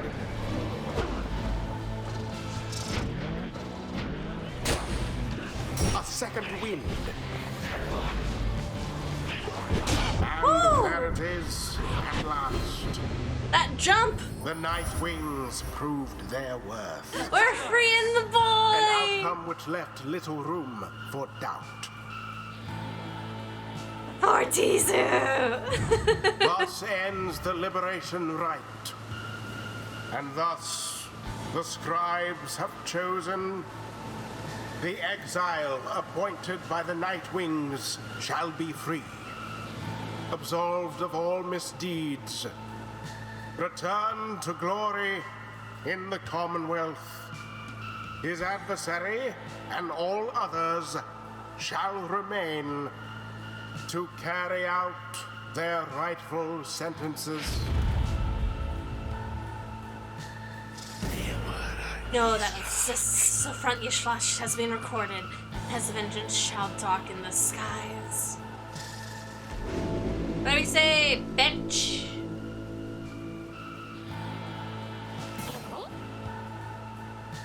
Tizu is stunned by what transpired and by what he thinks about what's gonna happen. He looks around as the reality of what transpired sinks in. He realizes now that this is goodbye, at least for this time. He struggles to express the gratitude he feels at have serving the Nightwings for these many years. He also doesn't know what to expect from the Commonwealth or whether he will be accepted. Nevertheless, he vows that he'll keep doing his part to benefit Valfrid's plan.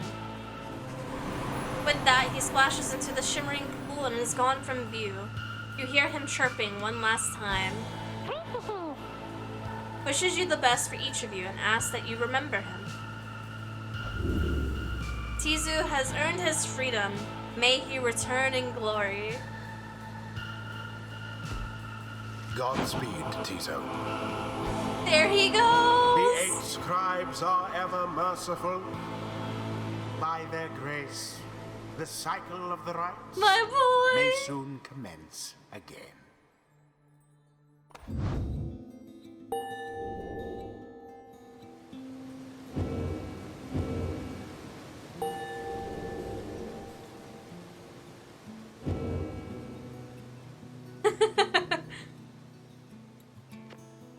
Oh, my Until sweet the rites boy. begin anew.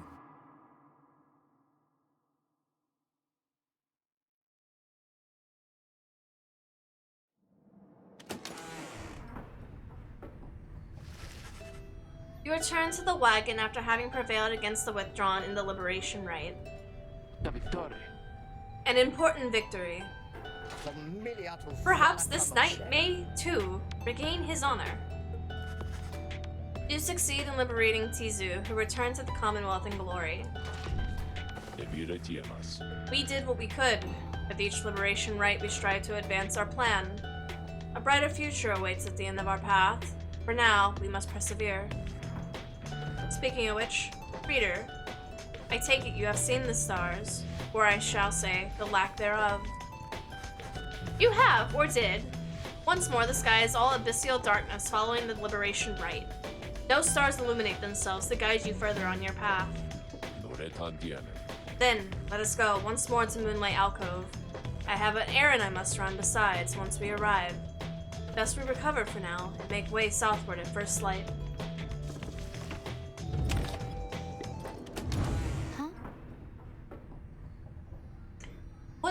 Waking wood wisp, but the wisp inside carries a scarce bit of light when all it's needed. Oh. See. various scraps topped with a plush fish now enshrined by the other dry imps. No! Babies!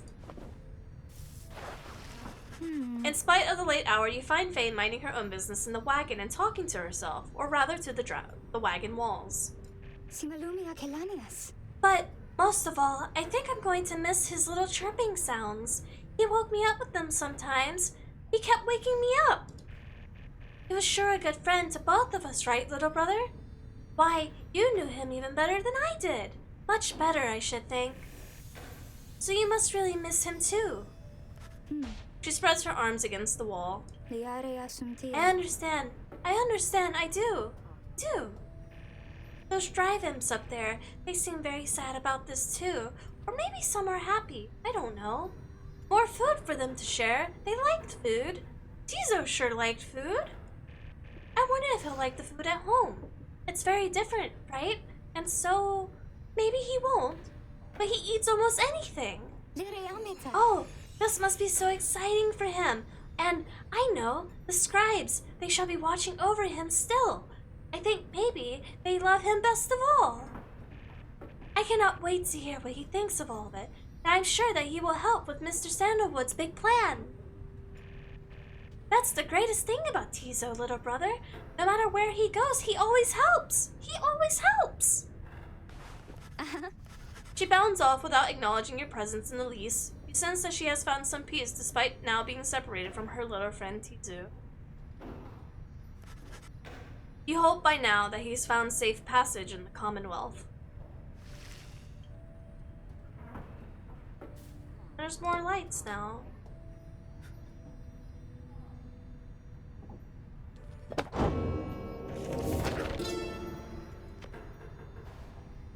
The Greater Titans. The stars shine strange beneath the sea. This one dared to rise from the water so that he could see them plain, burning essence of those who came before. Our lives are but a quest to join the stars. This one longed to be the brightest, but in the downside, this one's met whose own stars shall doubtless burn at least as hot. Together we achieved great deeds. You may have seen some evidence of it, the remains of the Greater Titans which once darkened this dark land. But in our kinship was the strength to conquer them. It is one's humble charge to chronicle these deeds, and may the Titan stars never stay in the sky during your time. About that.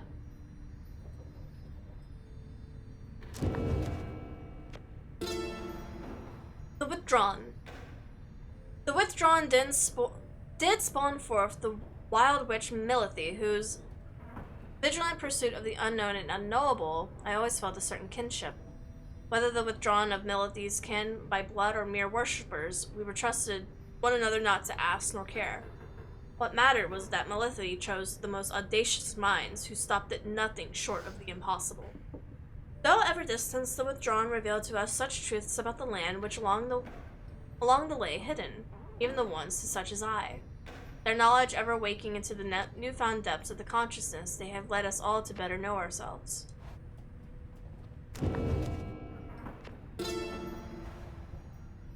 On mercy. Mercy is the beating heart of the truly free society. Mercy, even for the perpetrators of the darkest deeds. As our lineage, Solmir, drifted apart from the ocean of regret, he found there mercy, or rather it found him and saved his life. Mercy, freedom, they are intertwined. A society which raised clenched fists against its own, followed the doomed path of the Empire of the Tsar. Ours shall be a merciful society. May the perpetrators of the darkest deeds be sent to join us here, where they may learn as we have. Mercy shall engender union among all different kind. We shall stand shoulder to shoulder, equals in the same society. I don't think that's how that's working, bro.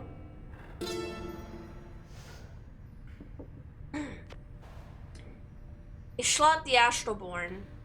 The foul name of the Star Titan is written here but once. Do not invoke it, lest you aid its reawakening. It sups upon despair and fear and doubt, and lands such as our own. 'Tis our mighty mistress Milithy, which tracked the Astralborn monstrosity within the loathsome pit where it lay nursing wounds sustained by traveling across the stars in search of simple prey. The wicked Astroborn could drive a lesser creature to the brink of insanity with mere passing glance. But not Melithi. She cast upon a fiend of 100 words of binding, each one more binding than the last. With the creature's incandescent skin, we bound this book, bound ourselves onto the stars.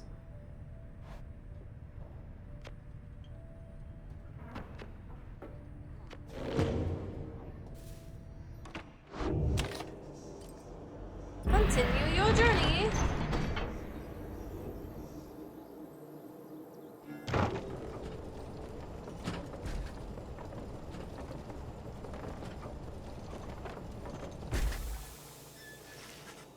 You once again find yourselves amidst the quiet nooks of the Moonlight Alcove. Here you can wait until the time again the stars designed for you.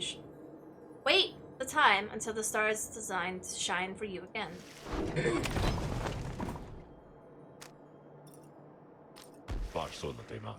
We have returned to a place of respite. Please make yourselves comfortable, such as you can. We are at the mercy of the stars, but I expect they'll shine bright for us again in due time. As for me, I shall return by then, for there is something I must do. There, from atop the sacred mountain, you gaze down into the abyss that is the downside. You wonder when all the stars shall align themselves once more. There, upon the sacred mountain, you and your companions once more await the nights the stars begin to shine again. The plan of which you are all a part of is set in motion. The Commonwealth, a nation that stood almost for 1,000 years, is in turmoil. If your companions return there through the liberation rites, what sort of place shall they be coming back to? Many moons pass. One evening, amidst a downpour with no interest whatsoever in relenting, Valfred requests everybody to convene. You understand he has an announcement of sorts. Soon everyone is assembled, and Valfred regards the group. Everyone, there is an aspect of our plan which I've not talked about with you at length. Look around at your companions. What do you see in them? He lets the question hang in the air. I'll tell you what I see in all of you. In all of us. I see all of us living in a vision of the 8 scribes themselves, each one among them hailing from a different tribe which later founded our Commonwealth. My observation does not come from pompousness, I think. Rather, I believe the scribes themselves desired, or shall I say I desire, such a course. Together, they created all this ceremony of which we're now part. The exiles liberated through their rites went on to found the Commonwealth, based on their values and their teachings. Thus, an instrumental aspect of our plan is to embody the spirit, the culture, from which the Commonwealth arose so many centuries ago. That way, when we're all united on the other side in solidarity, the people all shall see that we reflect the same values they yet cherish in their hearts, not merely our own. Anyway, we are still missing one key representative, on behalf of the molten Melithi, and I happen to know a certain bog dweller who I shall think fit the part most splendidly indeed. He motions for someone to move forth. A certain bog dweller slithers forward. You recognize her straight away. It is my pleasure to introduce you to a dear old friend of mine, whom I believe you've met. Welcome to the Nightwings, Bertrude. The bog dweller called Big Bertrude utters something guttural by the way of greeting. We are to understand that ye require further aid from us. Yes, dear Bertrude, the time has come. Bertrude is here, far and away from the most accomplished alchemist whom I've ever met. You soon will find that she knows much about the rites as well. Bertrude looks at you and your fellow exiles each in turn. We frighten ye. It's apparent. Everyone is silent as Bertrude searches their expressions. Then, tremble, small ones. Hold well thy tongues, lest we remove them. She takes her leave without another word. Please excuse Bertrude's blunt manner. I guarantee she shall more than make up for it. Everyone disperses. It seems that now the ranks of the Nightwings are complete.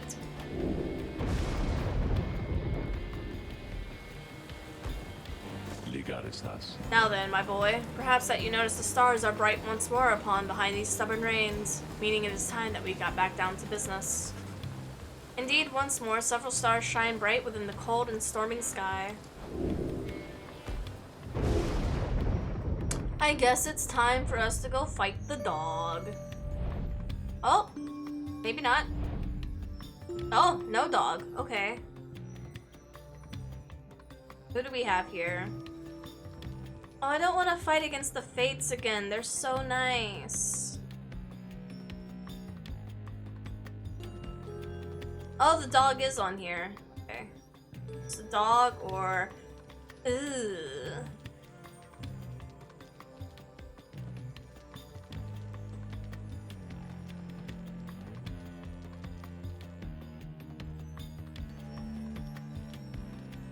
Who's on the ranks right now? Essence, Descendants, Fate.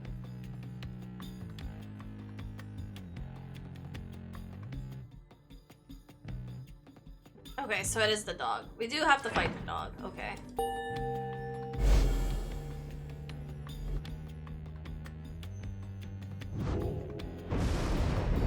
We're, going to be butting heads against old Barker again, are we, chum? Guess it helps to know ahead of time so I can brush up on my old groveling. He then shares with you what he knows of your next opponent. Barker Ashpaws, a vile little cur whose pack, the Descendants, conduct the rites more often for thrill than freedom.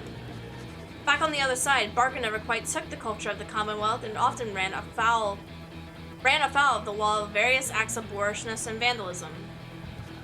He always promised to go straight, and in time found a certain niche, for he was an accomplished hunter. And the people of Commonwealth did have an appetite. Barker relished the hunt more than anything and spent his earnings on a variety of questionable things. One particularly ravished evening, Barker was caught relieving himself on the foot of the statue of the Archjusted Aerodromes IV, and that was the end of his citizenship. In the downside, it seems he caught the notice of the Descendants, who in turn must have observed his speedy ferocity and fearlessness. He is now the best of them.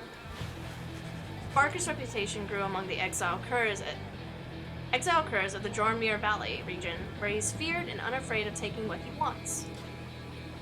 Not long after he flushed me down, I was just trying to make ends meet, and made a deal with him. In hindsight, let's just say it was a bad idea. He can make my life go real sour if he wants. Anyway, I better go pass out. We got a long few days ahead of us. You wish Rookie a restful evening in turn. It's too late to take flight, though tomorrow you can press on.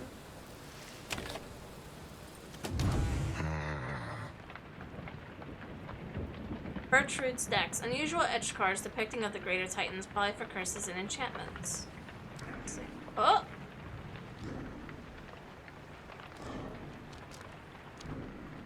Ooh.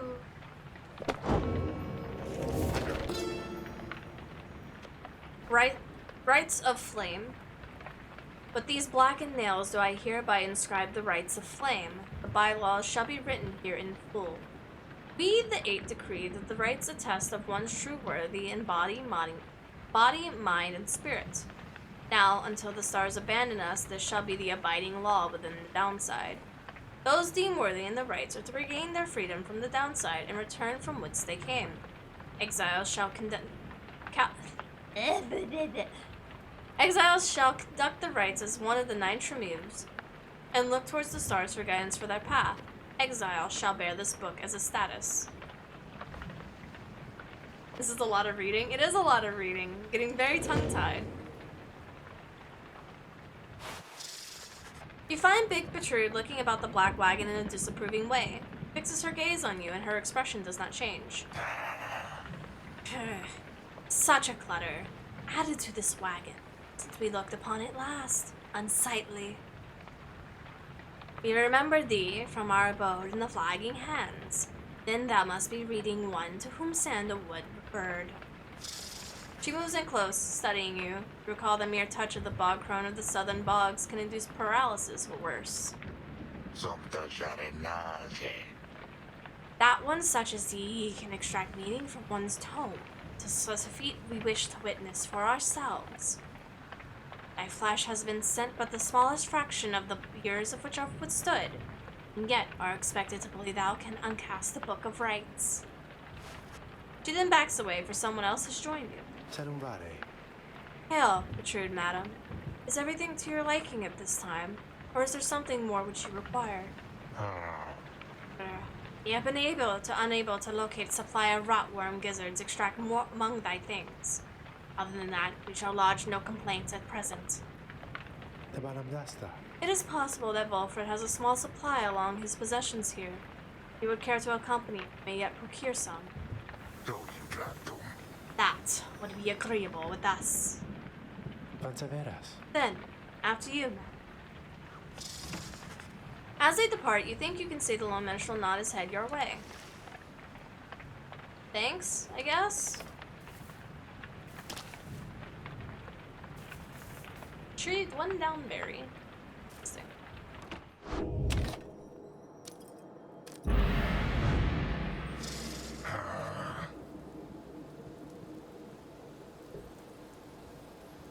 You rise early that morning, though Vtuber is already awake. She scowls at you. Good morning, reader. Vtuber. I trust your stay has not been too uncomfortable. Nay, Scandal. The comforts of this place are not for us. Fly us from here to lower the ground. Let us get on with all of this. The reader here shall do so once the group is ready. I thank you for your patience.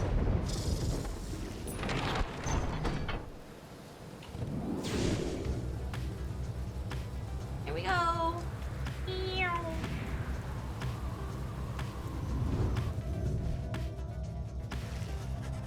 Soaring far above the Σκολίαν shore, you notice Pomethia gazing down at the frozen cliffs below.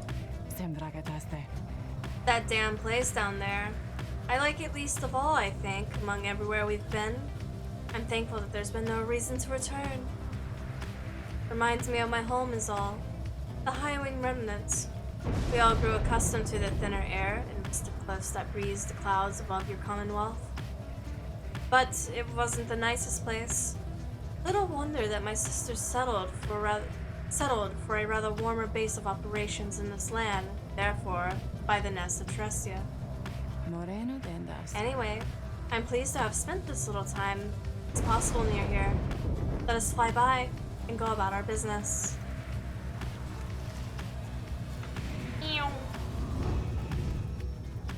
Who's over here? Who's you?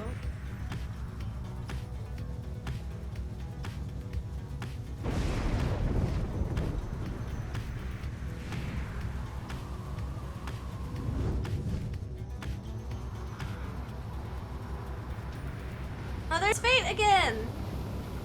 What happens? I wanna... Have you not done enough yet, Nightwings? Father was just now attempting to rest, but still you torment him. He may think you have some honor in you, but I can see plain what you are. Leave us alone, damn you. Oh, that's it? Aww. Unfortunate. Jody, Faye, and Gilman. We'll pardon Gilman, because this is his home turf.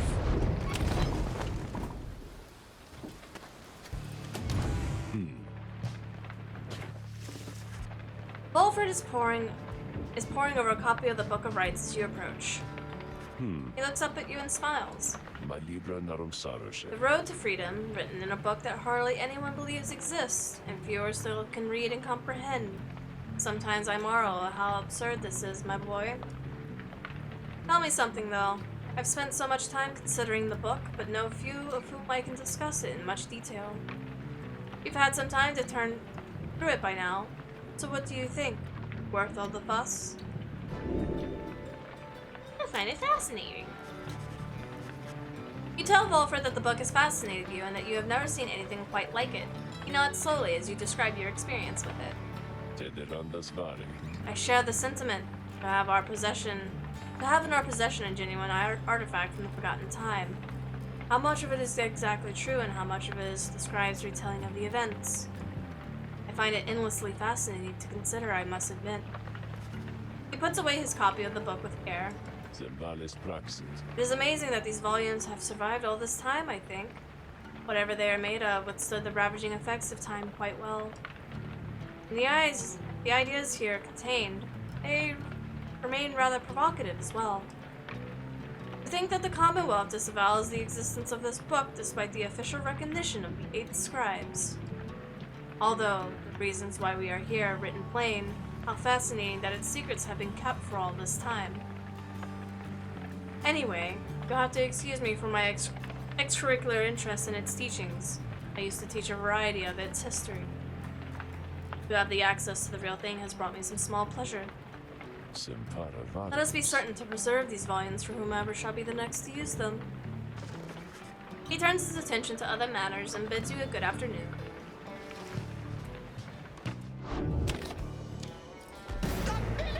Who amongst ye has the withdraw to face this knight?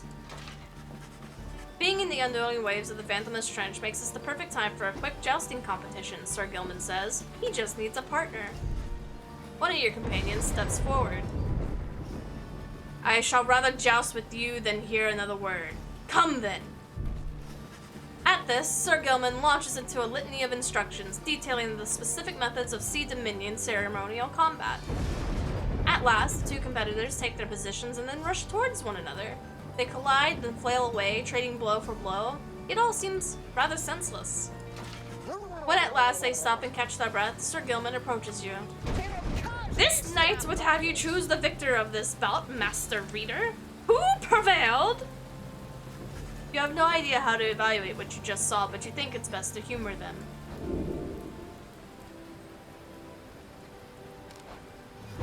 You declare that the outcome of the joust would be a perfect tie. Sir Gilman stares at you for a moment. Indeed! A most wise estimation like always. Jodriel congratulates him on an honorable fight. Sir Gilman and Jodriel gain +2 quickness for the next right. Salute the jousters.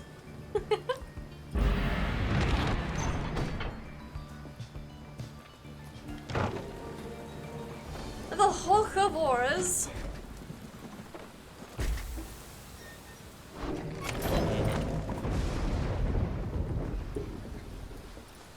Probably Rookie. Oh, no, not Rookie. Okay.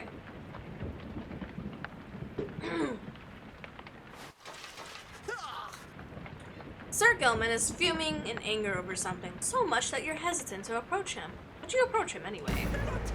Exile is too light a sentence for this knight! He notices you, and then seizes up. He begins acting rather nonchalant, as though his outburst did not just transpire. Oh! Greetings to you, noble Master Reader. What brings you to this knight this afternoon? You maintain a gentle tone with him and ask whether there's something he might wish to discuss. Sir Gilman could perhaps benefit from talking through his woes.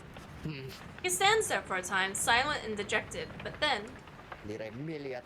Asks the reader, this knight cannot escape the horrors of his past. It seems that you would hear them, and you would have this knight's apologies ahead of time for burdening you with further of his troubles. Having said that, here, then, are the troubles that you requested. You are, of course, familiar with the siege at the Spiral Sanctum. For this night, the memory of it is like a wound which will not close. This knight stood there on the front lines whilst the high wing remnants descended upon us. So furious was their assault of the food chain that was ruptured instantly. We of the Sea Dominion required orders to perform our duty. Without such orders, why, we surely made a very easy target there that eve. One by one, then 2 by 2, they picked us off, becoming bolder, some of them shrieking with laughter all the while. This night, he saw his comrades cast aside like sea flies. How this knight survived, he does not know for certain, even now. Perhaps it was that he attempted to pursue and to detain his own knight commander, who you've met when we first met this night. That cursed Sir Deluge. If not for his Kraven's cowardice, the Spiral Sanctum, it might have held at least a while longer. But instead, we were routed. Rendered spineless both in a form and deed, ᴛᴇs was the first to turn and flee as our chain of command crumbled. And, for this night, he failed to catch his knight commander. He must have looked a coward too. Thus came the time for penance, and this night, why, he insisted the only course of action reasonable. He insisted on the sentence of the downside. And, as you can plainly see, his wish was fulfilled. How absurd that he re-encountered his old knight commander here, soon after. Thus did this knight become obliged once more to ᴛᴇs. We took to the waters of the Sea of Soulless, where soon we met the Pyre hearts, a triumph exclusive to our kind. It was plain to see that they lacked wherewithal, and ᴛᴇs, they thought he could provide it, the leadership they sought, and he was too much of a coward to decline. As for this knight, being of the Sea Dominion, he had little choice but to comply. Or so, at first he thought. When he encountered you in the Nightwings, something awakened within him. With so little honor left to lose, and so much left to gain, it became eminently clear that this knight stood a better chance within your ranks than those of ᴛᴇs. And there's little left to say. This knight cannot escape his past, and yet he chooses to believe that he was spared the day not merely by coincidence. Perhaps, under King Oros has yet plans in store, in which this knight may play part. This knight, he clings, however vainly, to that hope. He slithers away, his head bowed low. It seems best to leave him for now, since he feels relieved at having shared all this.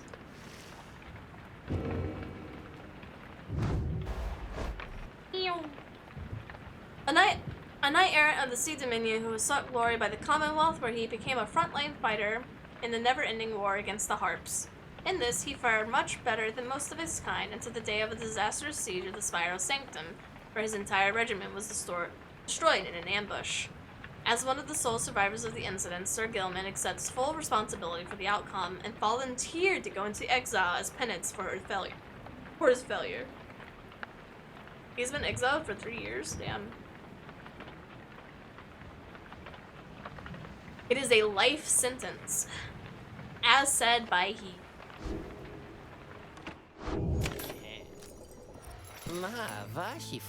You're stinky, Markaw. Hey guys, I say, notice your little imp pal, he ain't with you anymore. Is he okay? I heard the wildest thing, that he somehow got out of here back to the other side, and I'm like, why would an imp want that? Ugh, only one. Okay. Yeah. Wait. Okay, yeah, that's fine. Pleasure doing business with you guys, so who do we want to operate? I think I'm gonna upgrade Gilman's, because his is pretty dope. Alright. As the sky grows dark over the hulk of orcs, or as a hushed fall comes over your companions, especially Rookie, you sense something troubling him. Something to do with your next adversaries. Oh, hey, chum. Just wanted to let you know I'm pumped and ready to take on the Descendants this time. Sure am, alright. That Barker, he's not so scary once you get to know him like I do, you know? So, don't worry, because I sure won't be going easy on him after that last time. As Rookie marches off towards the clearing, you notice his grin fade away. In the distance, you hear the Descendants begin to hoot and howl.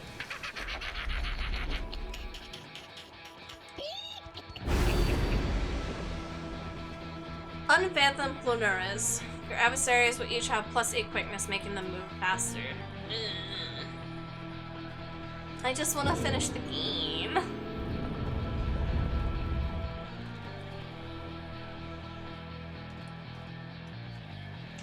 Welcome back, Savage. The much vaunted reader has returned, and it would appear his ranks grow stronger. Consorting with the bog-crone Bertrude, are we? How very strange that you befriended her. At any rate, your adversaries in this rite shall be the dissidents. Put out their flame and walk the path to liberty.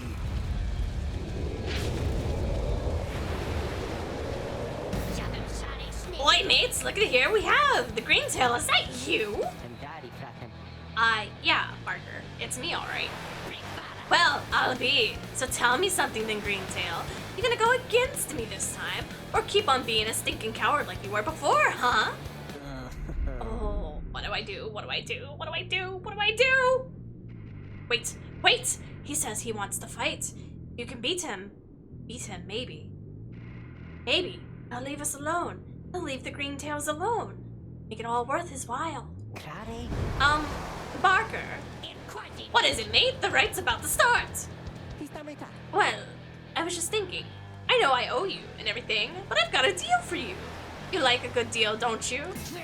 I like a good laugh's more like it, but I'll bite, Greentail. What's your fancy here? I was thinking, if I could beat you here, we're squared away. You let me off the hook. Huh? I see, but tell me something, mate. Why would this stinking world would I want to do something like that? What's in it for me when I beat you instead? Then I will pay you double of what I owe. I promise. But you have to promise too. Kerr's oath. Boy, really now. Double or nothing, is it, eh? You drive a hard bargain there, mate. But alright, it's a deal. You beat me in my pack right here, right now, and you're debt-free as far as I'm concerned. Of course, if you don't, I'll be fleecing you for all you're worth. You, your stupid uncles, and that dear old mum of yours. See you shortly then. Rookie then turns to you. Hey, so this one means a lot to me. You understand there, chum? Let me go against these guys, and I'll make sure we show them up, okay? What the fuck is this game? Liberatus. It's fine. It's fine.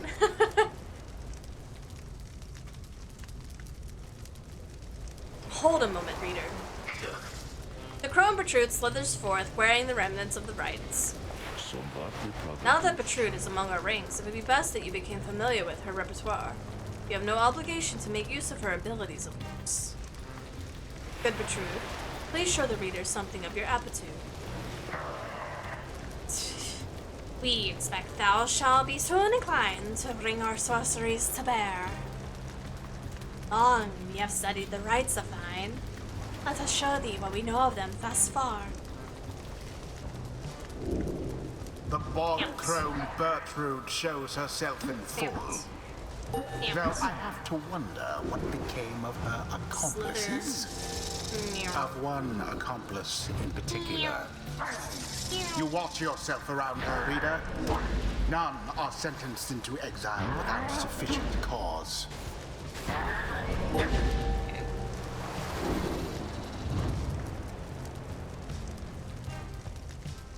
Release while flashing to do a power blast? What is flashing? What the fuck is flashing?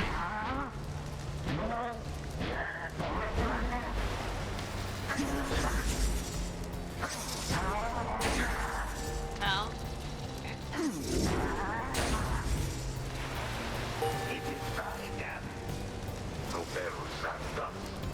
Now then, gaming one. Know that our freedom is of a little consequence to us. Side with the Sandalwood because of his plan. Shall aid ye in the rites. Shall aid you in that plan. Thus we are at thy disposal, and by awaiting thy bidding. Hello, Zako! Who shall conduct this rite? Rats are actually very clear animals. They are deadly smart. Deadly smart, deadly clean. Minus the plague. We don't talk about the plague. Welcome back, Phoenix.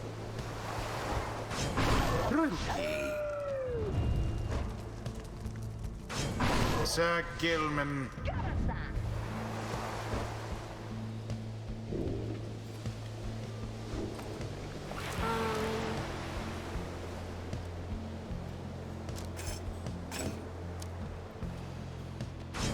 Bertrude. It is done. Noble Rupee, know that your battle here is the Knight's battle too. Onward! Alright then, Greentail. Bring it towards your dear old moms who's gonna pay.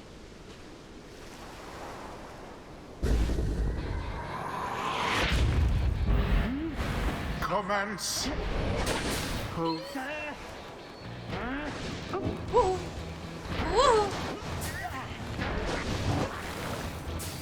Oh, so close.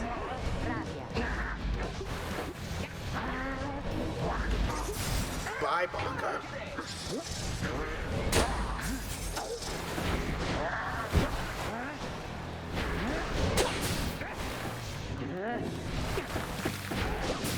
Fuck.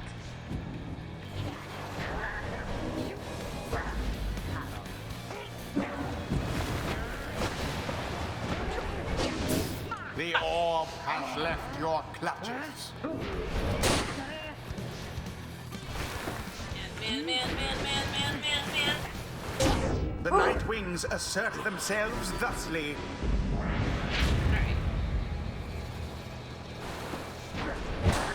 Glorious. Oh, that's not good. Oh, that's not good. That's not good at all.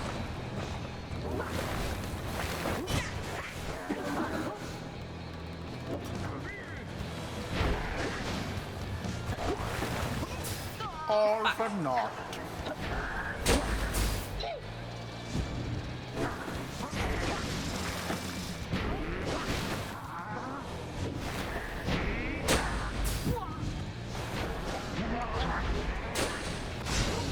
Trickery.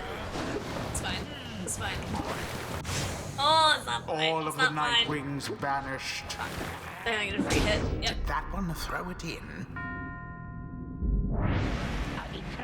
What's the matter, Greentail? We think she gave you a little nervous on your little paws out there. Just shut up already, Barker. Let's get on with it. What's that you say, huh? You think you can talk back to me like that, Greentail? You heard me, Barker. Stay out of my damn way. Or what, mate? Or I'll sink these nervous little teeth into your neck, old chum. That foolish Barker Rookie was a getting some menace to the backbone. Commonwealth and is a blight upon the rights.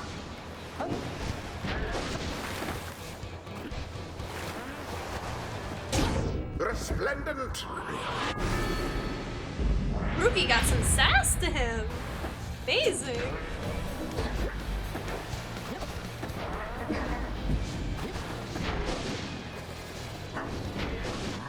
Sinners.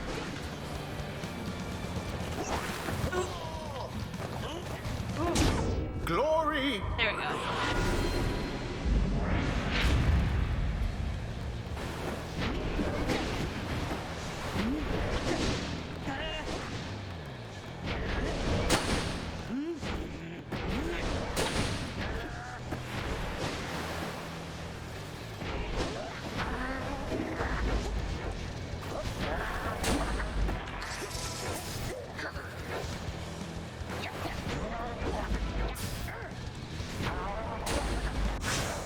Huh.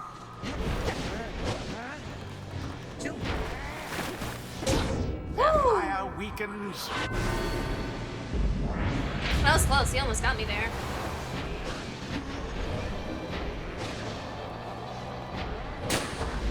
Oh, oh, oh.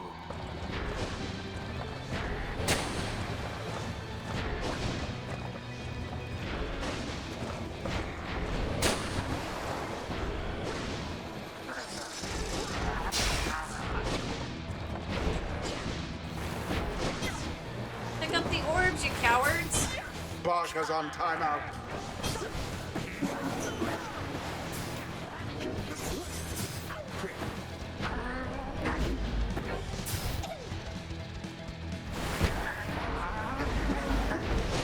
Bye now, Bertie.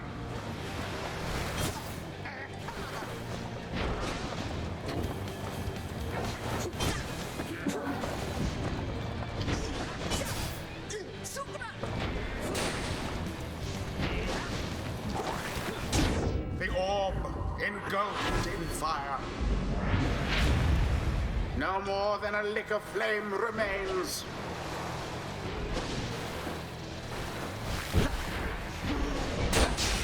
Bertrude banished.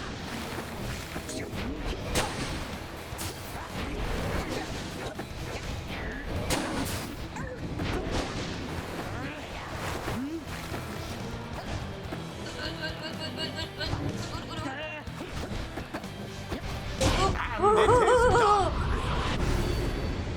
The Night Wings prevail. Mayhap the scribes shall simply smite them down next time. The rite is ended. Woohoo! We did it! We got him!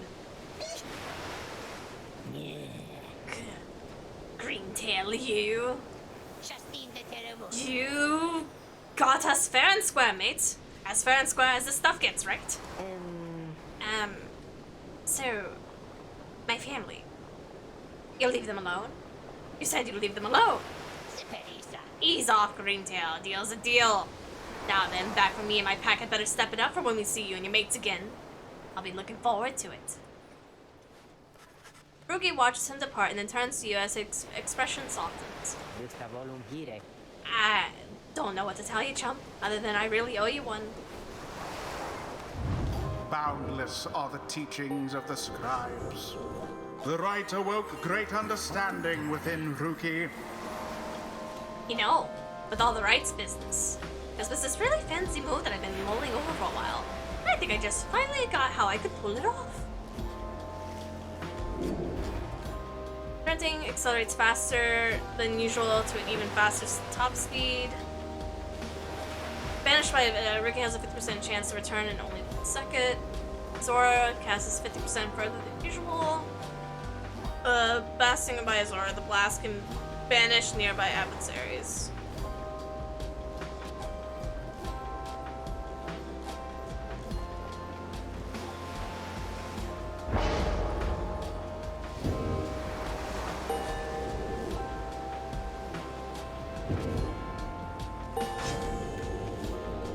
The ancient crone called Bertrude.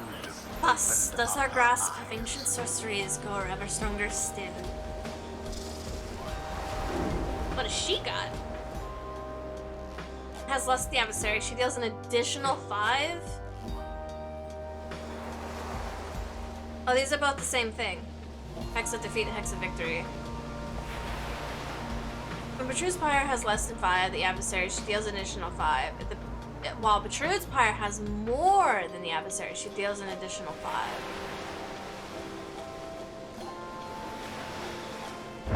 The secrets of the Wild Witch revealed. Okay. Until the next rite.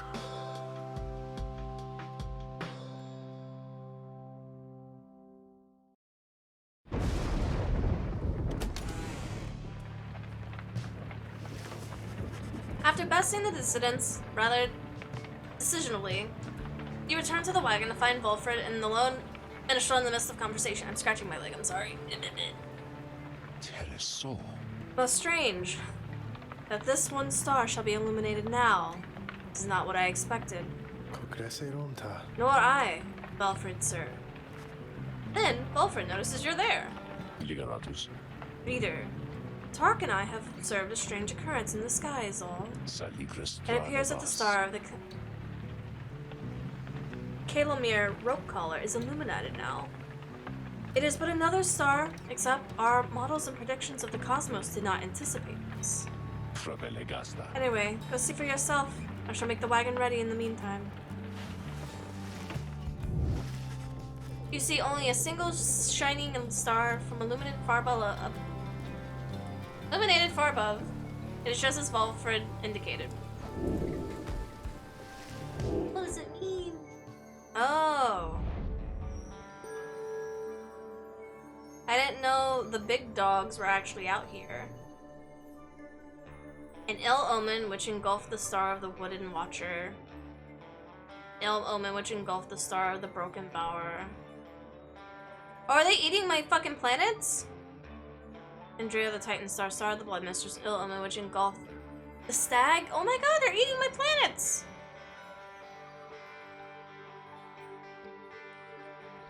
Well, that's not very nice of them.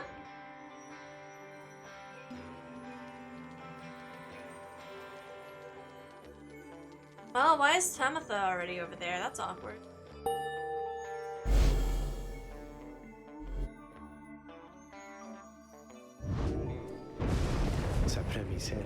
Then, we are summoned to the Isles of Kalmar, deep within the Deathless Tempest.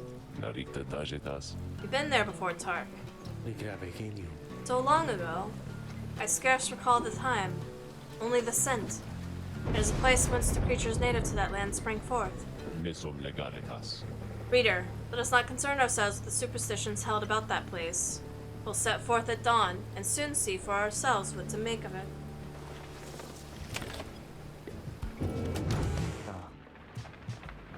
Oh, why is Ruki sad? As you approach Ruki, you sense none of his usual anxiety. I'm free. He then rushes up to you and returns to form. I mean, I know I'm not. Like, I'm stuck down here with the rest of you, and it's like I finally got to settle aside a giant bag of rocks that I've been carrying around, you know what I mean? Wanted to say thanks, chum, for giving me a hand with the little situation between myself and Barca. I don't think we would have had it in me to stand up to him unless I knew you and the others had my back. Now, at least old Mom Greentail wouldn't get in trouble for him on the other side. She's still waiting for her rookie boy to come home, but at least she won't be getting hassled by a bunch of nasty curs just because I struck the Luzzy deal. So yeah, chum, if you ever need anything, I owe you. And then some. Cur's oath. He prances out of the wagon, a new full lightness in his step. Rookie gain +2 hope. Permanently. Wish him well.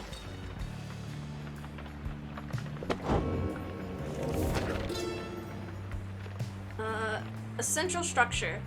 The essential structure of a rite shall be as follows. Where chosen by the stars within the dark of night, shall 2 trimitives stand in opposition far enough on the field besides their consecrated pyres symbolizing their resolve. In each triumvirate, the 3 shall act as one to demonstrate their trust to one another, not just themselves. Triumvirates shall endeavor to extinguish the pyre of their adversary, whose flames are only to be staunched through a celestial orb descended by the stars. Whoever's pyre remains burning shall prevail. Triumvirals are to disperse. Uno momento, and I will get to that.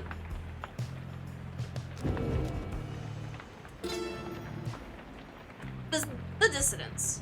I, myself, Haub, did the dissidents under the simple tenet, those who do not belong, belong. The other scribes, some of them showed at first reluctant to allow an imp, and one accursed, to designate one of them as denied triumphant. But Myrrh, the honored one, stubborn as he were, stood by my side. In time, they came to understand, for I remained as ever at their side, a little bit of living proof to their absurdity. Dissidents are an extension of my oddity. Those who do not adhere. They are not to be discarded, underestimated, or dismissed. They are as necessary as those whom against whom they rebel. Neat.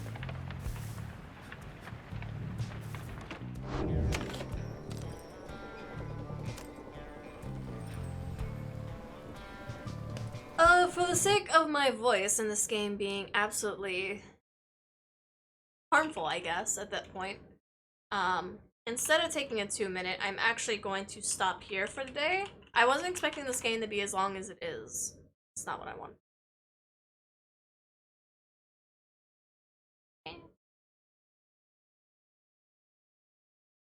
But yeah, this is taking longer than I expected.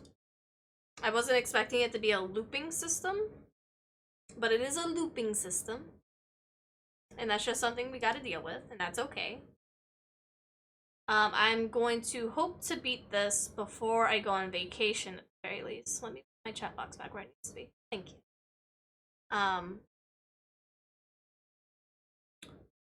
But with that being said, I'm going to stop because we do have stream for tomorrow as well, and I'm already like a little stuffed up. And I don't want it to be where I can't talk tomorrow. Especially with it being Pact of Pain Day. So we are going to actually find someone to go say hi to. Then I will take care of myself, get some tea, and work on some stuff that hasn't been done yet.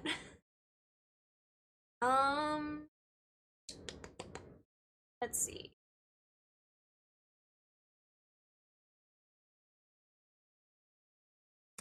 Ada's streaming. I haven't been able to catch one of her streams in a while.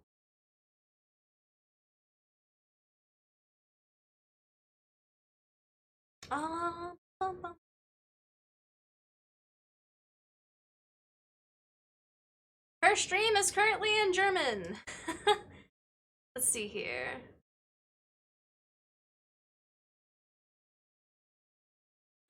We'll go say hi to Faye instead. Boop.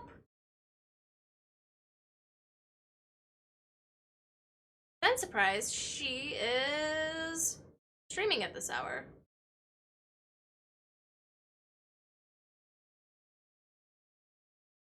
Or they are streaming at this hour. Apologies.